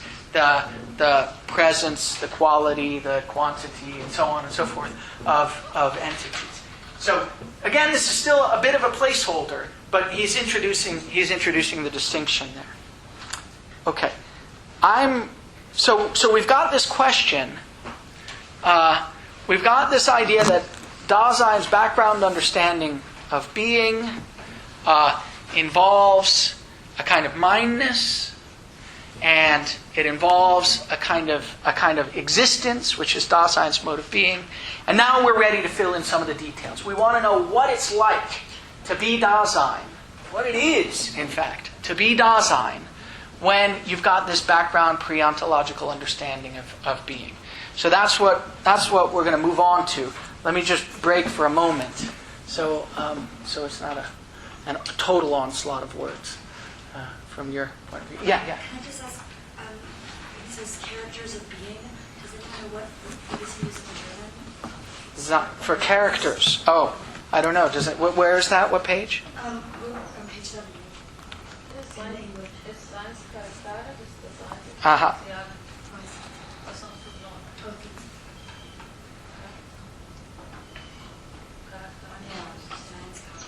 So just literally character. Okay.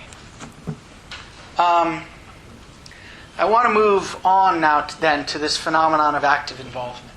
Because the background understanding that we have of being, the pre-ontological understanding that we have in being, Heidegger thinks is a matter of our actively being involved with a familiar world. So we've got to get what notion of involvement is at stake here. And I'll just talk a bit and give you some examples, and then I'll try to tie it down to the text. So the notion of involvement that Heidegger's got in mind here, I think, we have in the normal English meaning of the term. When we say someone's totally involved he's really involved in his work. Or, I have an uncle who's involved in the theater. And the notion of involvement that we've got here is a notion of being familiar with, being capable in a particular domain, and being caught up in that domain.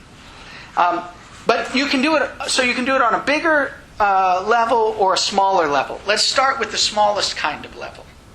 So you can be involved with the door when you're going through it, when you're reaching out to grasp it and open it. So, and in general, whenever you're coping skillfully with entities, you've got a kind of involvement with them.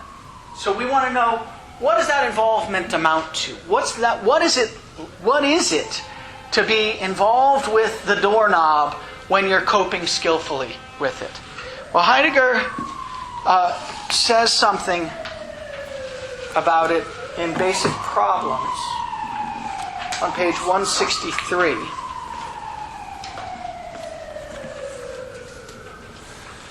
He's got a term for the basic kind of familiarity you've got with an environment that you're working in, say a classroom or the office at work or your dorm or wherever.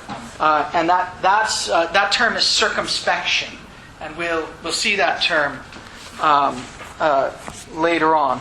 He's using it here in Basic Problems on 163. He says, circumspection uncovers and understands beings primarily as equipment. So this is where the term equipment comes in. When we're dealing skillfully with the doorknob by reaching out to grab it and open it, maybe not even thinking about it at all, the doorknob has the mode of being of equipment, and we're involved with it or coping skillfully with it. And he says, when we enter here through the door, we do not apprehend the seats as such, and the same holds for the doorknob. So whatever it is to be coping skillfully with and involved with the doorknob, when I'm using my background understanding of the practices for dealing with doorknobs, whatever it is, it's not apprehending as such the doorknob. I mean, I might not even notice that I've reached out to grab the doorknob. It might happen that I'm walking along with a friend, we're having a great conversation, I'm really totally, what I'm thinking about, insofar as I'm thinking about stuff, is the conversation, and I might, well, just reach out and grab the doorknob and open the door and walk through it. What Heidegger thinks in that example is that although the thing you're dealing with in the foreground is the conversation, those are the thoughts that you're having, and that's the stuff that's really going on at the mental level. There's this background stuff that's happening without you even noticing it. And that's a more basic kind of involvement in the world. The involvement you have when you reach out to open the door with the doorknob without even apprehending the doorknob. Nevertheless, he says, that's to say the seats and the doorknob when I open the door to come into the classroom, they are there in this peculiar way. We go by them circumspectly, avoid them circumspectly, stumble against them, and the like. Stairs, corridors, windows, chair and bench, blackboard, and much more are not given thematically. I don't experience them as stairs, chairs, doorknobs, and so on. We say that an equipmental contexture environs us. And that's a phrase he has in Basic Problems that doesn't, I don't think, appear exactly that way in Being and Time. The context environs us. But the sense is that there's a way of taking account of all these things that doesn't involve apprehending them. So what does it involve? It involves in some way being conditioned by them. You might even say being drawn or solicited by them to act in certain ways. So you might say, someone like James Gibson, who's an environmental psychologist, would say, the doorknob solicits my grasp. And you'll see that Heidegger uses this terminology. This kind of terminology. It's a way of reversing the realm of activity and passivity. What does the soliciting in that case is the doorknob. And what gets solicited in that case is me, or my body, or me and my activity, something like that. So the doorknob actually draws out of me, when I'm coping skillfully with it, a certain kind of action. And in the basic cases, it'll draw out of me the appropriate kind of action. And I won't know it. I won't have any apprehension of the doorknob as doing that. I won't have any apprehension of myself as that to whom this is being done. In fact, there'll be an important sense in which there's no way to separate out me from the doorknob, my activity from the doorknob which solicits it. We become, and we'll see this in more detail in a moment, a kind of unity. And the unity that I am in the most basic cases is the unity of involvement, which is on my side, and world, which is, so to speak, on the other side. And Heidegger says that what you've got to call this is, we do it in hyphens in English, being hyphen in hyphen the hyphen world. One thing, in der Weltsein, one word. You can do it in German in one word, because German has this ability to sort of stuff words together and make bigger words. So you got this one word, in der Weltsein, being in the world. It's one unified phenomenon. It's got a sort of a Dasein side and a sort of a world side, but really, in the most basic cases, they're a unity. That's what he's trying to get at when he's talking about being completely absorbed in a situation. Charles Taylor, whom I just mentioned a little bit before, a very well-known contemporary philosopher who's quite influenced by his reading of Heidegger and others, has a version of this in a paper that he wrote on Merleau-Ponty. Taylor writes, "As I navigate my way along the path up the hill, my mind totally absorbed in anticipating the difficult conversation I'm going to have at my destination. Mentally, that's where I am, thinking about the conversation I'm going to have when I get there. I treat the different features of the terrain as obstacles, supports, openings, invitations to tread more warily or run freely, and so on. Even when I'm not thinking of them, these things have those relevancies for me.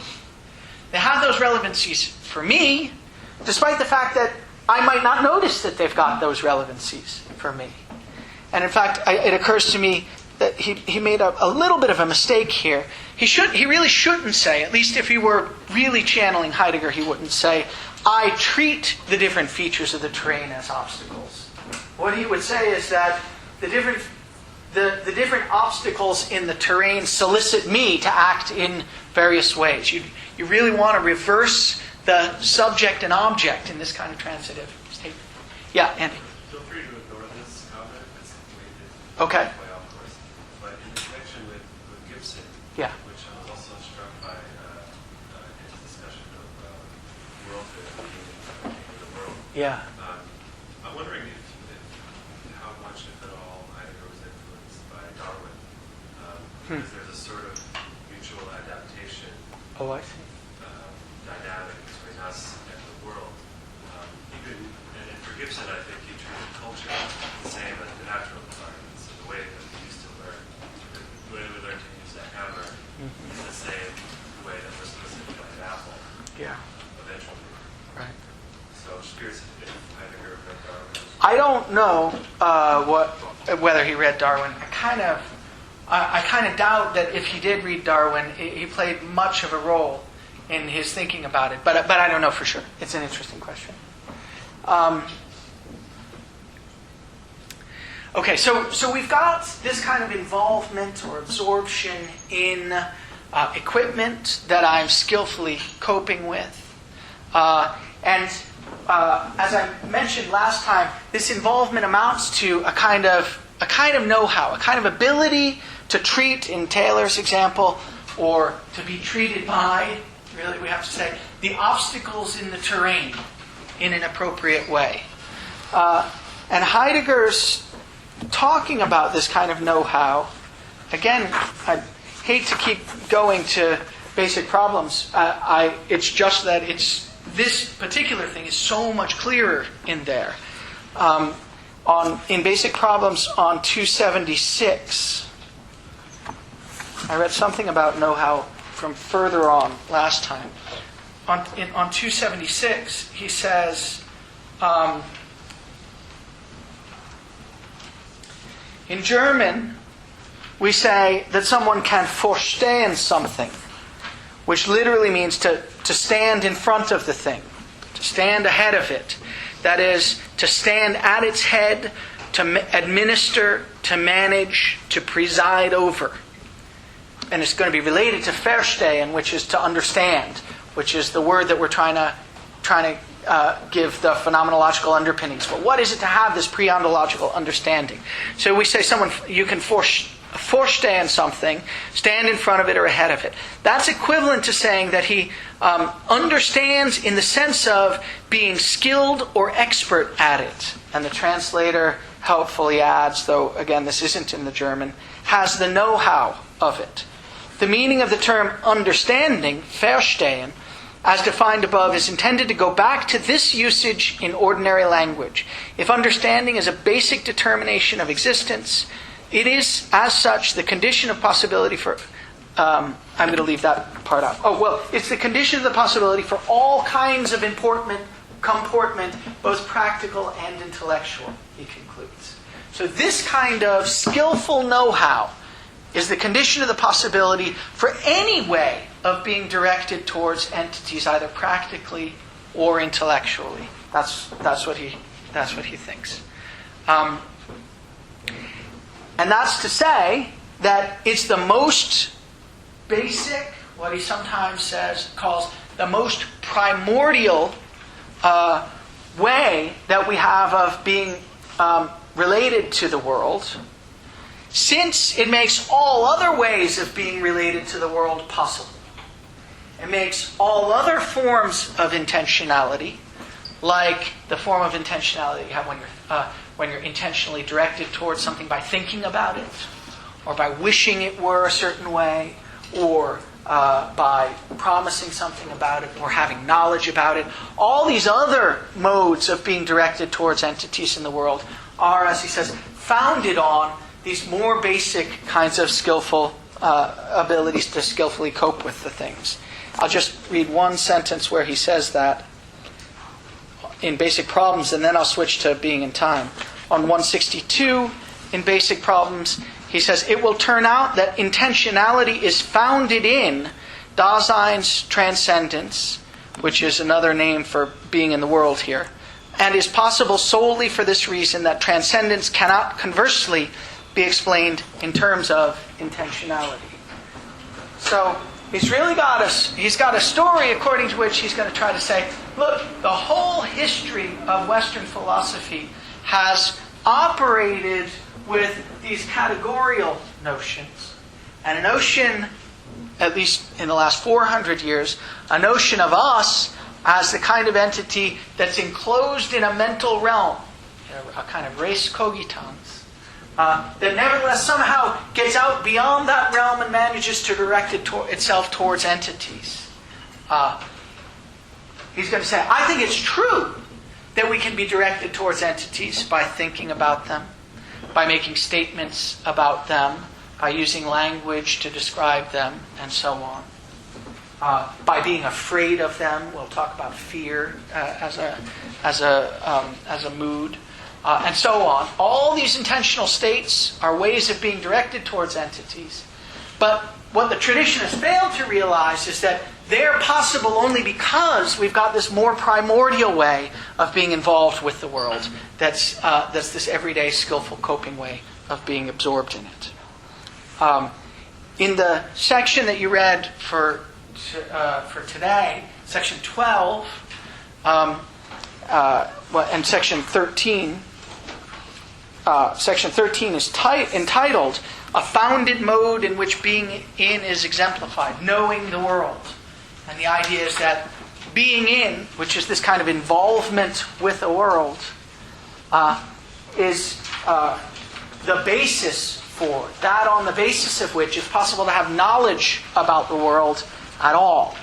I can only know things about the world because I'm already in touch with and familiar with the entities in the world because I've got these background coping skills. Okay, that's all I want to say about active involvement. Any questions about that? Yes, Aaron. So, on page 98 and 99, when this first ideal, so Yeah. Maybe I can see it, but it seems to me the distinction is basically the theoretical way of understanding identity in the practical way, right? And the structure of in order to is introduced to make the distinction. Yet I didn't see anything about that we shouldn't be aware of the in order to structure itself yet on those passages. So in the first instance, the distinction between practical and theoretical seems to be relying on this in order to structure rather than my not being even aware of it and being absorbed and completely lost and whatnot. So it seems to me they might come later, but in the first instance, the first intro, I didn't see it. Am I not seeing it here, or it will come later? It'll come on 99, in fact, I think.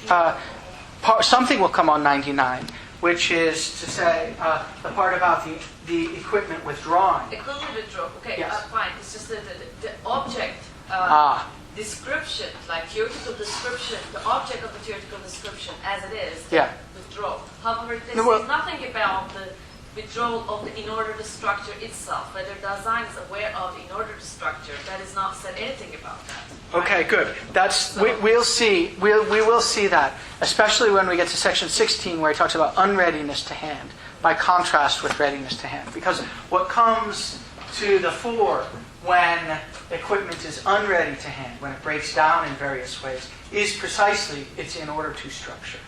And it comes to the fore. So, and here's an example. When I'm writing on the chalkboard with the chalk, and all of a sudden the chalk breaks, the understanding that I have of the chalk in that moment has got very rich and bizarre descriptions of that. But in that moment, he says, in one way or another, the chalk is unready to hand in that moment when the thing breaks. And what that amounts to, but we're jumping ahead of ourselves a little bit, but what that amounts to is that it's in order to jumps out at me and makes itself known. I'm now aware thematically or in some... Yeah, that's fine. But then the thematically comes in. Yes, that's right. So, but to say that then the thematically comes in is to indicate that before it hadn't come in. That's right. But in order to is not thematic structure. Thematic structure is different, right? So that's how it says, like, on page 99. So, Yeah. I mean, in order to structure is one thing. Thematically having the chalk is another thing. Okay, good. Let's hold on to this because it will come up more. It will come up more. But I agree. There's a big issue here. Here's another way of saying what the question is, and because we do want to have it on the table. I just haven't got enough out yet to deal with it. The question is something like this. When I'm absorbedly coping with the chalk in order to write something on the chalkboard, what kind of understanding do I have of the chalk? Well, we know it's got a name. Its mode of being is readiness to hand. And the question is, what does that mode of being amount to?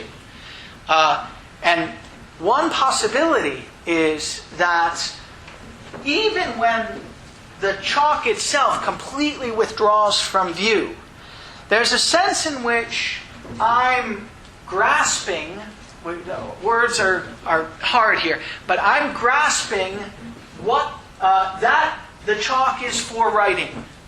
Right? That's what I use it for. That's what Heidegger calls its in order to. So I can, and maybe more generally, that in some way or another I'm grasping the chalk as chalk. It's got what Heidegger calls an as structure. There's a question. Now it can have an as structure. That's to say, I can come to understand it as a piece of chalk. I can come to understand it as a piece of chalk that's got a certain present at hand property, its color, its size, its shape, and so on and so forth. The question is whether that properly characterizes the understanding I've got of it when I'm absorbedly coping with it. So the phrase for this question is something like, how far down does the as structure go?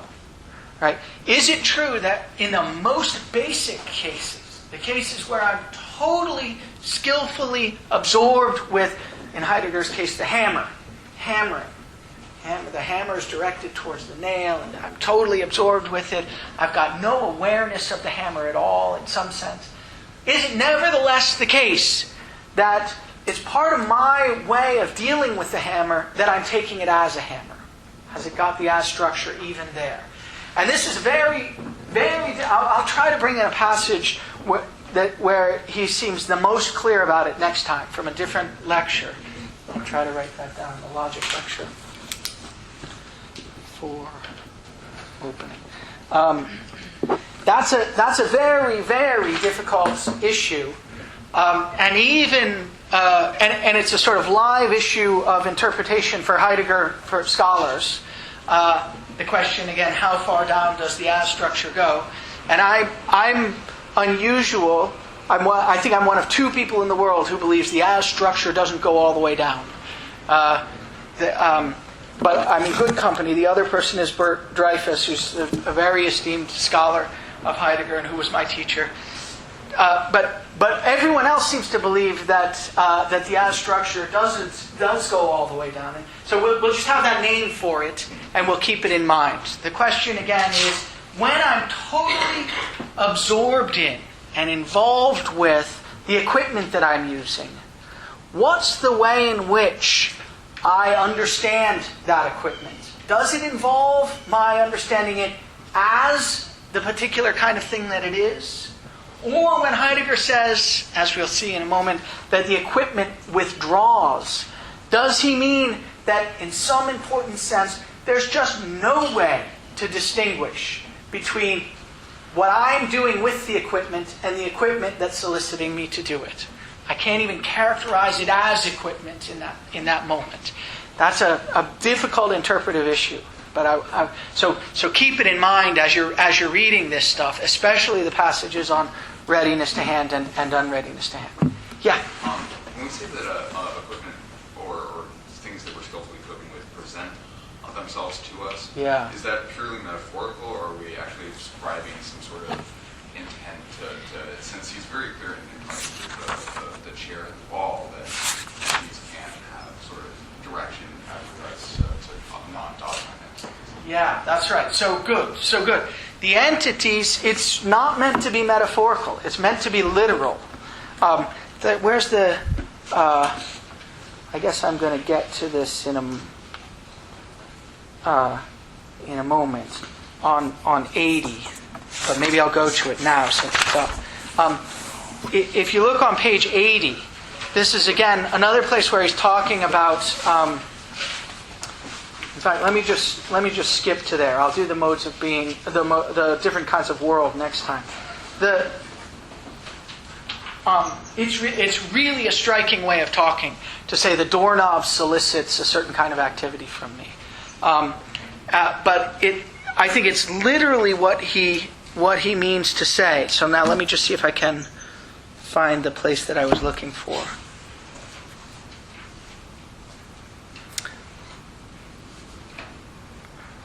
Oh, that's not it. I'm sorry. I thought it was...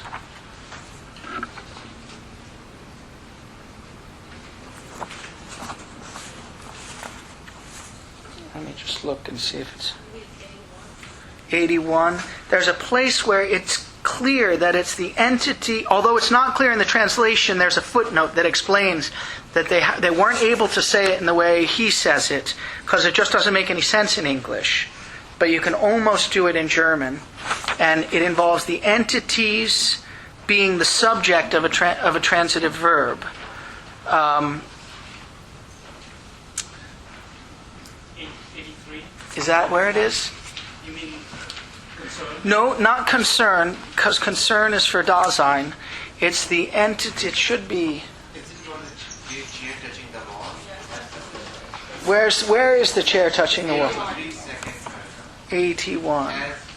81, sorry. As an existence will be the word. Uh-huh. Never means anything that the better hand. There's no such thing as a side-by-side or something. Right, yes, but that's not what I was thinking of. That is a good thing. It has, it has to do with involvement. Oh, I know, it's further along, that's why. I bet it's in section 18. Let's see. Yes. It has to do with the words bewenden and bewandtnis, which are involvement. It's a little bit funny here, though. Okay, I'm not going to talk about this until we get to that section. But it's not a metaphor. It's really meant to be a phenomenological description. This is what it's like to be absorbed. This is what it is to be absorbedly coping with equipment in an equipmental context. You have to imagine, and maybe you've seen this. I've seen it. I saw it once. I saw it once with a short order cook. Have you ever seen a short order cook who's really, really experienced in their domain? And you see these people, and the place is, you imagine like a countertop in a tiny little kitchen, and it's organized the way, a 19th century ship must have been organized. I mean, things are in the funniest place. Everything is just exactly where it needs to be. And the short order cook who's comfortable in that environment, who's totally experienced with it, who's skilled with it, has a way of being able to reach for the right kind of implement at the right kind of time that seems not to involve any mental kind of capacity at all. In fact, they might well be totally absorbed in a conversation they're having with, three of the people at the counter. But what one imagines, what it's like to be that person in that moment, is just for the environment to be guiding them, for the environment to be drawing activities out of them. Sometimes athletes speak this way. You hear,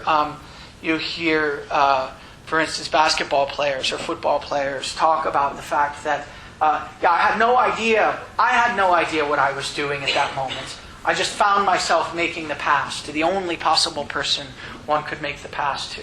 And so there's supposed to be an important sense in which it would be wrong to say that I had any initiative in the thing. Just descriptively wrong. And what's left, if you're going to put the initiative anywhere, it seems that the appropriate thing is to put the initiative out in the world. Where the world here is nothing like the physical universe now.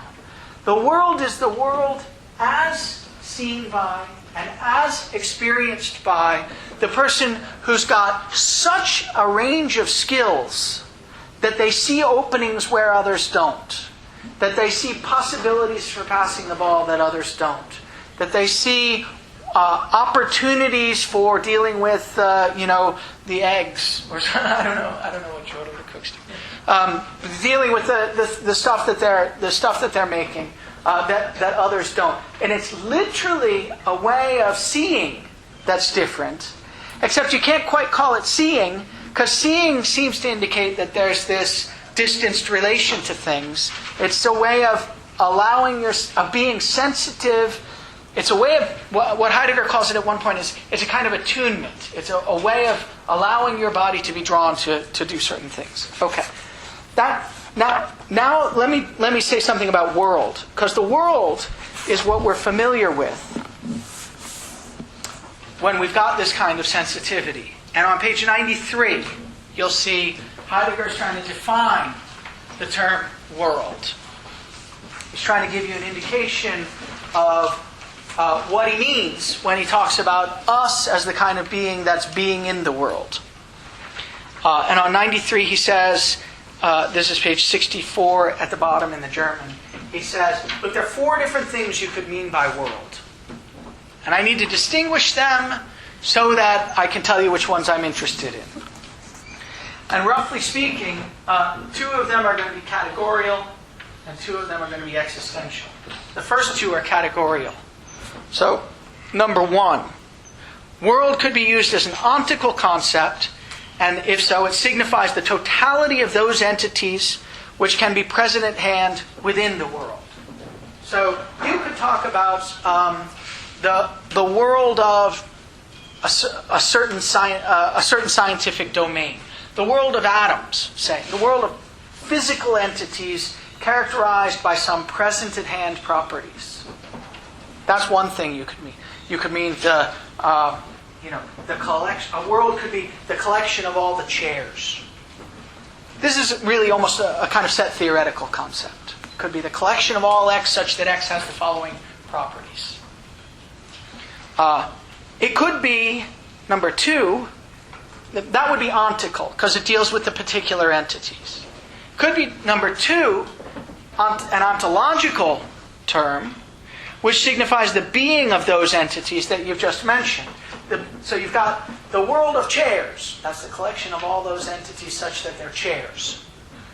Then you've got the question, well, what kind of being do all those entities have? And they might well have, say, present at hand. A present at hand mode of being. In fact, they will have a present at hand mode of being because he's characterized them as present at hand entities in number 1. Those are the categorical options. Really just sort of set theoretical options.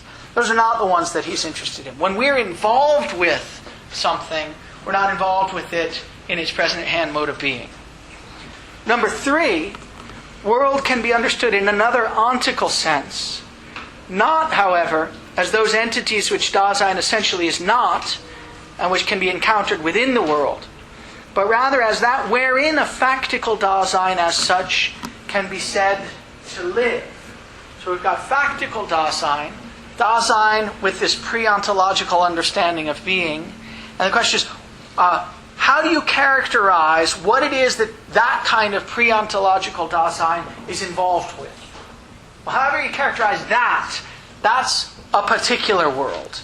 And that, I think, we have in English. We have a version of that in English. That's really the variety of different worlds in which you can be involved. The world of academia. You could be involved in the business world. You could be involved in the medical world, and so on and so forth. We have that kind of term in English.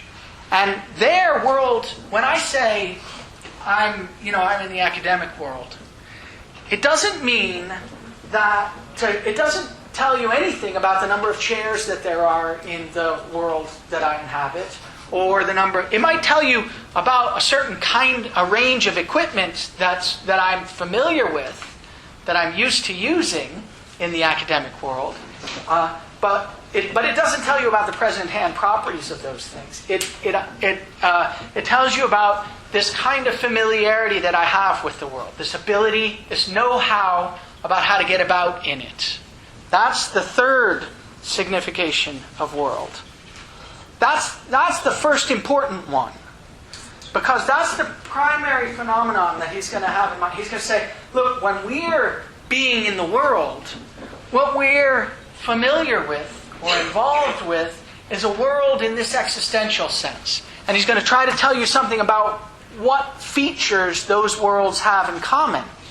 What are the structural features that the academic world, the business world, the theater world, the sports world, and so on, what are the structural features that all those worlds have in common?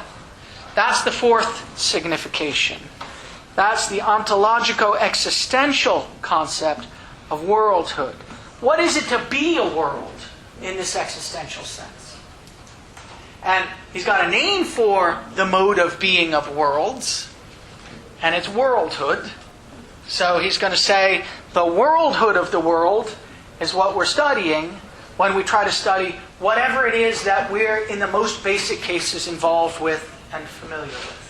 And we're going to try to lay out some of the details of the structural features of worlds existentially characterized.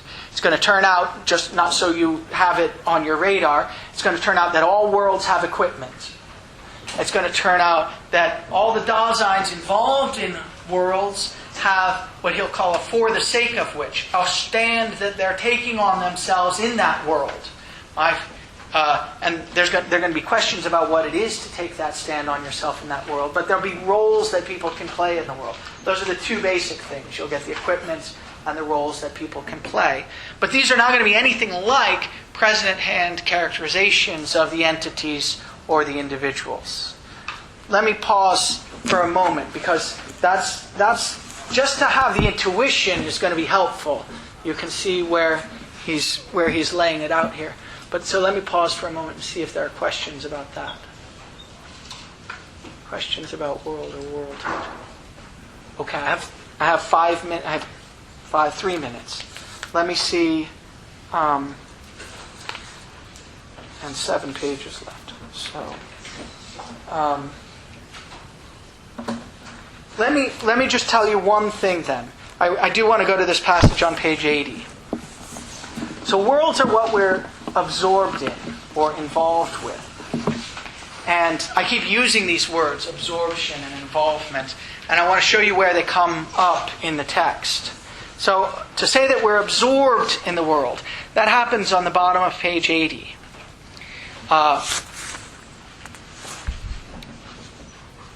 Heidegger, I've told you, has this the idea that there's this unified phenomenon of being in the world.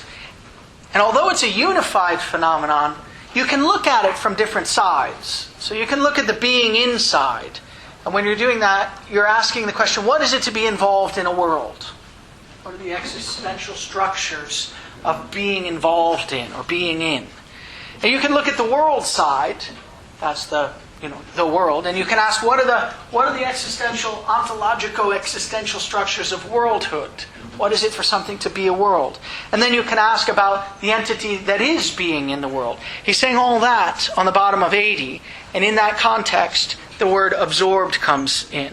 So on the bottom of 80, he says being, Dasein, so this in the German is the bottom of 54, as the infinitive of ich bin, that's to say when it's understood as an existentiale, signifies to reside alongside or to be familiar with. Alongside is really bad here. Because he's already told you there's a difference between the chairs being alongside or up against or touching the wall and the kind of involvement that I've got when I'm in the wall. Or he hasn't already told you. I think he's about to tell you. So it's not, being alongside is not, as he says later, side-by-sideness. Maybe a better way of talking about it is to say being amidst. I find myself amidst a whole bunch of other Daseins and a whole bunch of other equipment that I'm already involved with. Being in, and here, involved with, being involved with, being in, is thus the formal existential expression for the being of Dasein. That's what we are, basically. We're involved entities, which has being in the world as its essential state. Being alongside, sein bei, but really it's being amidst or being within or something, not in a spatial sense. Being amidst the world, in the sense of being absorbed in the world, a sense which calls for still closer interpretation, is an existentiale founded upon being in. So, in the first place, we're familiar with the academic world. We know our way about it. And only because we already know our way about the academic world can I do any particular thing like become absorbed with some of the equipment in it and use it skillfully in order to do something that's called for in that world. But there's the word absorbed, being absorbed in the world. That's what you're doing when you're absorbedly or skillfully coping with some of the equipment in it. And there's a long and pretty interesting footnote 4, about the German word that they've translated absorbed, aufgehen. Read the footnote because I find it helpful. It's really somehow rising up into the world. That's the phenomenon that he's trying to describe. That's the notion of absorption. I'll talk about coping and dealing with and readiness to hand as the mode of being of equipment and various other things on Thursday. So here's the goal today. What we're going to try to talk about today is I want to talk a little bit more about worldhood. Worldhood in general. We ended yesterday, by which I mean Tuesday. We ended the last lecture talking about worldhood, and I want to put a little bit more meat on the discussion that I gave at the end of lecture last time, and tie it down to some more passages in the text of Being in Time instead of these other texts. Then I want to talk about equipment, and I want to talk about the ready-to-hand mode of being that equipment has. That's really the stuff that we're aiming at, and that comes out in sections 14 and especially section 15 of being in time. So last time, you remember, I laid out the four notions, the four definitions of world that Heidegger gives on, I believe it's page 98, is that right? 93, thanks. Yes, on page 93. And we talked about those some. You'll recall that there were two categorical notions of world and two existential notions of world. But in order to get to that, I jumped ahead a little bit, in my notes, ahead of something that I mentioned but didn't really sufficiently develop. What I didn't really sufficiently develop is the idea that world is one aspect of the unitary phenomenon that Heidegger calls being in the world. And being in the world, I did mention this. Heidegger writes with hyphens in German, in der Weltsein. It's meant to be a unitary phenomenon. And once you understand what the aspects of that unitary phenomenon are, you understand a little bit more about the layout of Division 1, at any rate, of being in time. Because Heidegger says at the beginning of section 12 that being in the world has these components. It has a being in component, and it has a world component. And then you can also ask the question, well, who is that entity that's got being in the world at the ground of its mode of being? And the answer is Dasein, of course, but then you've got to ask questions about what it is to be that kind of entity. And Division 1, you'll see, of being in time, is laid out in accordance with this characterization of the unitary phenomenon of being in the world. So, chapter 3 of Division 1 is about the world and its existential structure, which he calls worldhood. Chapter 4 is about the entity who's got being in the world at the basis of its mode of being. Chapter 4 is about Dasein, in other words, and what it takes to be Dasein. And then being in is in chapter 5. And that's, as I was saying yesterday, but I want to say, tied to the text today, that kind of being in has to do with being involved in, actively involved in a world. So let me show you a passage where Heidegger's saying this and then just comment on it a little bit. If you turn to page 78, now this is the beginning of section 12, as I mentioned. If you turn to page 78, which is page 53 in the German, I'm just going to read starting from about 3 sentences in to the section. He says, Dasein is an entity which in its very being comports itself understandingly towards that being. We've heard phrases like that already. Another way of saying that is Dasein is the being that takes a stand on its own being. And it does that in its comportment, in the way that it acts, in what it finds it natural and possible and appropriate to do in various circumstances. And in saying this, we're calling attention to the formal concept of existence. Existence, which is the name for the mode of being of Dasein. Dasein exists. Notice, I guess I've mentioned this and it should be obvious by now, existence is a special technical term for Heidegger. It doesn't mean anything like it means in, say, Quine. The only entity that exists is Dasein. Furthermore, Dasein is an entity which in each case I myself am. I talked about that last time, and I contrasted the mindness of Dasein with the criterion for representations counting as mine that you find in Kant. But now here he says a little bit more. Mindness belongs to any existent Dasein and belongs to it as the condition which makes authenticity and inauthenticity possible. In each case, Dasein exists in one or the other of these two modes, or else it is modally undifferentiated. What I want to highlight here, I said this last time, but I didn't show you any text. What I want to highlight here is the idea that to say that Dasein is in each case mine is to say that there are different ways that you can take a stand on the kind of being that you are. And those ways exist along this axis of what Heidegger is going to call inauthenticity and authenticity.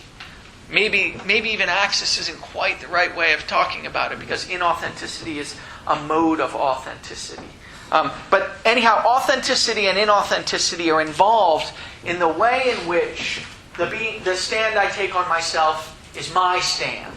So whatever mindness ends up being, and we'll see more about it in chapter 4, and we'll see even more about it in division 2. Whatever mindness involves, it's nothing like the kind of external distinction between representations that are mine and representations that are not mine that you can give using the Kantian criterion. The I think is capable of being attached to all my representations. Authenticity and inauthenticity are ways that you can take a stand on your existence. And that's going to be tied up with the ways that you take a stand on your existence that are genuinely and appropriately mine, and the ways that are less genuinely and appropriately mine. Okay. Now that's not even the part that I wanted to get to. But these are both ways in which Dasein's being takes on a definite character, inauthenticity and authenticity. And they must be seen and understood a priori as grounded upon that state of being which we have called being in the world. An interpretation of this constitutive state is needed if we're to set up our analytic of Dasein correctly. So this is the basic phenomenon that we're interested in, being in the world. When we understand that phenomenon, we're going to understand what it means to say that Dasein's mode of being is existence. And because of the way that Dasein's mode of being is tied up with the modes of being of all the other kinds of entities, we're also going to understand being more generally. And then he says, the thing that I really want to focus on, the compound expression being in the world indicates in the very way we have coined it that it stands for a unitary phenomenon. This primary datum must be seen as a whole. But while being in the world cannot be broken up into contents which may be pieced together, this doesn't prevent it from having several constitutive items in its structure. And these are the constitutive items in its structure. Being in and the world. They're not separable, really. You couldn't just have being in without having a world in which one's involved. You have to be in a world. To be involved, you've got to be involved in something. You really can't have just being in, and you really can't have just the world. That's the sense in which they're a unitary phenomenon. But that doesn't mean that you can't think about one of them independent of the other and try to get at its basic existential structure. And that's what he's going to do in these various chapters. So I want to highlight a few, just those aspects of it, that the phenomenon of being in the world is a unity, that it has to be seen as a whole, although you can treat its constituent parts. I want to save those ideas, that it's got to be treated as a whole and that you can save its constituent parts for a little bit later in the lecture, because the notion of a whole that you're already familiar with is going to come up again when we talk about what equipment is. Just to give you the terminology so you can listen for it, Heidegger's going to say that we're, in the first place, familiar with what he'll call a referential totality of equipment, a whole equipmental structure. All the equipment in a room and the way that it hangs together before we get to have any understanding of any particular piece of equipment. And that's, I'm going to argue in a moment, very generally a feature of Heidegger's approach. He prefers the idea, like, as I'll say later, like the Gestalt psychologist, he prefers the idea that you can be familiar with or in touch with a whole thing before you're familiar with or in touch with its parts. And he thinks phenomenologically that's a basic kind of datum about the kind of being that we are. So last time I said being in has to do with actively being involved with something, and I talked quite a bit about this notion of active involvement. I just want to show you one passage quickly where Heidegger says something like that here in the text that we've been reading. But he goes, it's so clear that I didn't really think to read a passage, but I should read a passage. He goes on and on about how the notion of in that he's thinking of when he talks about being in isn't anything like the spatial notion of being contained within. Contained within. It's not a spatial notion at all. And so whenever you hear being in, you should hear something like being involved with. Here's where Heidegger's saying something like that at the bottom of 79 in the English, which is the middle of 54 in the German. He says, being in, on the other hand, is a state of Dasein's being. It's an existentiale, an existential structure of Dasein. So one cannot think of it as the being present at hand of some corporeal thing, such as a human body, in an entity which is present at hand. To say that we are in the classroom, you even in English you can hear that in two ways, can't you? We are in the classroom. That's right. You can think about it as spatial inclusion or set inclusion or something like that. You can count the number of people who are spatially within the classroom and so on. That's one notion of in. But say that we're in the classroom in the sense that we're involved in what's going on there is to say something quite different. And it's that different thing that Heidegger's trying to get at. And he's trying to ask the question, what is it to be involved in the classroom in the way that we all might be now at this moment? And it's going to involve, as we'll see, having various roles, although roles is probably not a good word, having various equipment, having a certain kind of pre-ontological understanding of all that, and so on. And he goes on. So one can't think of it as being present at hand of some corporeal thing within an entity which is present at hand, nor does the term being in mean a spatial in one anotherness of things present at hand, any more than the word in primordially signifies a spatial relationship of this kind. So being in isn't anything spatial. And that's what's making me think, that's what's pushing me in the direction of the idea that it's involvement rather than inclusion that he's getting at here. And then he does this thing throughout his career, and sometimes it's useful and sometimes it's not. In this case, it might well be sort of useful. He's got a big etymological dictionary of the German language that he refers to constantly, Grimm's etymological dictionary, and he's got knowledge of a variety of other languages. And he sometimes brings that to bear. And he says here, look, there's this old notion in Old German or in Greek or occasionally even in Latin, although, like here in Latin, although that's unusual for him to use Latin, where he says, look, the word in is derived from inan, which means to reside, to live. Habitare, to dwell. It signifies I'm accustomed or I'm familiar with. I look after something.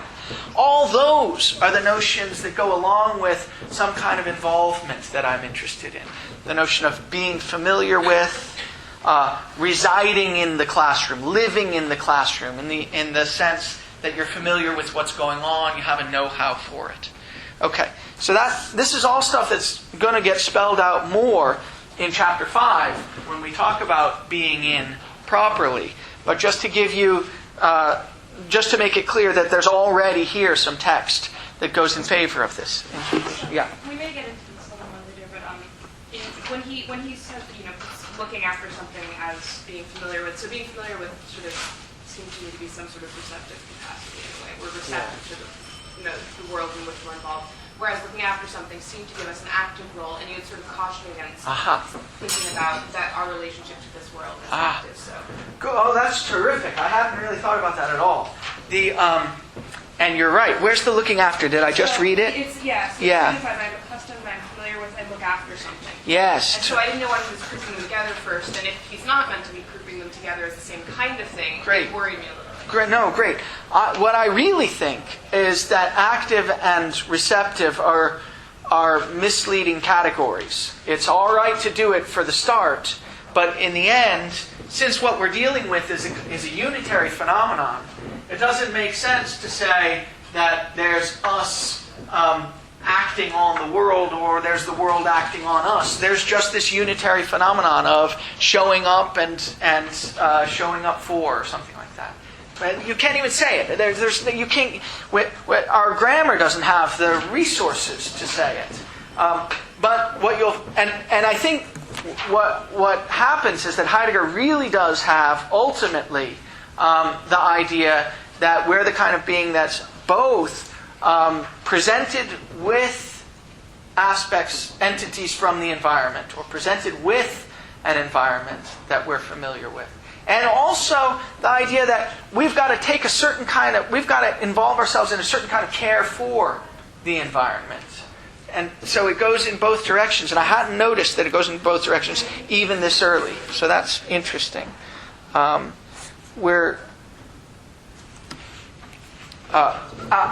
Heidegger, let me just say one thing. Heidegger will, and I'll point you to this passage. I was struggling to find it last time.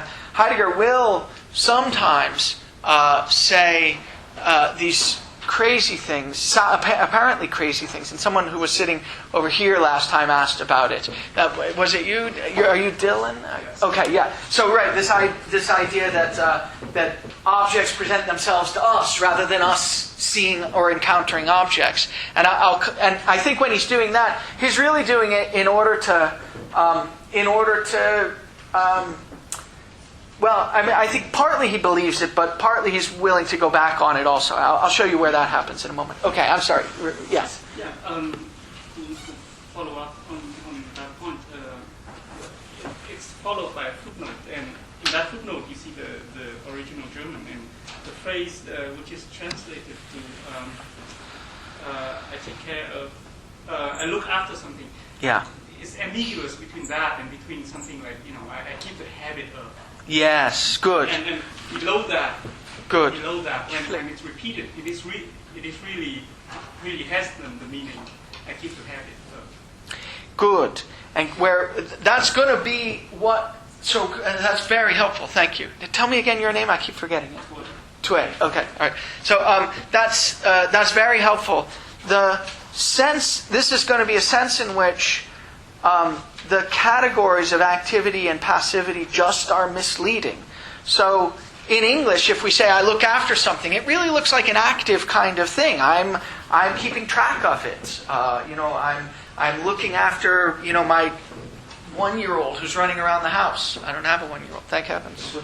Soon. Anyhow, I'm looking after some. That looks like a kind of activity. But really, if it's keeping the habit of, then this is already pointing to something that comes out much more clearly in later Heidegger. That's something like keeping the practices for allowing it to be possible that things can show up in the way that they do. And so that's not really looking after. I mean, it might have the effect of looking after, but it's making sure that you've got the Sunday family dinners that somehow keep the family together. That's a practice that keeps alive certain relationships and a certain understanding of the family, certain roles within the family. It's a practice that if you keep it alive, if you keep the habit of it, then it allows you to understand one another and yourself in your role in the family differently. And so it's a kind of looking after or taking care of the family structure, but it's in that sense that it's that I think it's meant here. Good, thanks. Okay, good. That's a very useful set of issues. I want to say one other thing by way of adding some text to something that I mentioned last time. I mentioned last time, but didn't give you any reason to believe it in the text, that Heidegger's, which is one way of thinking about Heidegger's general project here. And really the way that I thought about it almost exclusively for a long time is as it's being a project devoted to discovering the conditions of the possibility of intentionality. I think ultimately that's not the whole story, though that might well be the story about what goes on in Division 1 of Being and Time. But at any rate, it's certainly part of the project. He wants to understand how it's possible for us to be entities that get to be intentionally directed towards objects out there in the world. And I mentioned that last time, but didn't show you any place where he says it. So I'll just point you to page 87 in the English, page 60 in the German. It might have been so obvious to everyone that it didn't even occur to ask. But he's saying it because he's saying it so clearly here. There's a long chunk right. This is section 13 now. A long chunk right in starting in the middle of the page. He says, now the question is, what kind of being are we when you think of us as an entity that can know things about the world? Knowing is a way of being directed towards stuff. He says, now the more unequivocally one maintains that knowing is proximally and really inside, and indeed has by no means the same kind of being as entities which are both physical and psychical, the less one presupposes when one believes that one is making headway in the question of the essence of knowledge and in the clarification of the relationship between subject and object. So in other words, if you've got the Cartesian account of us as an entity who's characterized by our subjective immanent sphere. And Husserl will have very clearly a version of this, at least early Husserl, according to which we are characterized as an immanent sphere, a sphere that's held completely within ourselves. Whatever there is to know about me as a mental, thinking, cognitive, knowing entity, I can find out just by reflecting on my own internal states. That's what Husserl means when he says we're an immanent sphere. We're completely contained within ourselves. But if you think we're an immanent sphere, and you also think the stuff that we know about is somehow completely outside of us, it looks like there's this problem, how we could ever transcend our immanent inner sphere to get to be directed towards stuff outside of us. And he's saying that down at the bottom. So skipping about 15 lines, he says, of course we are sometimes assured that we're certainly not to think of the subject's inside as its inner sphere, and its inner sphere as a sort of box or cabinet. But when one asks for the positive signification of this inside of immanence, in which knowing is proximally enclosed, or when one inquires how this being inside which knowing possesses has its own character of being grounded in the kind of being which belongs to the subject, then silence reigns. And furthermore, and this is the part that I want to emphasize, so they have no way of characterizing or saying clearly what it means for something to be inside if it's not spatially included within, like something inside a box or cabinet. And furthermore, no matter how this inner sphere may get interpreted, if one does no more than ask how knowing makes its way out of and achieves transcendence, it becomes evident that the knowing which presents such enigmas will remain problematical unless one has previously clarified how it is and what it is. Okay, so this is him saying, this problem of transcendence, getting directed towards stuff out there in the world, starts to look completely insurmountable until you ask about the ontological foundations of the kind of being that can have that relation to stuff outside of us. And that's what he's going to give us. And it's going to turn out that there's really no sense in which we're properly separated from and radically distinct from the world that we're directed towards. So the metaphysical problem of transcendence isn't going to arise.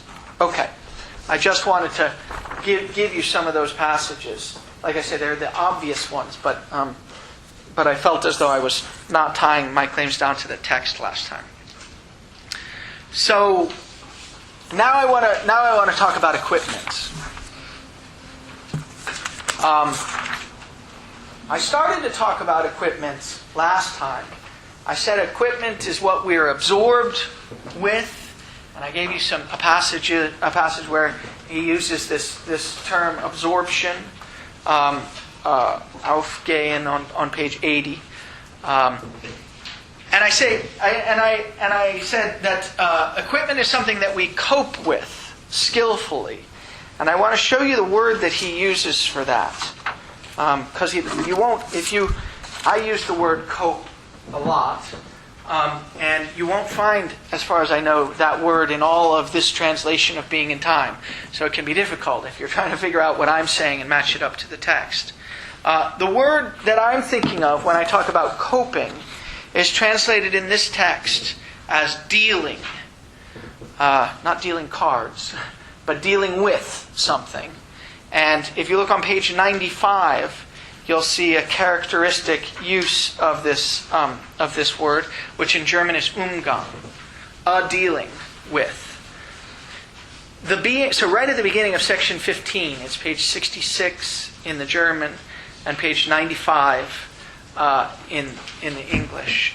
The being of those entities which we encounter, and again in the German I think that really means, that's really something like the being, I haven't looked at the German here, but I bet if we go, we'll find it's really this verb, I think, begegnen, the being of those entities which encounter. I'll talk about that in a moment. As closest to us can be exhibited phenomenologically if we take our clue as our clue our everyday being in the world, which we also call our dealings in the world, and with entities within the world. So those dealings that we've got are our ways of coping with stuff, our ways of coping skillfully with entities in the world. That gives a very pragmatic turn to Heidegger's account of the kind of being that we are. It suggests that at root, the thing that we do that's most characteristic of us is cope with stuff or deal with stuff. We have dealings with things, rather than the thing that's most characteristic of us being that we've got thoughts about stuff or that we know things. So dealing is the word that he's got in mind. Such dealings have already dispersed, or is the word that we'll use in here. Such dealings have already dispersed themselves into manifold ways of concern. The kind of dealing which is closest to us is, as we've shown, not a bare perceptual cognition, not a matter of standing back and taking a look at things, figuring out what present at hand properties they've got, but rather that kind of concern which manipulates things and puts them to use. And this has its own kind of knowledge, this kind of dealing with stuff. What's the name, just to see if you're awake still, what's the name for that kind of knowledge? The kind of knowledge that goes along with manipulating things and putting them to use. That we have a phrase for it in English, anyhow. Yeah, good. Okay. Yes, in unison. That's okay. All right. So the phenomenological question applies in the first instance to the being of those entities which we encounter in such concern. Concern, as we'll see later, concern is the word Besorge in German, and it's something like the way in which we're related to entities when we're dealing with them, when we're coping with them. That's a way that we've got of being concerned about things, or having concern for things. Generally speaking, it's a kind of intentionality, it's a kind of way of being directed towards stuff.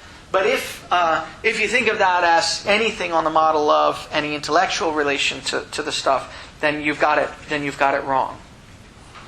Okay, so coping, when I use it, is really something. He is really the term dealings in here.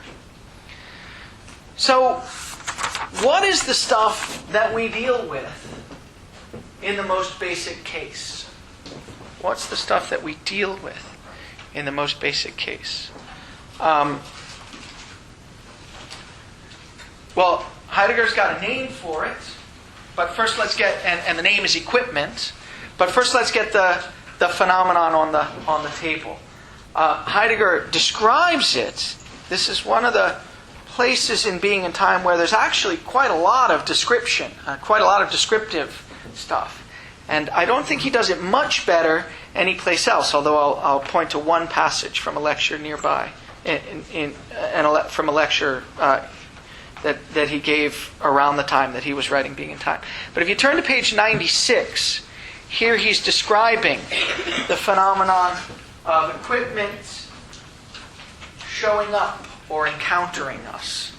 So he says on 96 and 67 in the German, about 2/3 of the way about 3/4 of the way through the paragraph, about a quarter of the way down the page. This is the way in which everyday Dasein always is. When I open the door, for instance, I use the latch. That's encountering equipment, or equipment encountering us. The achieving of phenomenological access to the entities which we encounter consists rather in thrusting aside our interpretive tendencies, which keep thrusting themselves upon us and running along with us, and which conceal not only the phenomenon of such concern, but even more those entities themselves as encountered in their own accord in our concern with them. So what's he saying here? He's saying, to go through the door, I use the latch. You could ask yourself the question, what's the understanding I have of the latch when I'm going through the door, when I'm using it to go through the door? And you'll find, if you want to ask that as a kind of phenomenological question, if you want phenomenological access to it, that you're going to have to keep thrusting aside your interpretive tendencies. You're going to have to keep saying, okay, I'm trying to think about the understanding I've got of the latch when I'm using it skillfully to go through the door. Well, it must involve some kind of, and then you think back on the activity of using the latch skillfully to go through the door, and you give some interpretation of it. But whatever interpretation, that's the natural thing to want to do, right? You want to ask what understanding you've got of the doorknob when you use it to go through the door. So the natural thing to do is to reflect on the experience of using the doorknob to go through the door, and to try to describe it, to try to give some interpretation of it. And he's going to say, what you've got to do constantly is try to thrust aside those interpretive tendencies, because they're always going to be at the thematic level. They're always going to get an understanding of the doorknob that's not the understanding you already had of it when you were just using it to go through the door. Okay, so that's, but the example that we've got, the way of dealing with or coping with entities, that's the one that normally and usually characterizes the kind of being that we are, is the example of, say, this is the example I'm interested in, the example of using the latch or using the doorknob to go through the door. When we do that, there's a way in which, now I want to go back to the active-passive issue. When we do that, there's a way in which it's just wrong to say that I encounter the doorknob, because there doesn't seem to be any I involved in the activity at all. Right? Insofar as it's a kind of activity that's being performed without my thinking about it, skillfully and in this sort of coping and dealing way. Insofar as it's that, there doesn't seem to be any I involved in the act at all. And so, to say that I encounter the doorknob seems like a mistake of grammar. And so, Heidegger seems to say, at least sometimes, that the doorknob encounters me. Or more properly, I guess it's that the doorknob encounters. There's not even a me, because there's no object. And this is getting explained, I guess, on page 70. This is a footnote I was looking for last time. I gather, from the footnote mostly, and from having heard other people who are better at German than I am talk about it, that the verb begegnen is normally used in an active intransitive sense. That's to say, it doesn't usually have an object. It's usually an active verb that doesn't take an object. But it does take a subject. Verbs take subjects when they're active. And when he tends to use it, or he often uses it here, he often uses as the subject the verb seiende, the noun seiende, the word entity. So really the way to translate what he's saying when he uses this verb is something like the entity that encounters blah blah blah. And it doesn't even encounter me; it just encounters. Now that's presumably he's trying to point out some phenomenon when he uses the words that way. And I think we have a way of doing it in English, and this is sometimes the way I'll talk. If we want to make the doorknob the subject of the verb, and we want to make the verb intransitive so that it doesn't have an object, then we can say in English something like, the doorknob shows up. The doorknob doesn't show up for anyone, it just shows up. The doorknob, so to speak, announces itself when I'm using it to walk through the door. It's important that it doesn't announce itself to me, because that would indicate that I've got some kind of understanding of it. There'd be some me that could be doing the understanding. And there isn't really a me. But the doorknob is somehow what's relevant in the activity of my reaching out to grab it to go through the door. And so sometimes Heidegger, I'll try to use the phrase, the entity in question shows up. And that when I do that, I'm trying to get at, in English, some aspect of the grammar in German that I think is important for Heidegger's account of the phenomenology. I knew Alan was going to ask a question. Go ahead. So this about shows up encounters. I mean, there's potentially that making the doorknob subject is potentially a mistake as well, right? Because he warned us against that we should never talk about like this is touching the other, because then you are basically attributing both understanding, activity, subjectivity, intentionality to the things themselves without not to our understanding of them. So in a way, when we say that there is no understanding, it seems to be potentially at one level is misleading, because readiness to hand is also a mode of our understanding, right? Yes. Our understanding of the being. So in a sense, there is understanding there. It's not that there isn't. It's That's not right. just if you understand by just like representing and describing in a certain way, that sense of understanding is not again. Yeah. I mean, if there's no understanding, then none of those forms exist anyway. Good. Okay, good. So I don't want to say there's no understanding. Of course, there's always an understanding of being.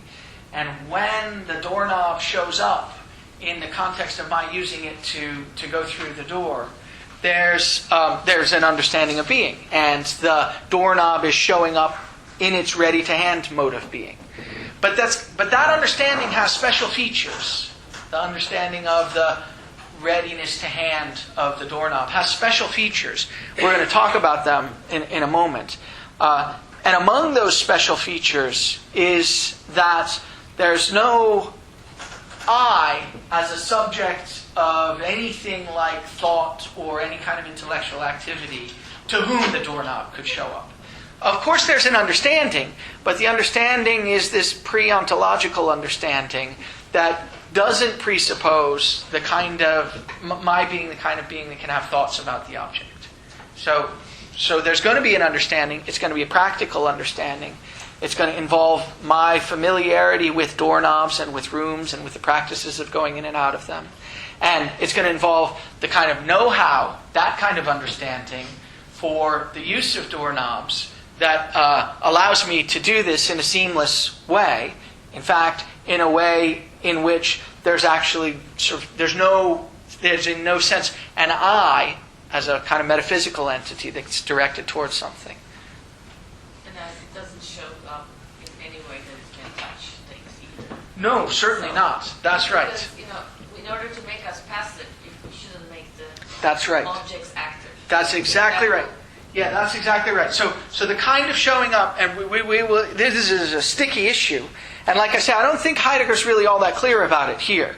I mean, I think that's to say in this book, I think that, but I do think that sometimes, in order to be, shall we say, provocative, he'll say it. He'll literally put the activity out there in the world, and. Because it's a unified phenomenon that we're talking about, that can't be right. The activity's got to sort of pervade the unity rather than being in one area rather than the other. But still, if you're working hard against a metaphysical picture that's got the only possibility of activity being here, and this huge gap between the two entities, then you can see why that kind of provocation might might be useful. Yeah. I mean, in a way, on analogy with like it's raining or it's snowing, could we just say it's doorknobbing? Like the doorknob just sort of emerges like the rain does, and this phenomenon with no clear. I mean, that seems to be these things in readiness to hand that just seem to kind of pop up and then disappear rather than them showing up to anybody. Yeah, I think that's probably good. I haven't thought about it much, but that sounds pretty good. I mean, it doesn't sound any less weird. It sounds more weird. It's doorknobbing around here, but it does have the advantage of making it sort of neither active nor passive. There's just this process of doorknobbing, and it's not a process that resides in either the entity or the doorknob, but somehow it's going on in the environment. So that might be all right. Yeah, that's possible. I'll say in a moment why showing up is in particular misleading, and that'll have to do with the fact that when equipment shows up in the ready-to-hand mode of being, it shows up by not showing up. But anyhow, Jackson. So is there this process of doorknobbing even when there's no one using it, or there's no is that? Great question. Yeah, great question. Why it can't be like it's raining. Yeah. That's why I was looking for. Well, I mean, it's not always raining. I mean, so it's not always doorknobbing, right? You might imagine that if there's no one dealing with rain, there's still a sense of talking about. Good. In the equipment cases, I thought that was your point, right? Yeah, good. I think that's a terrific question, and I want to talk about that question, and I'm going to talk about that question. So save that question. It's very important. It has to do with, just to give you the sort of section heading in the lectures where I'm going to talk about it, has to do with the difference between what equipment is and what the mode of being of equipment is. Okay, so something can be equipment when it's not being dealt with, but it can't be ready to hand when it's not being dealt with, at least not in the basic case. That's going to be the idea. Okay. Yeah, Wendy. I just wanted to get clear. So when you're talking about sort of something announcing, some entity announcing itself or showing itself, we're only talking about readiness to hand. So the reason I asked is because he talks about encounterability on 81 when he's talking about the chair and the wall. And so in that example, so he's talking about if the chair could touch the wall, so it presupposes the wall is the sort of thing for which a chair would be encounterable. So in suggesting that it's not the kind of thing, he's suggesting there's something else for which the chair could be encounterable, namely us. But that sort of being encounterable for me is only to be understood as present at hand. Good question. Can you repeat it again? Oh, so I guess my question was, can things only be encounterable for me when it's sort of a present at hand relationship? So on 81, he makes that he says if the chair could touch the wall, this would presuppose that the wall is the sort of thing for which a chair would be encounterable. And so in saying that that's not the sort of thing, it seems that he's implying that Dasein is the sort of thing for which a chair would be encounterable. And I just wanted to make sure that, so on the one hand, this is talking only about presence at hand, and on the other hand, when we're talking about something announcing itself or something showing up, we can only talk about that as ready to hand. Yeah, I thought that it was about being present at hand and ready to hand, and all those modes are always basically referring to understanding of Dasein. So all these modes are, and in this particular case, we still consider it present at hand. But I thought I didn't. So he wants to even we talk about present at hand mode. Don't take that mode as if it can take care of itself. It is always for Dasein, even that mode. Okay. I guess what I was not just with, but maybe I'm mistaken. I guess sort of. So my question was more of a confusion. Is there so what you said is there can't be a case in, or this is what I understood, there can't be a case in which something is ready to hand for me. That's what I understood from what was just discussed. And so I just wanted to know if that was the right division to draw. And I can table this sort of too. Whereas here, it's in, I see. Is there, okay, good. I think I see your confusion. So the idea of readiness to hand, and we'll go into this in more detail in a moment, but the idea of readiness to hand is supposed to be that there's no I involved in the activity of doing the hammering, say, or something like that. It's necessarily excluded rather than just possibly being excluded. Is that so yeah, I guess I was just asking, is there any case in which things can be ready to hand before ready, the doorknob could be announcing itself. I think the I doesn't come out in the ready to hand. It only comes out once you get unready to hand stuff. But that doesn't mean that the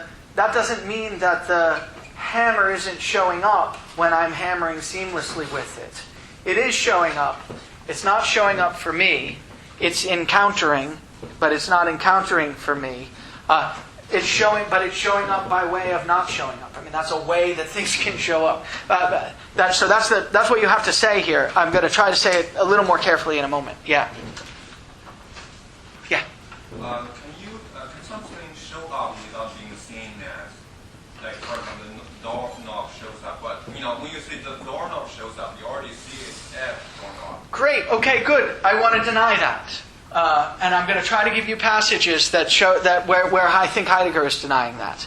So showing up and seeing as are not the same thing. Seeing as is a sort of Wittgensteinian phenomenon. It shows up under an aspect, and I want to say, and it gives you the idea that there's some way of taking the entity. I see this as a fork, or I see that as a doorknob. The way in which the doorknob is understood pre-ontologically, when I'm using it to go through the door, is not as a doorknob. At least that's what I want to claim. The handout is what I'm going to use that for that. But you cannot say the doorknob shows up. Well, you can say it shows up, just not that it shows up as a doorknob. That's the idea. Although there's a question, legitimate question, whether you can make that distinction. Yeah. Oh, yeah. Sorry. No, that's. So, the way I understand it, I think, is that the doorknob doesn't encounter Dasein, but it can only encounter, its possibility of encountering is founded on Dasein's being. That's true. Yes, that's right. If there were no Daseins, there wouldn't be any doorknobs where you hear that as the kind of entity that gets to be the entity that it is in virtue of the things that I'll talk about in a moment, the referential totality and stuff like that. There wouldn't be any of that if there weren't Dasein. Yeah. Okay, well, so let me move on to that stuff. So, equipment is the stuff that we deal with. That's Heidegger's name for the stuff that we deal with, Zeug. Equipment is his name for what we normally and usually find ourselves in our everyday dealings dealing with or coping with. And Heidegger really thinks that equipment is the most basic category of what there is, of stuff that's not us. It may not be everything that's not us, but it's the base case. It's what everything else is going to get defined in terms of equipment. And a more typical name for the stuff that's not us is something generic like things, for instance. And so Heidegger tries to argue that the right name for things, for the stuff that's not us, is really equipment, the stuff that's not us that we deal with in our everyday dealings. And to make this argument, he goes back to the Greeks, and he says at the bottom of 96, the Greeks really had it right, he says, at least in some sense. The Greeks had a name for things, and their name for things was pragmata. And pragmata is related to the word praxis. It's related to the word for doing or making. And so pragmata are the stuff that we cope with, or the stuff that we deal with on a day-to-day basis. He says this on the bottom of whatever it is we use. He says this kind of thing on the bottom of 96 in the English. The first full paragraph of 68 in the German. The Greeks had an appropriate term for things, pragmata. That is to say, that which one has to do with in one's concernful dealings, one's praxis. But ontologically, the specifically pragmatic character of the pragmata is just what the Greeks left in obscurity. In other words, they had the right term, and they were, better for it, but they mischaracterized the stuff that was picked out by that term because they didn't think about it in the right way. They thought of these things, of these proximally, as mere things, not as stuff that we use despite the fact that that's built into the sort of etymology, the meaning of the term they've got for it, but as just stuff, just plain stuff. We shall call those entities which we encounter in concern equipment. So equipment is the stuff that we deal with or cope with or use in our day-to-day activity. In our dealings, we come across equipment for writing, sewing, working, transportation, measurement, and so on. The kind of being which equipment possesses must be exhibited.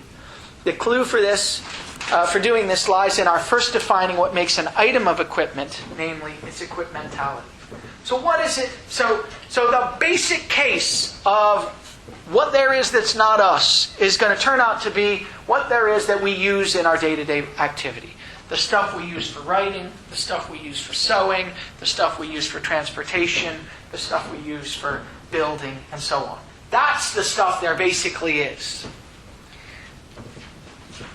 That's already a big move, right? I mean, and you could see, he hasn't argued for this. He's given a kind of indication that a long time ago the words used to mean something like that, or could have been interpreted to mean something like that. But that's not much of an argument, really, is it? And it's a big move away from the tradition, because the tradition thinks, certainly our contemporary scientific tradition thinks, that what there really is quarks and atoms and electrons and so on. All the basic physical constituents of the universe. And if you try to tell the story about everything that is, by starting with these physical entities, the basic physical structure of the universe, Heidegger thinks you're going to end up leaving out something essential. So his strategy is to go in the other direction. His strategy is to say, let's start with the stuff that we're most familiar with normally and usually. The stuff we deal with. The pens, the books, the chalk, the hammers. That's what there is in the base case. And then we're going to try to explain everything else that is, including the quarks and the leptons and the gluons and the atoms and so on. All the other ons that I don't even know about. We're going to try to explain all those things in terms of this other base category. That's the move that he's going to try to make, and he's starting to make it here. So let's see. I think I just read. That's the thing that I wanted to read. Okay, so now you've got a question. So we've got this stuff, the equipment that we use in our day-to-day dealings. And you want to understand what it is to be that stuff. And we know that Heidegger's sort of general move is to say, if you want to understand what it is to be something, you've got to understand the understanding of the being of that thing that Dasein's got. So we got to ask the question, what understanding of equipment is the one that matters most? That's the question you want. You want to understand what it is to be equipment? Then you've got to think about the understanding that we've got of its being. But you naturally want to know the understanding we've got of its being when. Right? Take the hammer, or the radio, or the chalk. Do you want to interrogate the understanding that you have of the radio when you're making it? When you're building it? Is that the relevant understanding, the one that's going to tell us what it is to be a radio? The scientific conception it might be. Or maybe, do you want to understand what it is, what understanding you've got of the radio when you're taking it apart? Trying to understand how it works? That might be. You might interrogate those uses of radios. Or do you want to think about the way we understand the radio when it's lying in the drawer? Or the hammer, when it... Now, this is Jackson's question. Do you want to think... Is the relevant understanding of the hammer the understanding that we've got when it's hanging in the tool, on the wall in the tool shop? Is that the relevant one? No. None of those is the relevant one. Heidegger's going to say, if you want to understand what it is to be equipment, then you've got to think about the understanding that we've got of equipment when it's involved in dealings cut to its own measure. That's the phrase that he uses. That's to say what it is to be equipment is determined primarily by the understanding that we've got when we're using it for the purpose that it's meant, for its appropriate purpose. So in the case of the hammer, what it is to be a hammer is determined by the understanding we have of the hammer when we're using it skillfully to hammer stuff.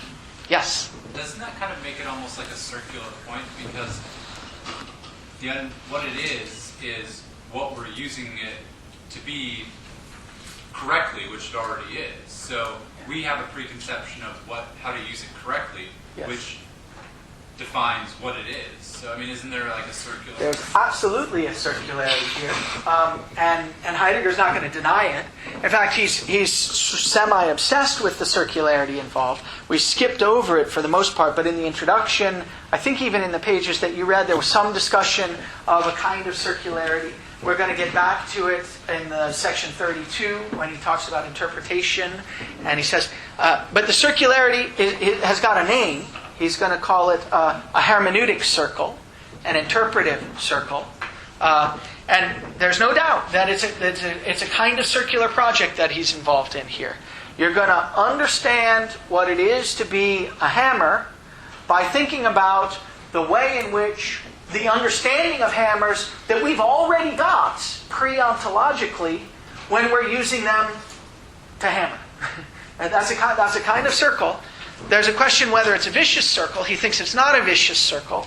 The reason it's not a vicious circle, he thinks, is that what you're depending on when you're interrogating our pre-ontological understanding of hammers, in the hammering of them, what you're interrogating isn't identical with the thing that you're going to discover about them. It's the condition of the possibility of discovering that, but it's not the same thing.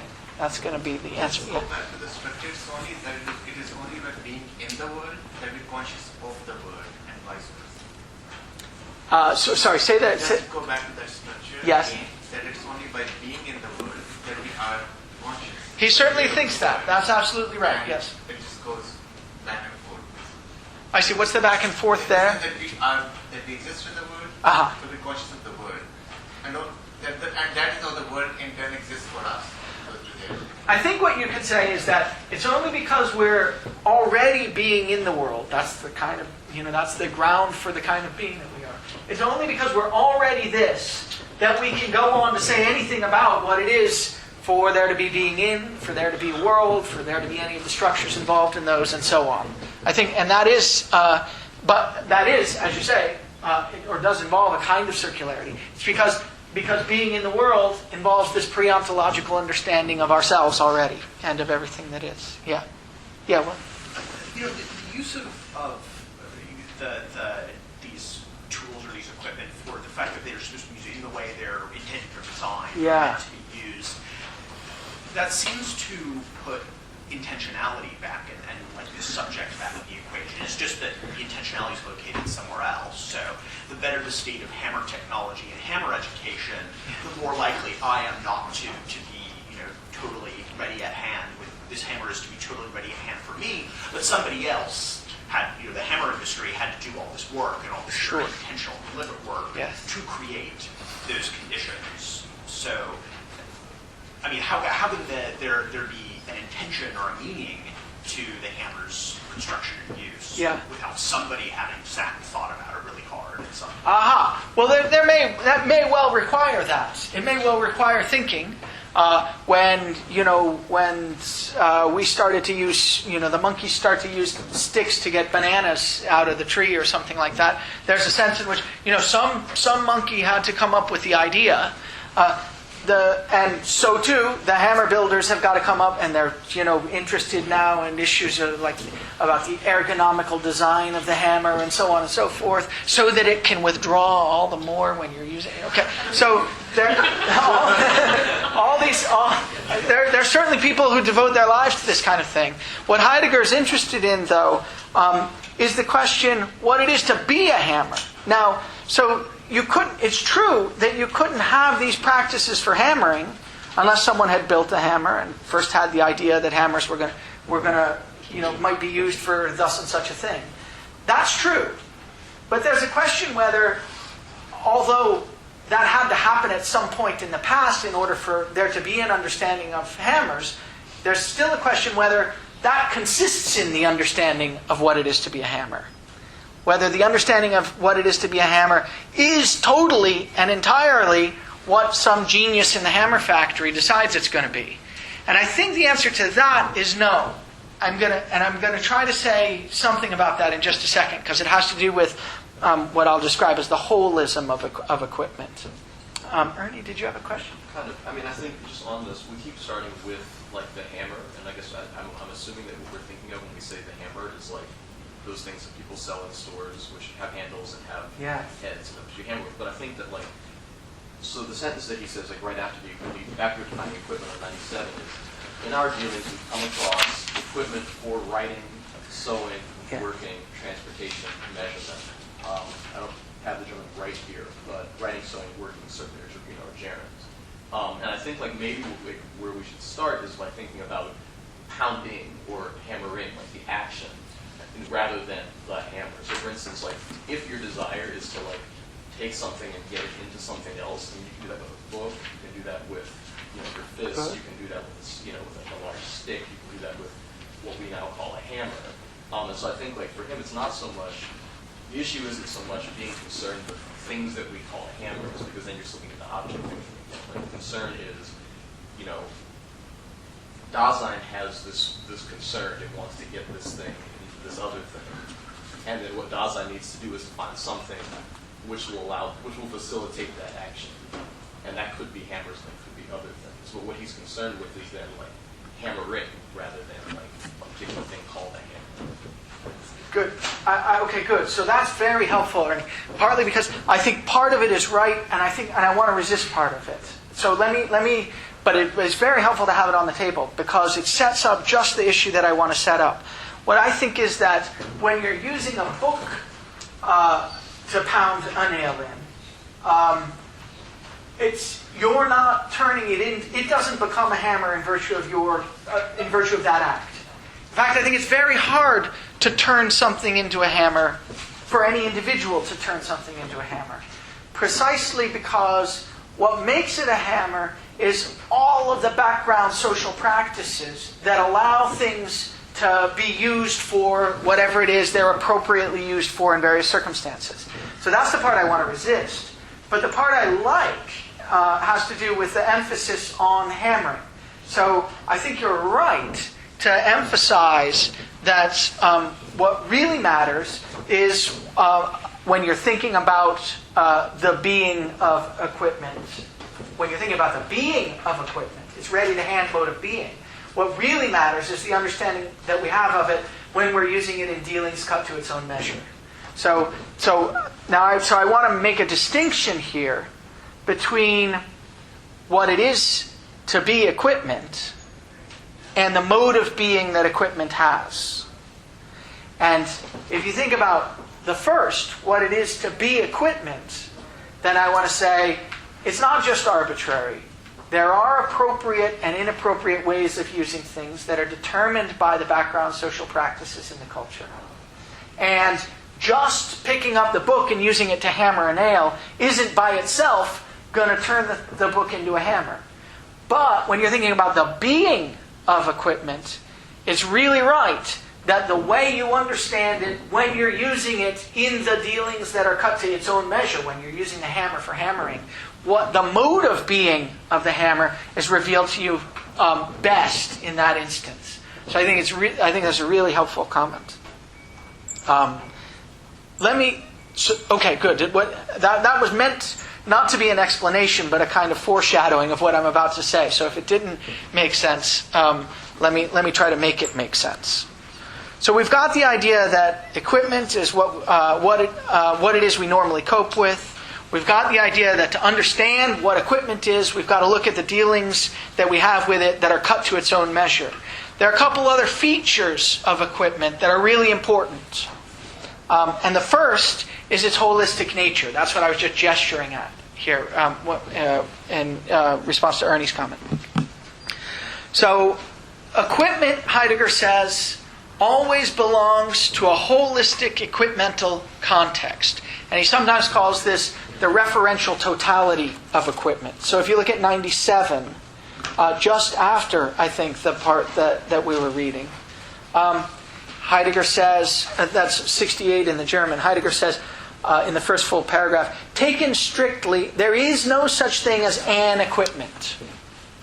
He's got this funny problem, of course. He's got to put "is" in scare quotes because he's talking about, he's trying to tell you what it is for something to be anything. And so he can't really use it in the normal sense. But you get the point. There's no such thing as an equipment. It doesn't come in the singular. It only comes in this holistic context.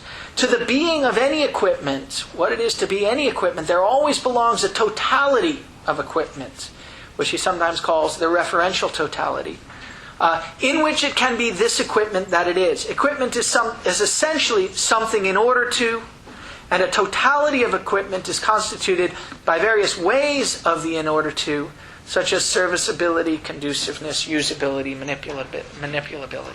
So the basic idea is this.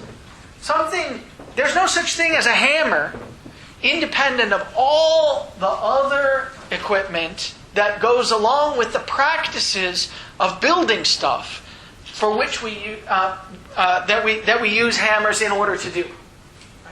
So there's no such thing as a hammer independent of nails, independent of boards, independent of saws to cut the boards, independent of screws and screwdrivers, and so on. We've got this whole equipmental context, and we've got the practices for using the equipment in the various contexts that we use it in for building stuff, for making things. And it's only in that whole context that something gets to be a hammer. If you didn't have the rest of the tools, and you didn't have the practices, then you wouldn't have a hammer. So a hammer sitting on a desert island isn't a hammer. It's not a hammer for two reasons. There aren't all the other tools there that it needs in order properly to be used for hammering. And there aren't any practices for using it for hammering. The hammer, when transported to a culture that doesn't have any way of nailing things together, let's say a culture that ties things together with vines or something, a hammer transported to that culture won't be a hammer either. Although it might be taken up into the culture and used in such a way as to become some other kind of tool. Maybe you use it in a special way to help you tie the vines or something like this. And the best example of this, I think, is, has anyone ever seen, there's an old-ish movie, maybe from the 80s or 90s, called The Gods Must Be Crazy. Has anyone ever seen this? So the basic premise of the movie is that there's a culture somewhere that doesn't have a lot of water, and so doesn't have practices for holding big chunks of water and other liquid things in bottles and baskets and pans and pots and so on. And by accident, somehow, a Coke bottle falls into the middle of this culture. And the people discover this. They've never seen anything like it. They have no idea what it could possibly be used for. And they start to develop practices for using it. The practices have to do with almost everything except for holding liquid. There's a whole amazing range of practices that get developed around the use of this Coke bottle, none of which have to do with using liquid. And with holding liquid. So there's an important sense you want to say in this context, the thing really isn't a Coke bottle. In fact, it's not a container for liquid at all, because the other tools that it's used, in the context of which it gets used, and the practices for which it gets used, all point in some other direction. And so Heidegger's idea here is that that's what it is for something to be equipment, for it to be brought into the practices of a culture in relation to a whole bunch of other tools that you can use towards ends that have significance and meaning for the people in the culture. That's what it is to be equipment. Then there's a question, what's the mode of being of equipment? Yes, El.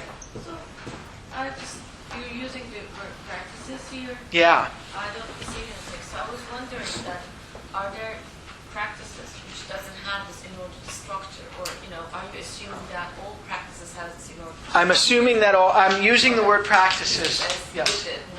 Yes. So you do something in order to achieve some effect. Yeah. So if we think about like certain practices, I don't know whether there are such, but I'm just thinking if there are certain practices, like the artist like that, I know nothing about art fiber, but it's just it doesn't have that in order to structure. There won't be any equipment then. If you could think of a practice that was just a totally arbitrary practice, I mean, I can see already it's going to be difficult to do it. It's got to be totally arbitrary, so that it's not just that there's nothing that you're doing the practice for, but also that even doing it for no purpose at all isn't why you're doing it. I mean, so you've got to, even that doesn't count as the practice, as what you're doing it in order to achieve. If you could find a practice like that, I think it would be right that that there won't be any equipment involved in the practice. I think it's going to be. We could play the game, but I think it's going to be hard to. The practice that you're using is just the Greek sense practice. Yes. Always out for the sake of it. Yes, absolutely. Absolutely. Yeah, exactly. Yeah, Wendy. So this seems to me like maybe it's connected to and I just want to raise it as something that sort of confuses me about how you individuate practices according to Heidegger. So like one thing I was thinking about is like Jackson Pollock. We think of him as a painter, but like he does, at a certain relief, like doesn't at least in his he didn't like stroke paint using the brush. He like threw paint, and so that's a different like activity. And so, like, in one sense, we're going to think of him as a painter. He's somebody who's, he did this for the sake of, like, producing these pieces that was art. And in another sense, he wasn't, stroking the paint on the canvas. And so that wasn't painting, I guess. And so, like, I guess this is just, like, an example to say, like, I'm not sure how I'm supposed to individuate practices. Does Heidegger have some sense of, like, how that's Well, I don't think he has criteria for individuation of practices, but I do think in that case, what he'll say is, you sometimes get individuals who live and operate within a certain domain of practice, who nevertheless are able to change what counts as appropriate practice within that domain, and that's going to be important for him. I think that's one of the central things that he's interested in. He thinks that it's possible for us. We're the kinds of beings that can do that, and when we do that, we can actually change what there is. We can have an ontological effect, and that's going to be tied up with our capacity to act authentically. Yeah. Okay. So next time I will start by talking about the readiness to hand, but we're going to move on to talk about sections 16 to 18 next week also. So please read pages 102 to 122 in English.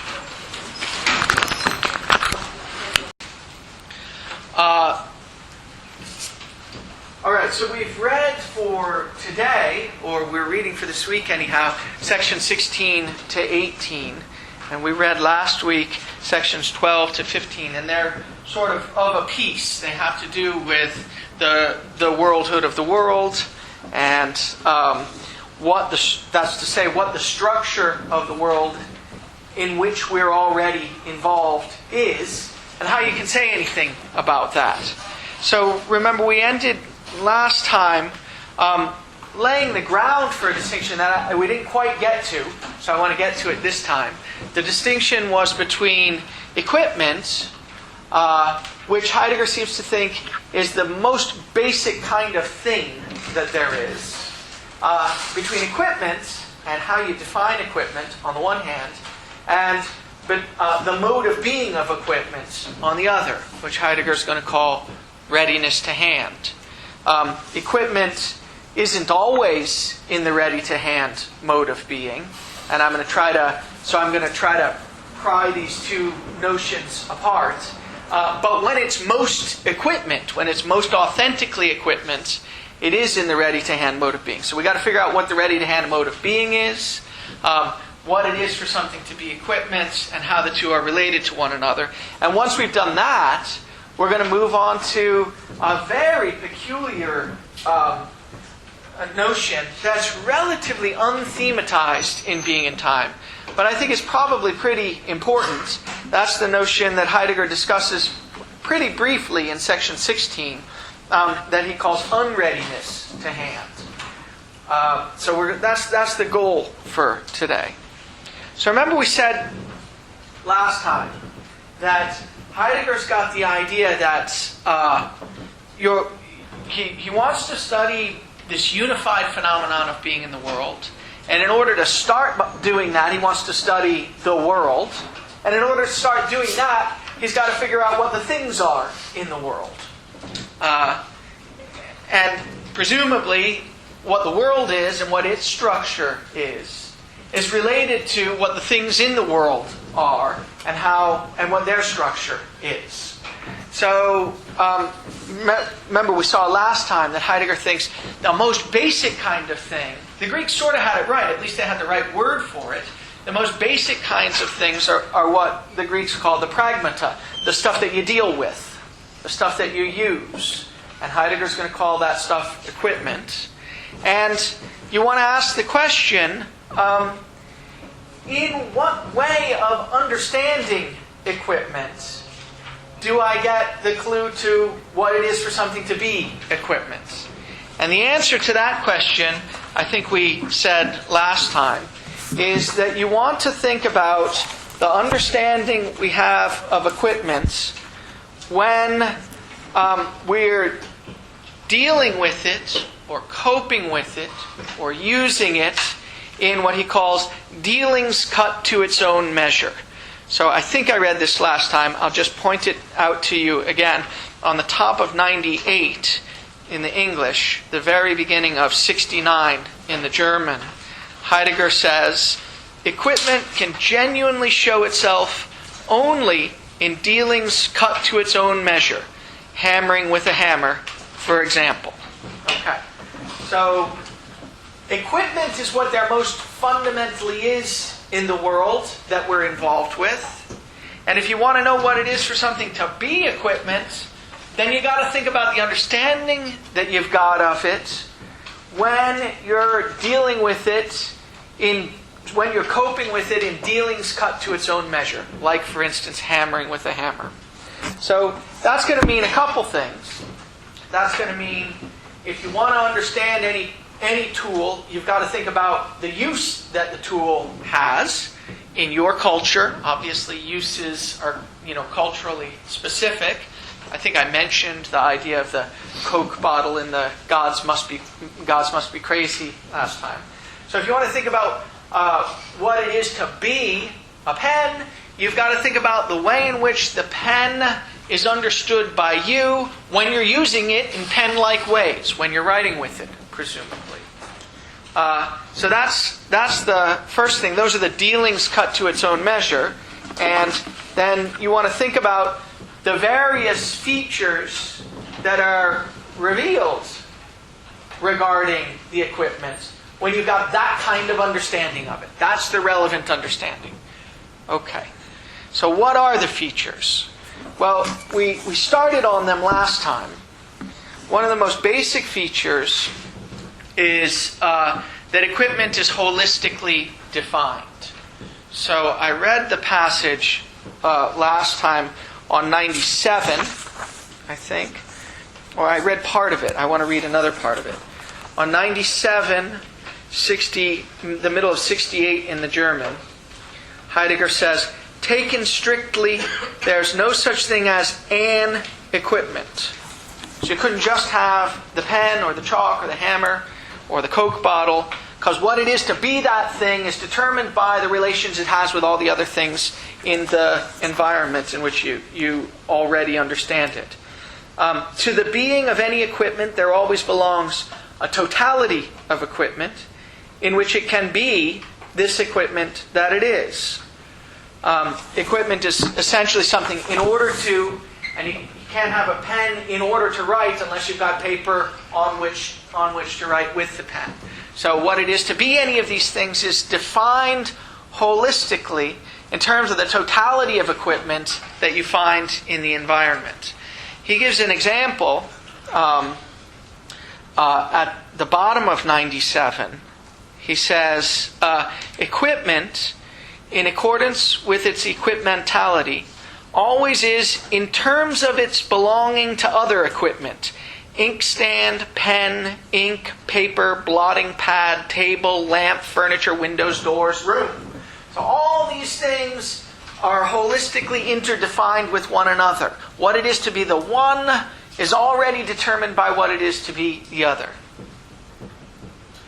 Now you might think that this kind of holism is reflected in some contemporary theories, analytic theories of meaning. In a certain way, I think it is. How many of you are familiar with someone like Quine or Davidson and their philosophies of language and meaning? So you probably know that in some sense or another, there's a kind of holism involved in the theories of meaning that you find in Quine and in Davidson. They say that you don't get to understand what it is for anything to have the meaning that it does until you've already understood it in the context of all the other meanings. And so there's a kind of holism to the project of meaning. And there's, to that extent, I think Heidegger is on a par with Quine and Davidson. Where they part ways has to do with what it is for anything to have the meaning that it does. So for someone like Davidson, for instance, what it is for something to have the meaning that it does, what it is for instance, a sentence to have the meaning that it does, is for there to be a set of truth conditions in virtue of which the sentence, if the world satisfies, in virtue of which if the world satisfies those truth conditions, then the sentence is satisfied. Okay? So in Davidson, you get a theory of meaning as a theory of truth.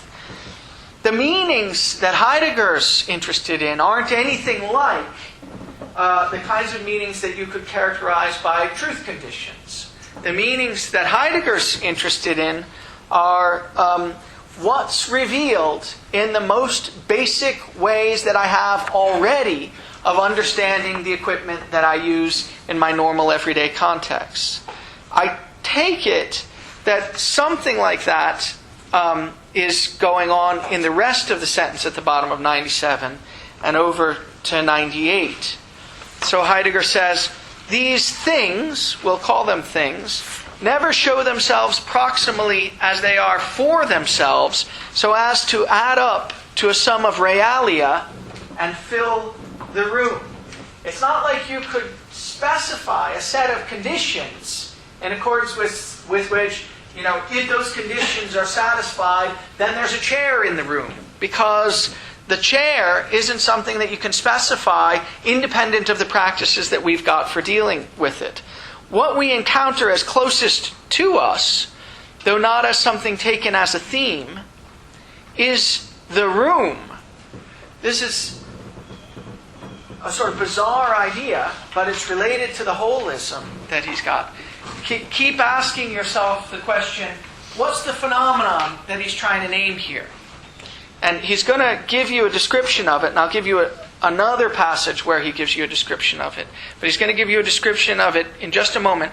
And we encounter it, that's to say the room, not as something between four walls in a geometrical spatial sense, but as equipment for residing, as something that I'm already familiar with, that draws out of me or presents to me certain possibilities for acting in the situation at hand.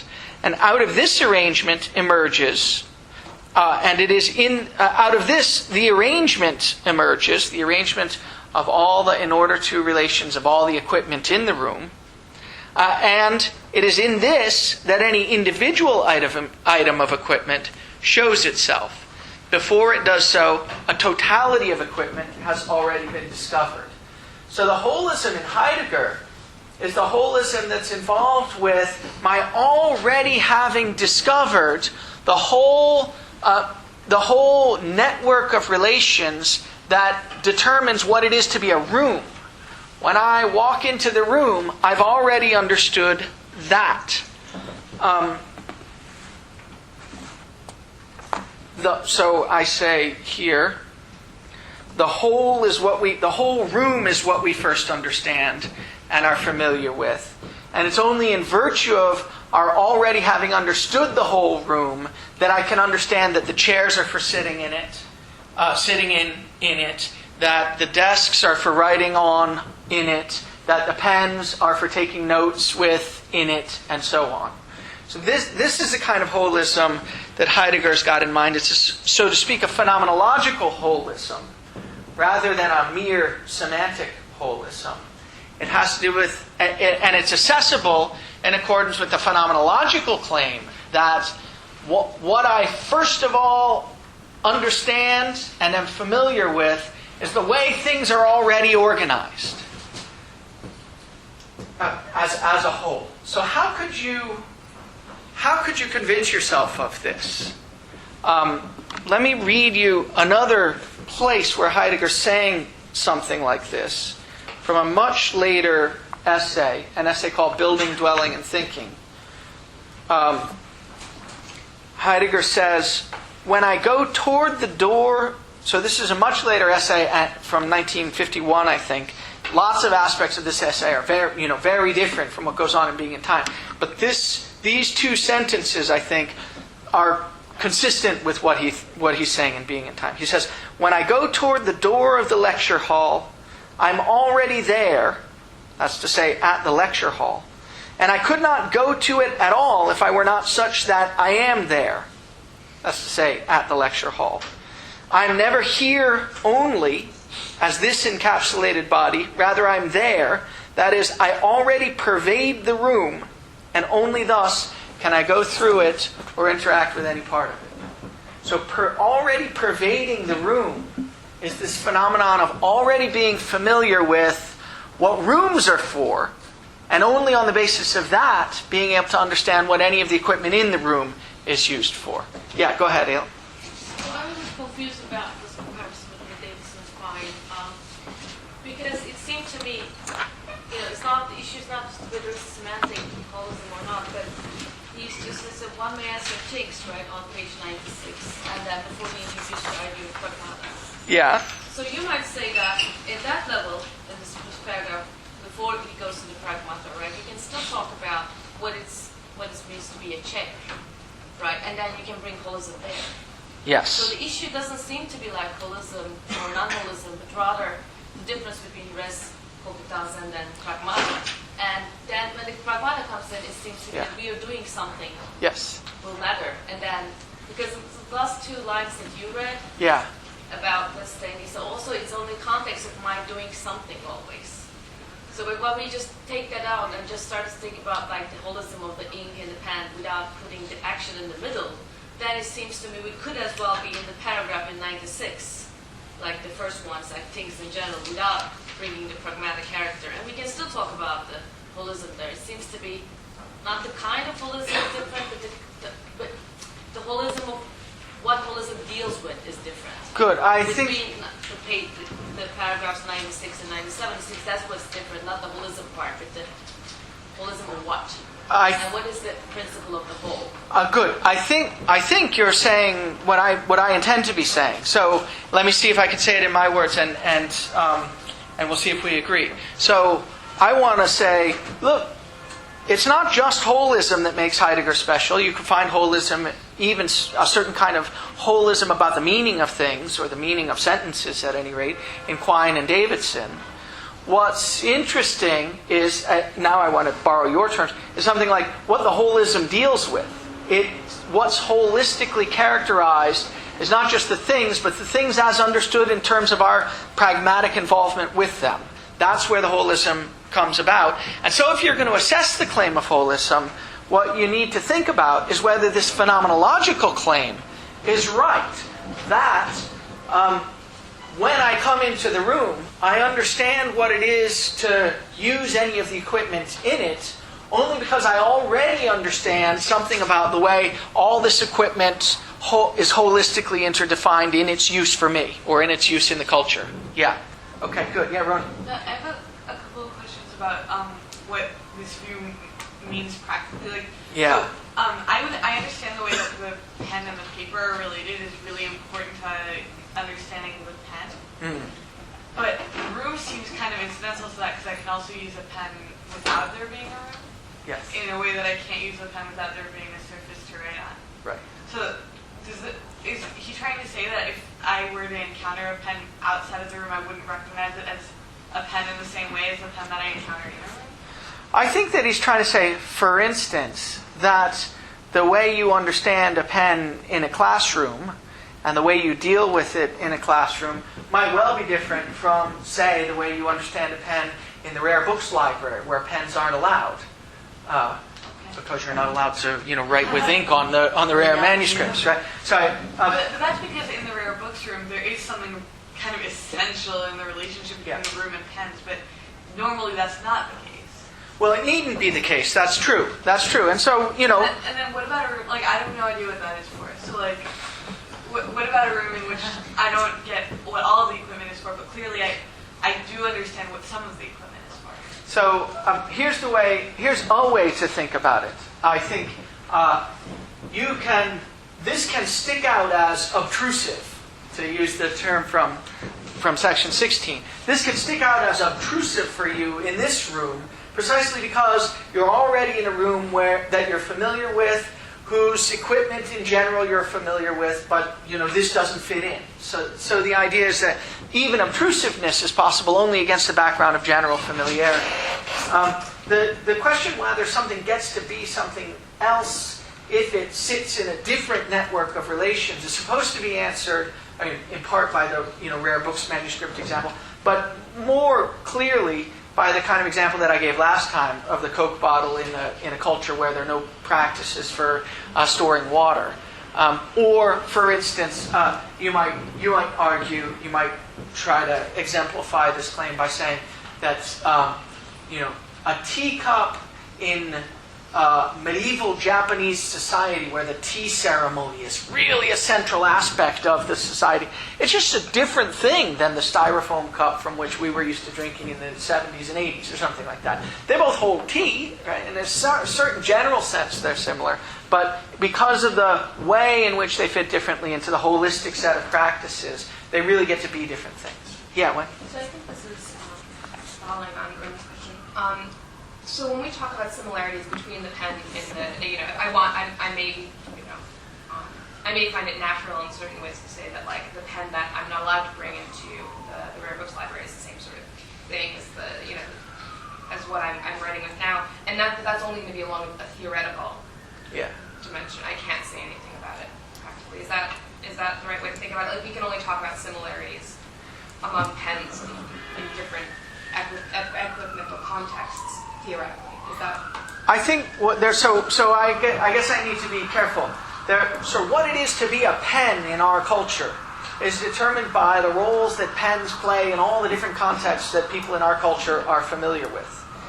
The possibilities for using the pen might well be different in different contexts. One set of possibilities here and another set of possibilities there. That's closer to leading us in the direction of the mode of being of pens. When they're being used appropriately, what's the mode of being that they've got? Because what determines what's appropriate use is different from context to context. But what it is to be a pen is determined holistically by all the range of functional relations that we're already familiar with in our culture in virtue of using pens in the ways that we do. That's the definition, so to speak, of pen. Let's go here and then here. Yeah. So it sounds like when you're talking about functional, there's a really big definition of functional here. I mean, like when you give the example of the medieval tea ceremony teacup and styrofoam teacup, those are, like you said, from a utilitarian standpoint, absolutely identical. Yeah. And their difference in meaning is all really semiotic, really phatic, has to do with these other connotations and cultural meanings weighted onto the cup rather than how we just use it to do stuff necessarily. Yes. It's very kind of high level and cultural, the kinds of things we are doing when we're interacting with the Japanese teacup. So functional is supposed to mean a lot. Functional is supposed to mean a lot, and functional is probably a misleading word because it's got the sort of, structural, the overlay of structuralism. I mean, the structuralists want to use a term like that. It's really the terms that I should be using are the terms that Heidegger appropriates from Aristotle. It's got these in order to relations, the towards which relations, the for which relations, and so on and so forth. I haven't introduced those yet because he hasn't introduced them yet. But those are the things that I have in mind. And they're really not just,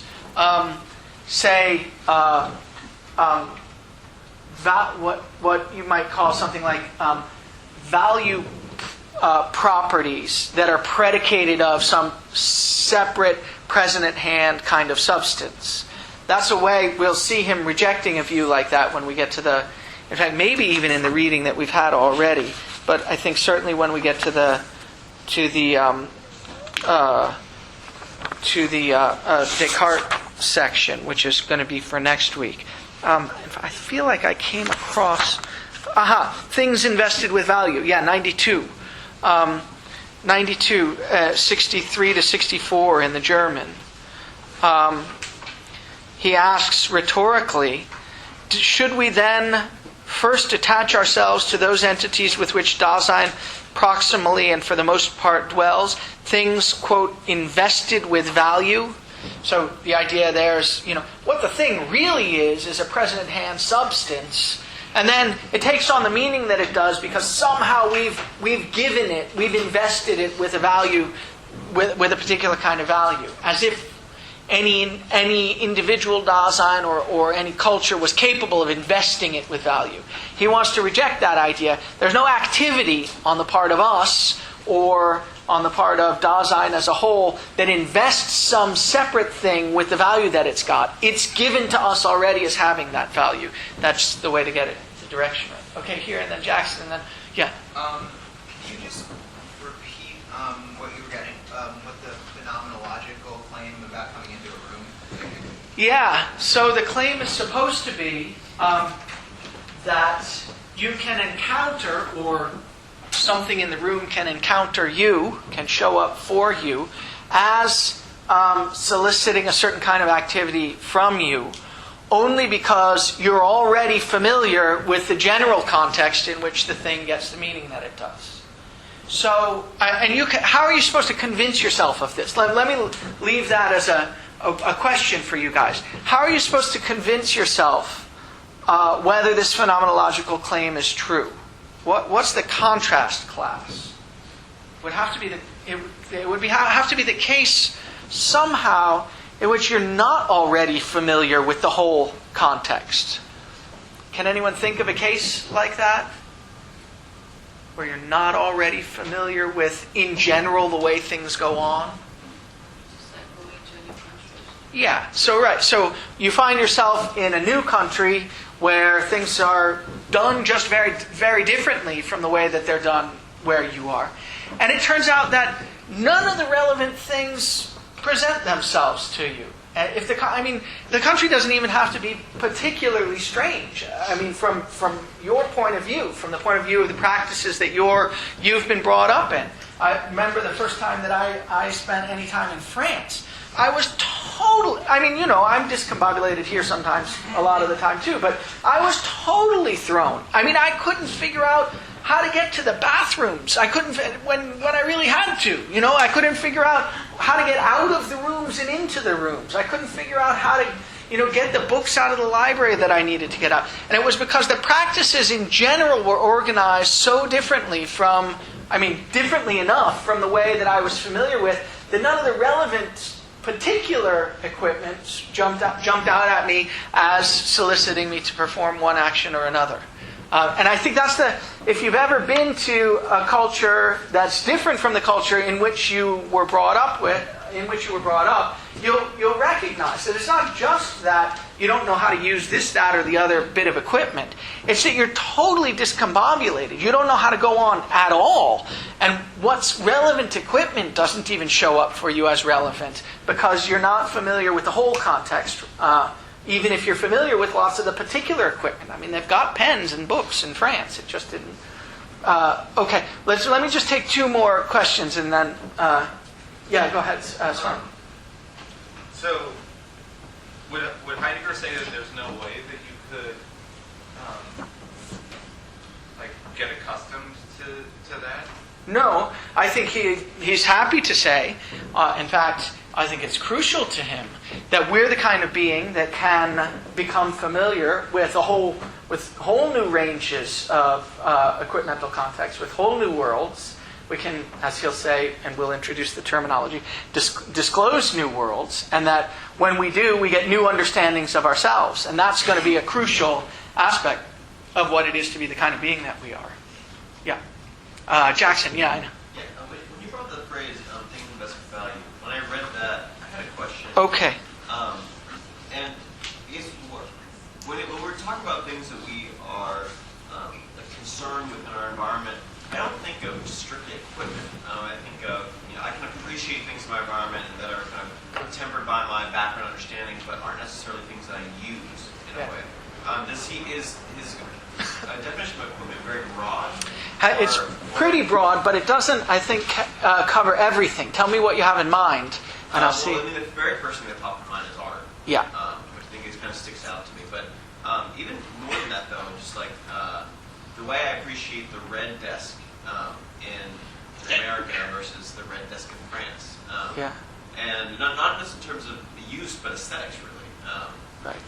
Maybe that's where it comes down to aesthetics. But I think there's more. I really haven't delved into it very deeply, but that's where it directly goes to. Yeah. So I think it's a good question, and I think it's true that there's a range of stuff that's not covered by equipment, by the notion of equipment that we are used to interacting with. And Heidegger, one of the things that happens in the transition from early Heidegger to late Heidegger is that later Heidegger begins to realize just how insufficient this category was. And one of the first places he looks at is for works of art. Now he's going to, in 1935, he writes an important essay called The Origin of the Work of Art. And that's where he first starts to think about what works of art could be. He wants to give an ontological characterization of works of art rather than an aesthetic characterization. So works of art are going to turn out, I won't go into much detail, but they're going to turn out to be works of art that really work for a culture, are going to turn out to be artworks that in some way or another organize our practices around certain kinds of activities. The works of art that he's most interested in, for instance, he gives the example of the Greek temple or of the medieval cathedral. The way these were at the center of the way people understood themselves and the way their practices were organized. And those two things are related to one another. But that's precisely not covered here. Let me move on, because there's a lot of interesting questions, but there's a lot more to say. The first thing to say is that this notion, to give you a little bit of a sense of what this notion, this particular kind of phenomenological holism looks like, I'll just remind you that the Gestalt psychologists had a principle like this very much at the forefront of their characterization of perceptual phenomena. So the Gestalt psychologists tended to say about perceptual objects that you couldn't understand any of the aspects of a particular perceptual object unless you already understood the whole object. And the way in which you understood the aspects of the object was determined by the way in which you already understood the whole object. So, for instance, they'll say, what's presented to you, the Gestalt psychologists will say, what's presented to you first and foremost is the thing. And only later, having already experienced the chair, can you go on to notice things like that has got a particular color or that has got a particular shape and so on.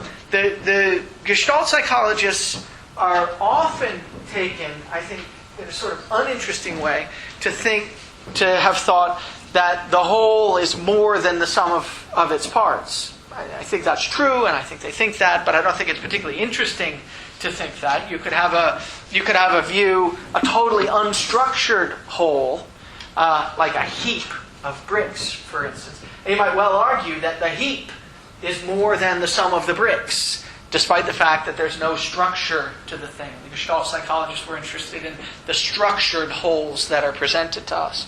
But what the Gestalt psychologists really thought, and what I think Heidegger thinks, is that the whole is phenomenologically prior to the parts. It's only in virtue of already having understood or seen the chair that I can go on to experience any of the features of the chair. And that's what Heidegger's got, but not just with perceptual phenomena, but with practical understandings of objects in general.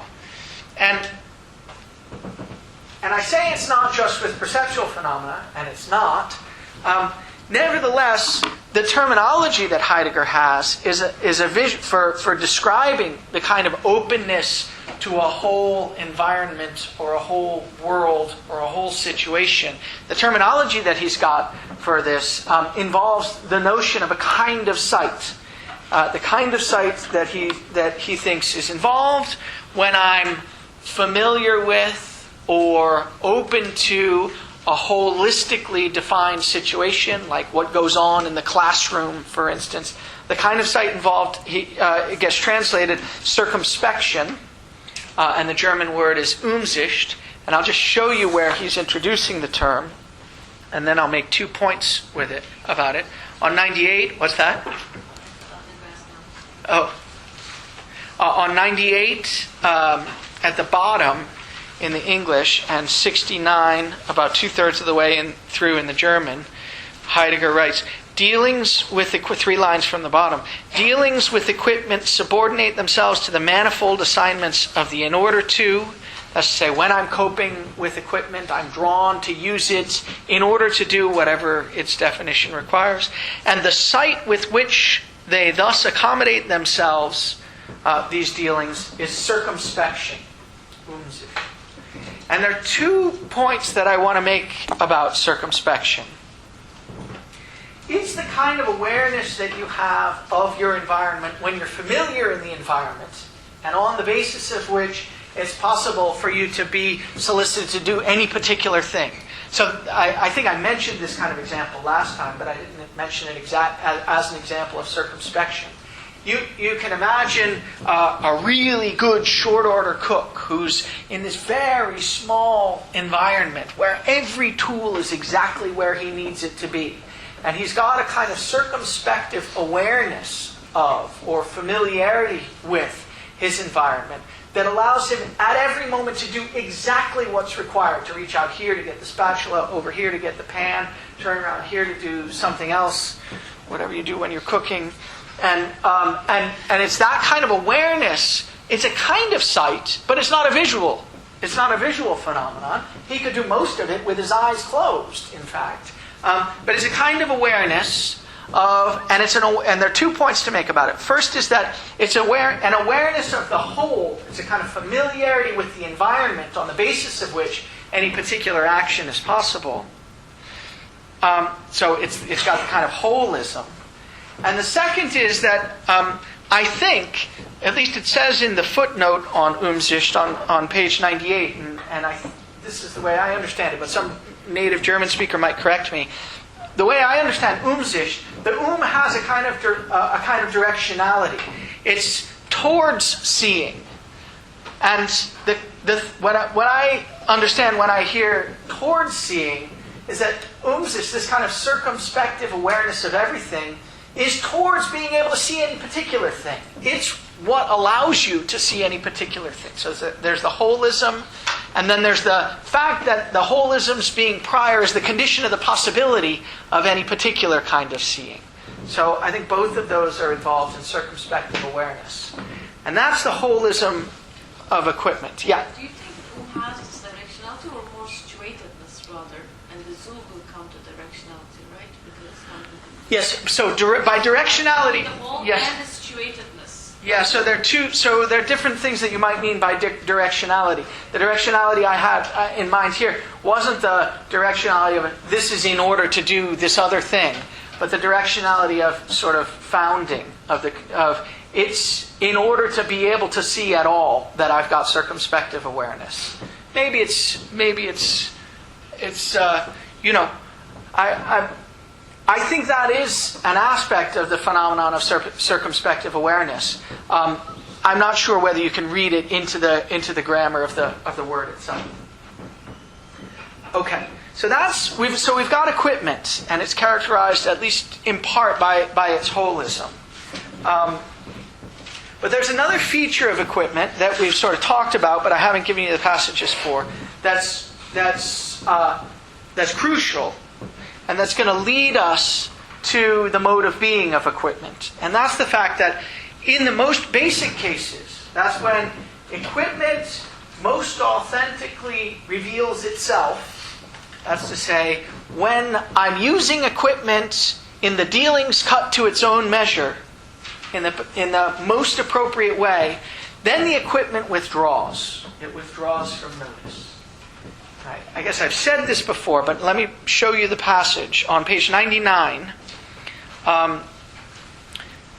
69 in the German.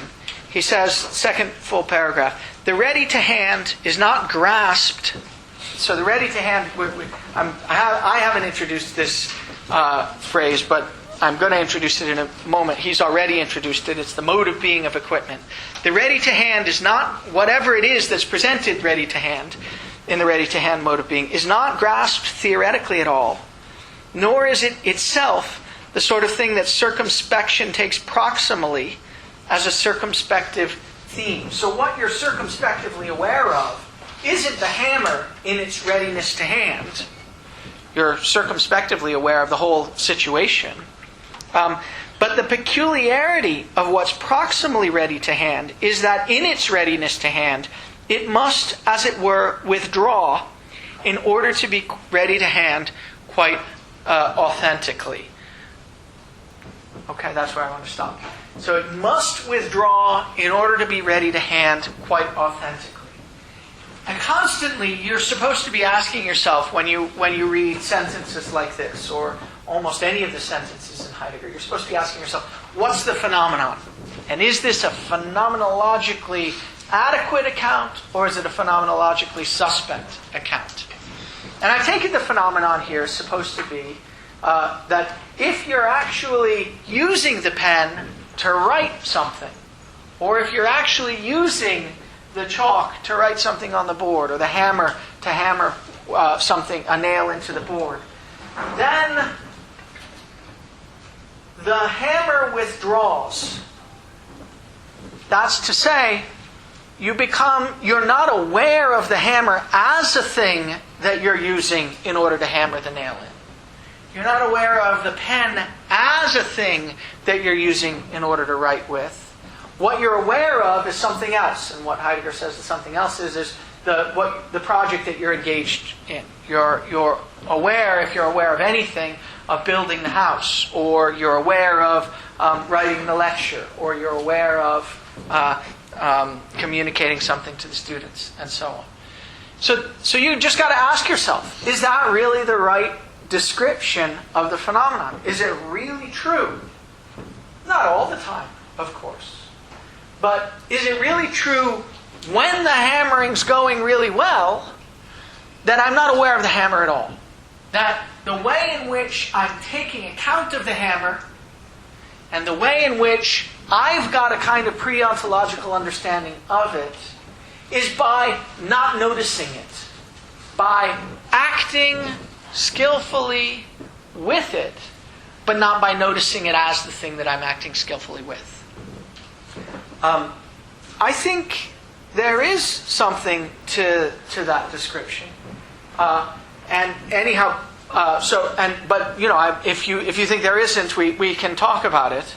But what we need to know in Heidegger is that this notion of withdrawal, this notion of transparency or withdrawal from awareness, is crucial to, in fact, essential to, the notion of readiness to hand as a mode of being for equipment. So equipment gets to be the kind of stuff that it is in virtue of this holistic set of interrelations with other equipment with which I'm already familiar. But the mode of being of equipment, the way in which it is the kind of stuff that it is most authentically, is by its withdrawing from my awareness when I'm using it in the most skillful way possible. So now I want to introduce this other notion, not what it is to be equipment, but what the mode of being of equipment is. There are different ways in which different categories of things or entities can be, according to Heidegger, and the way in which equipment can be is ready to hand. And he's introducing this at the bottom of 98. Sorry, the middle of 98, which is about a quarter of the way down the first paragraph of 69 in the German. He says, the hammering itself uncovers the specific manipulability of the hammer. The kind of being which equipment, so that's when I'm hammering with the hammer, what's uncovered is the way in which one can handle the hammer. The kind of being which equipment possesses, in which it manifests itself in its own right, we call readiness to hand. So that's a kind of being, or a mode of being. A mode of being that Heidegger doesn't think anyone has ever noticed before. And as we just saw in the passage on 99, what's special about the mode of being of readiness to hand is that when something is presented in the ready-to-hand mode of being, it withdraws from notice. This is peculiar, right? I mean, this is a way in which you could Heidegger's attempting to turn the tradition on its head. Because the natural thing to say about what it is for anything to be anything at all, and the natural thing to say about how you find out what it is for anything to be anything at all, is to say that, well, it's got these present-at-hand properties that I can discover through, for instance, the scientific method.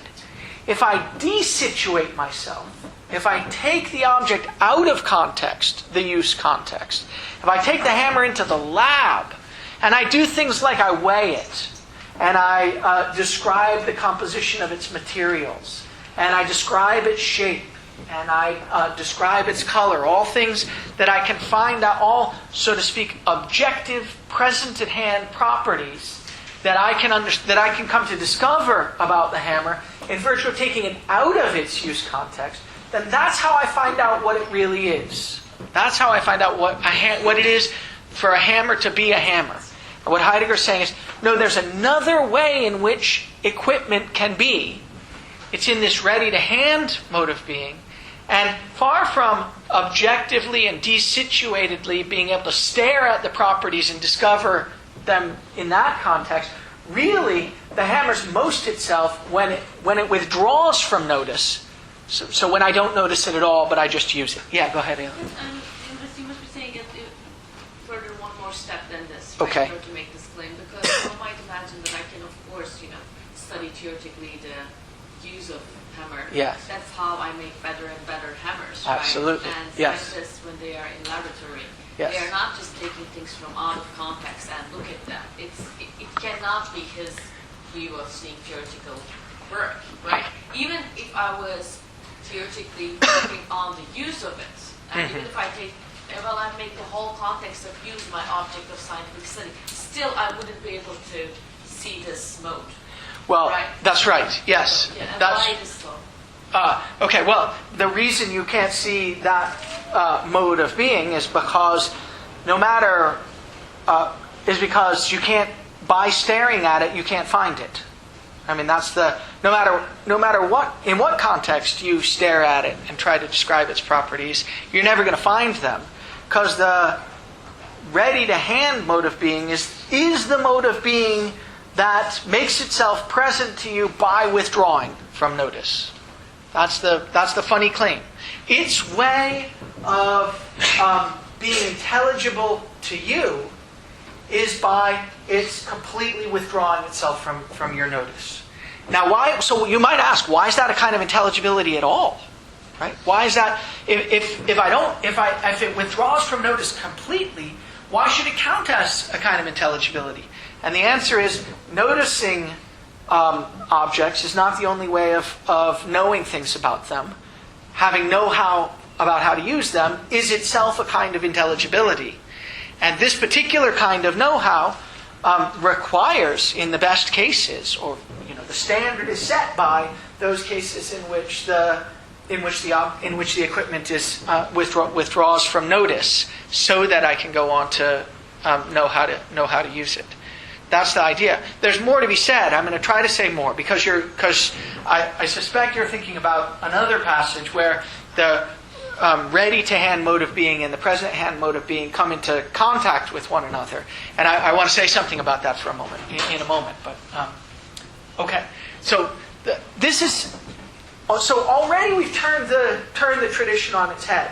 You find out about what it is to be the most basic kind of thing that there is in the world is to be known by me in the way I know something when it totally withdraws from notice. That's really to turn the tradition on its head. But and notice that he's clear that he's turning the tradition on its head. Well, let me just give you an example or two. I think there's really a phenomenon here. I think it's a phenomenon that that psychologists and neuroscientists study and have evidence for now.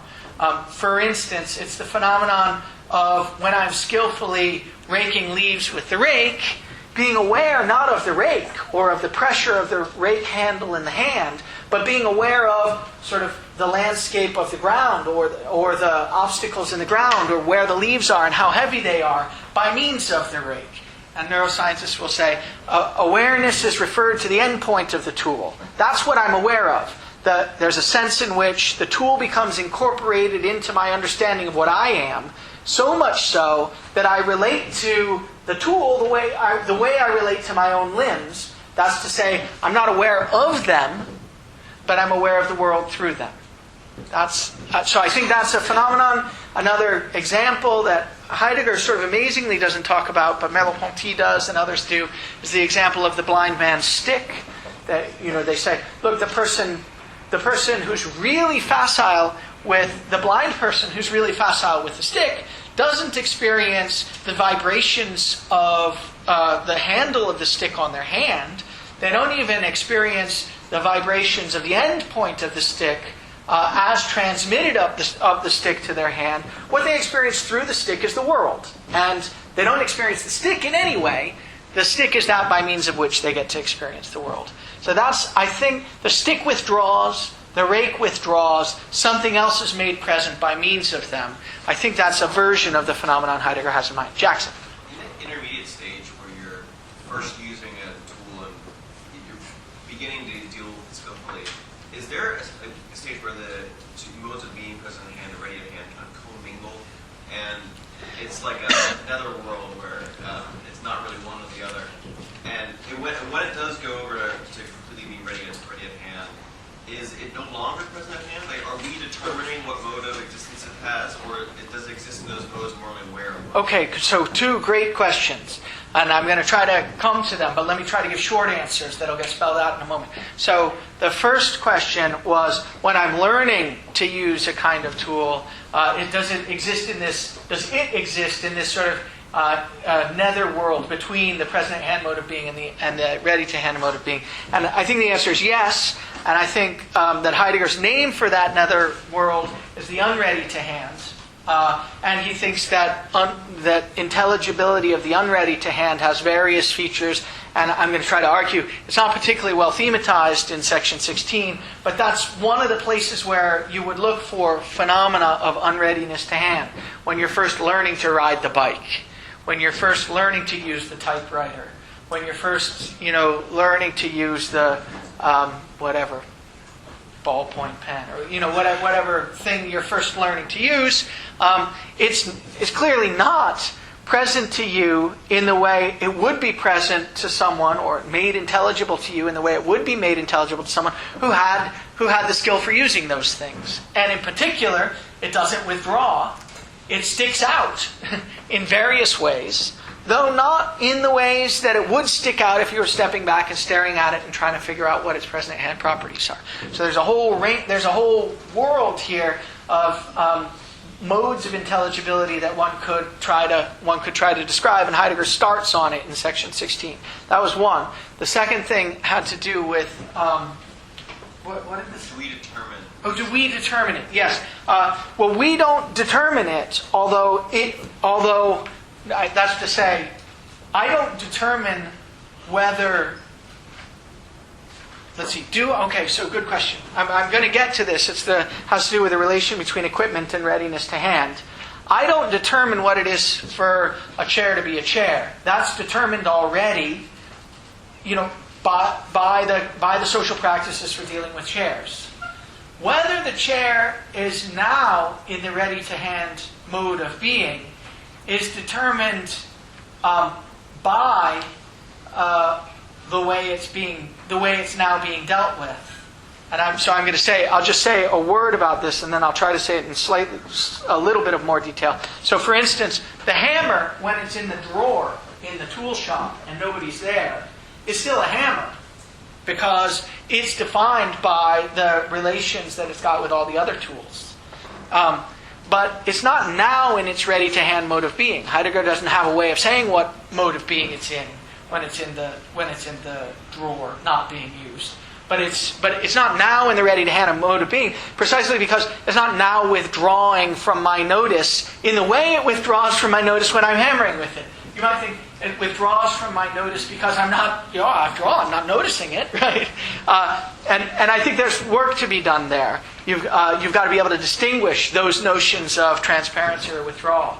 But I think it's possible to do. So that's a good question.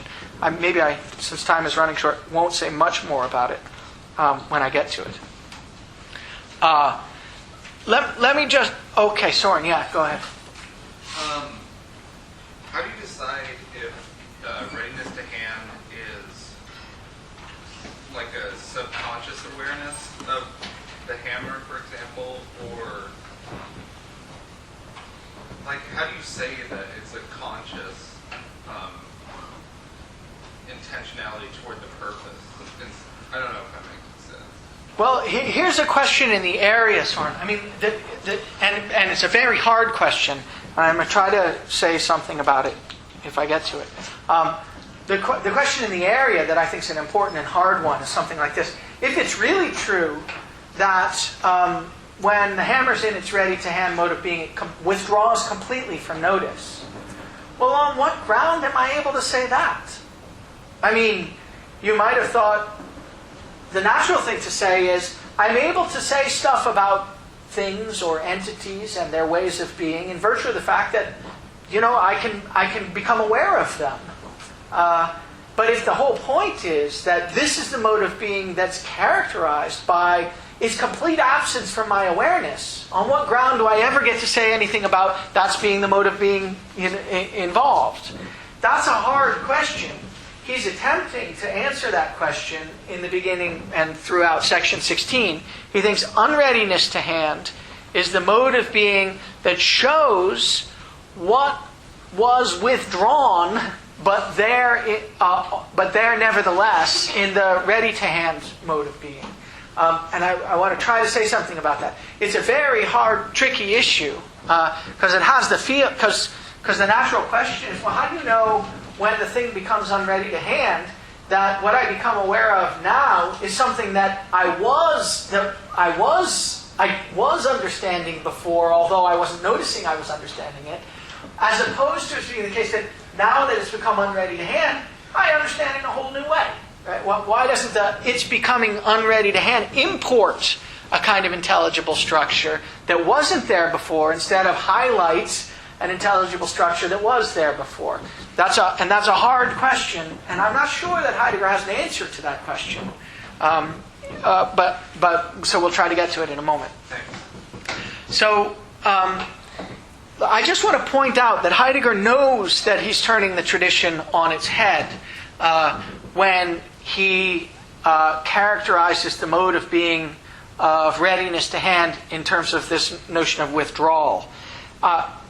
Because he says, if you look on page 105, he uses some terminology that is redolent with meaning. at the top of 105 in the English, in 3/4 of the way down 74 in the German. Heidegger says, the structure of the being of what's ready to hand as equipment is determined by references or assignments. These are these in order to relations that we'll talk about more. In a peculiar and obvious manner, the things which are closest to us, now things here is meant to be heard in Greek, the pragmata, because that's what the things are that are closest to us, the equipment, are in themselves, an sich, and they are encountered as in themselves, in the concern which makes use of them without noticing them explicitly, the concern which can come up against something unusable. So that's a reference to this notion of withdrawal, that equipment is most itself when it's withdrawing completely from notice. And the notion of the Ding an sich, which is this sort of Kantian, it's supposed to contrast, I take it, with the Kantian notion of things in themselves, which are so far away from us that they're completely unintelligible. They're also unapproachable, the Kantian things in themselves. You could never get to them. And there's some sense in which they stand behind, for Kant, the intelligible things. But the sense in which you can't get to them for Kant has to do with the fact that they're radically unintelligible. They're the things as they are before the categories have been applied. Whereas in Heidegger, the things in themselves are the things that are most intelligible. But the way in which they're most intelligible is by means of their not being noticeable or intelligible in any of the normal thematic or explicit or conceptual ways. So there's this interesting way of turning on its head the Kantian tradition. The things in themselves are the things that are most intelligible to us, but they're still completely transparent to us, and we still really can't get to them, but not for the reason that you found in Kant, but rather for this reason that the way in which they're most intelligible to us is not through any kind of intellectual or explicit or thematizable kind of understanding of them. Okay, so that's just a cute little thing where Heidegger's showing sort of in passing how radically different this notion of what there is supposed to be. But now I want to emphasize something because it's really, if you think about it hard enough, it's very hard to get your head around. But I think that Heidegger wants to insist on it, and once you insist on it, you get a very bizarre picture of the kind of being that we are and what the world is in which we already find ourselves involved. And the thing that I want to try to focus on is what it means to say that equipment really and completely withdraws from notice when I'm using it transparently and skillfully. Because I think it's quite a radical notion. I think, for instance, Heidegger wants to say that it's not the case when I'm skillfully using the hammer to hammer the nails, or when I'm skillfully using the doorknob to open the door. It's not the case that there's any sense in which I'm directed towards the doorknob or directed towards the hammer. I know how to use those, but I haven't got any understanding of them as the things that they are at all. I haven't got any understanding of them as the things they are at all. The doorknob and the hammer, to say that they withdraw, is to say that there's no sense in which doorknobs or hammers are involved in these activities from the point of view of the understanding that I've got of them. So that's quite a radical thing, because you might have thought that what he thinks is that to say the doorknob withdraws from my notice when I'm using it skillfully to go through the door is to say that, well, I'm not noticing, say, that it's cold, or that it's made of a particular kind of brass. I'm not noticing that it's round or square. I'm not noticing any of its features. But nevertheless, what I'm directed towards is the doorknob. I'm directed towards it in this practical way. But it's the doorknob that's revealed to me in this practical use context. And I think that's not what Heidegger thinks. Now I want to turn to this handout from the Logic Lectures of 1925.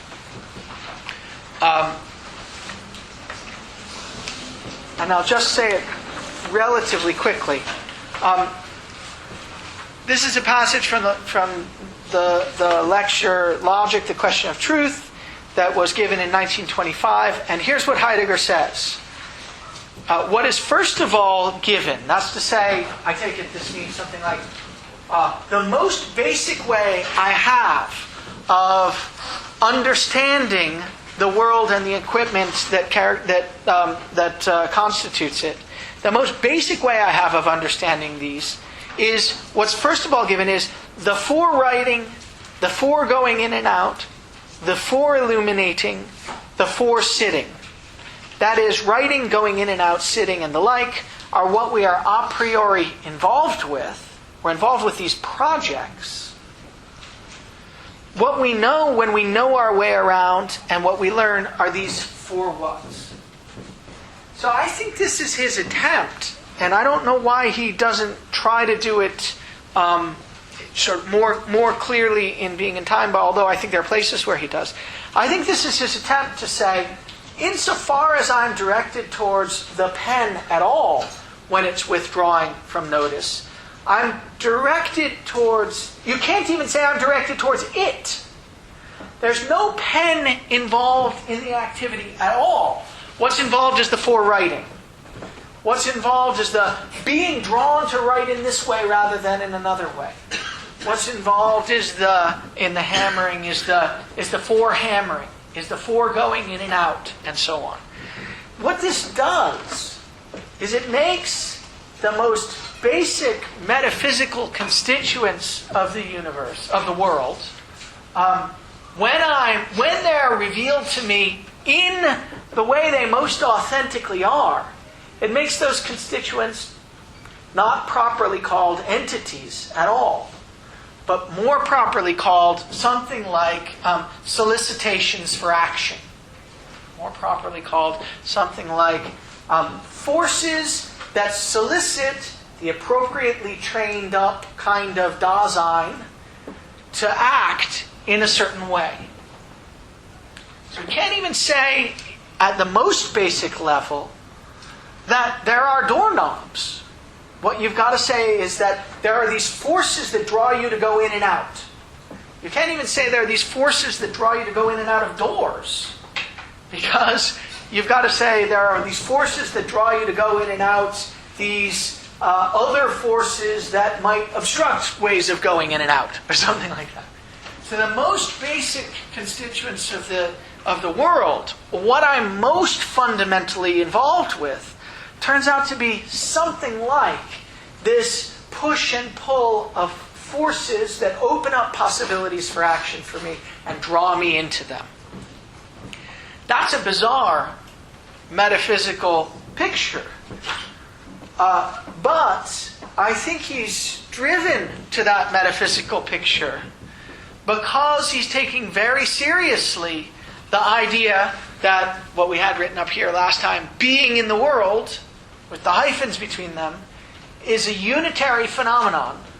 And it couldn't be a unitary phenomenon if what was in the world that I was involved with were objects. That's literally speaking in Latin. Things that stand against me.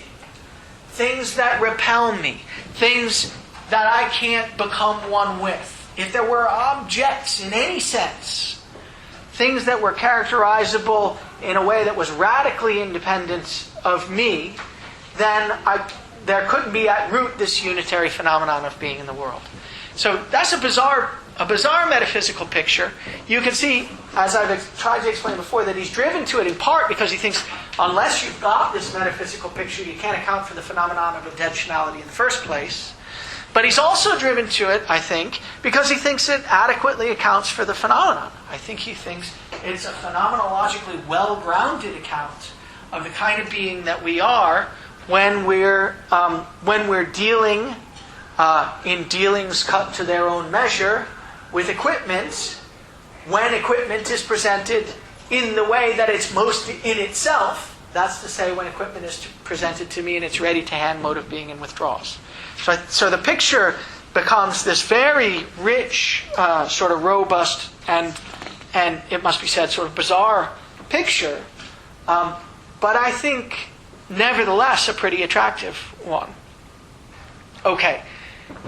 The picture gets complicated when you ask about the ontological priority of readiness to hand and presence at hand. So far I've been emphasizing the idea that Heidegger thinks that readiness to hand is the mode of being that equipment has when it's most what it is in itself, and that when equipment is ready to hand, it withdraws. And I've been emphasizing the idea that you couldn't be directed towards equipment in the present at hand mode of being unless you were already familiar with it in its full equipmental context, which is presented to you in the ready to hand mode of being. Okay, so that makes it look as though readiness to hand is prior to presence at hand. I think, in one way of thinking about it, that's true, and Heidegger wants to insist on it. So I'll do it this way. I'll say readiness, hand, and presence at hand.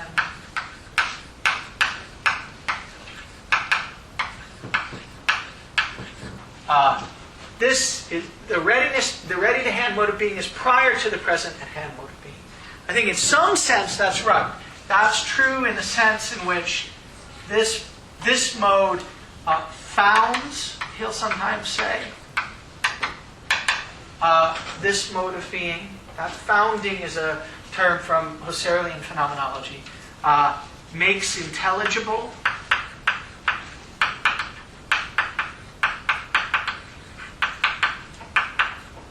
Gives access to, and various other kinds of relations like that. So I think that's true. Readiness to hand makes intelligible presence at hand. If I weren't already familiar with equipment in its ready-to-hand mode of being, I couldn't become aware of it I couldn't become aware of its present-at-hand properties. But I think there's another sense in which it's right to say that the present-at-hand mode of being underlies, or is more basic than, the ready-to-hand mode of being. So I'll point you to page 101 in the English, 71 in the German. It just happens in passing, the very bottom of 71 in the German. It just happens in passing. Heidegger doesn't make much. Yeah, do you have a question? Yeah, could you just expand on that? I'm not sure I This part. Okay. So if I weren't the kind of being that was already familiar with equipment, as equipment really is, that's to say in its ready-to-hand mode of being, if I didn't already have skills for coping with equipment in general, not any particular bit of equipment, but equipment in general, then the present-at-hand properties of equipment wouldn't be intelligible to me. This is a kind of a transcendental claim. It's a condition of the possibility claim. And what you have to imagine to convince yourself of it is a character who hasn't got any skills for dealing with any equipment at all in the ready-to-hand mode of being. And what Heidegger thinks is that since that's the most basic way in which equipment becomes intelligible to me, if I didn't have that, then it couldn't become intelligible to me in any other way. I couldn't see what shape this stuff is. I couldn't see what size it is. I couldn't see how much it weighed, and so on. And again, you have to do it all at the holistic level. If I weren't the kind of being that already had skillful ways of dealing with equipment cut to its own measure, then the present at hand properties of equipment wouldn't be intelligible to me. That's, I think, that's the founding claim. That's the claim that's getting made in section 13, for instance, when he says being in is a founded mode of knowing is a founded mode of being in. But I think he also thinks there's this other direction of priority, and we'll call it the causal priority as opposed to the intelligible priority. And I think he's talking about this other notion of ontological priority at the bottom of 101. He only mentions it in passing, and it's in the context of a rhetorical question, but I think he must mean it. He says at the bottom of 101, yet only by reason of something present at hand is there anything ready to hand. Then he asks another rhetorical question. Does it follow, however, granting this thesis for the nonce, that readiness to hand is ontologically founded upon presence at hand? No, I take it, is the answer to that question. It doesn't follow. It's not ontologically founded, where that has to do with modes of being or modes of intelligibility. As an ontological claim, this one is prior. That's to say, as a claim about intelligibility, readiness to hand is prior. But as a causal claim, it's true. Only by reason of something present at hand is there anything ready to hand. And I take it that means something like, if the hammer didn't have the right causal properties for hammering stuff, if it were, for instance, a lump of ice cream or a pillow, or it was something, too soft to pound in nails, then it couldn't become the kind of equipment that it is that stands in the relevant in order to relations. It's got to have the right causal properties in order for it to be revealed to me in the ready-to-hand mode of being as a hammer. But that's a kind of causal claim. But that doesn't mean that the way for those causal properties to become intelligible, I don't already have to understand it in its ready-to-hand mode of being. Okay, front row. Yeah, go ahead, Is Anne. it causal or identity claim, actually? When I read it as an identity claim, and it doesn't seem to be saying something really high-tech. It's something simple. If there is no hammer, of course, If there there's would be no nothing. There's no hammer around, right? Yeah. Maybe there is in the sense of if I look at it, I would see it. Then obviously there will be nothing ready to hand to hammer to. So it's not like he's talking about different things here. We're talking about the same things, but with different mode of being of those things. So what is present at hand is also what is ready to hand has to be present at hand, obviously, because obviously if it's not something that I can, It has to have. Otherwise, It has to have present at hand properties, but that doesn't mean that. But I thought that present at hand doesn't apply to properties with the form of being. So Yes, it does apply to the form of being. That's right. In that form of being, in that mode of being, the properties are revealed to me. Where properties means something like context-free. So I thought what you're saying, look, anything who has readiness to hand mode of being also has the present at hand mode of being. You might not be seeing it or dealing with it at that moment at the time. However, it has to have that, right? Otherwise, these hammers are not coming to existence and dissolving to. I think that's probably also true, and maybe that's. It's a lot. If we're going to pack all this into this one sentence, it's a lot. But I think that's probably also true. So let's take both things. I think it's also true. He thinks that if the hammer didn't have certain properties, then it couldn't be revealed to me in the ready-to-hand mode of being as a hammer. If it were a pillow, maybe whether Heidegger says it or not, that seems to me true. There are other places. Okay, so we'll continue next time. We'll do unreadiness to hand and signs. we're not so far behind.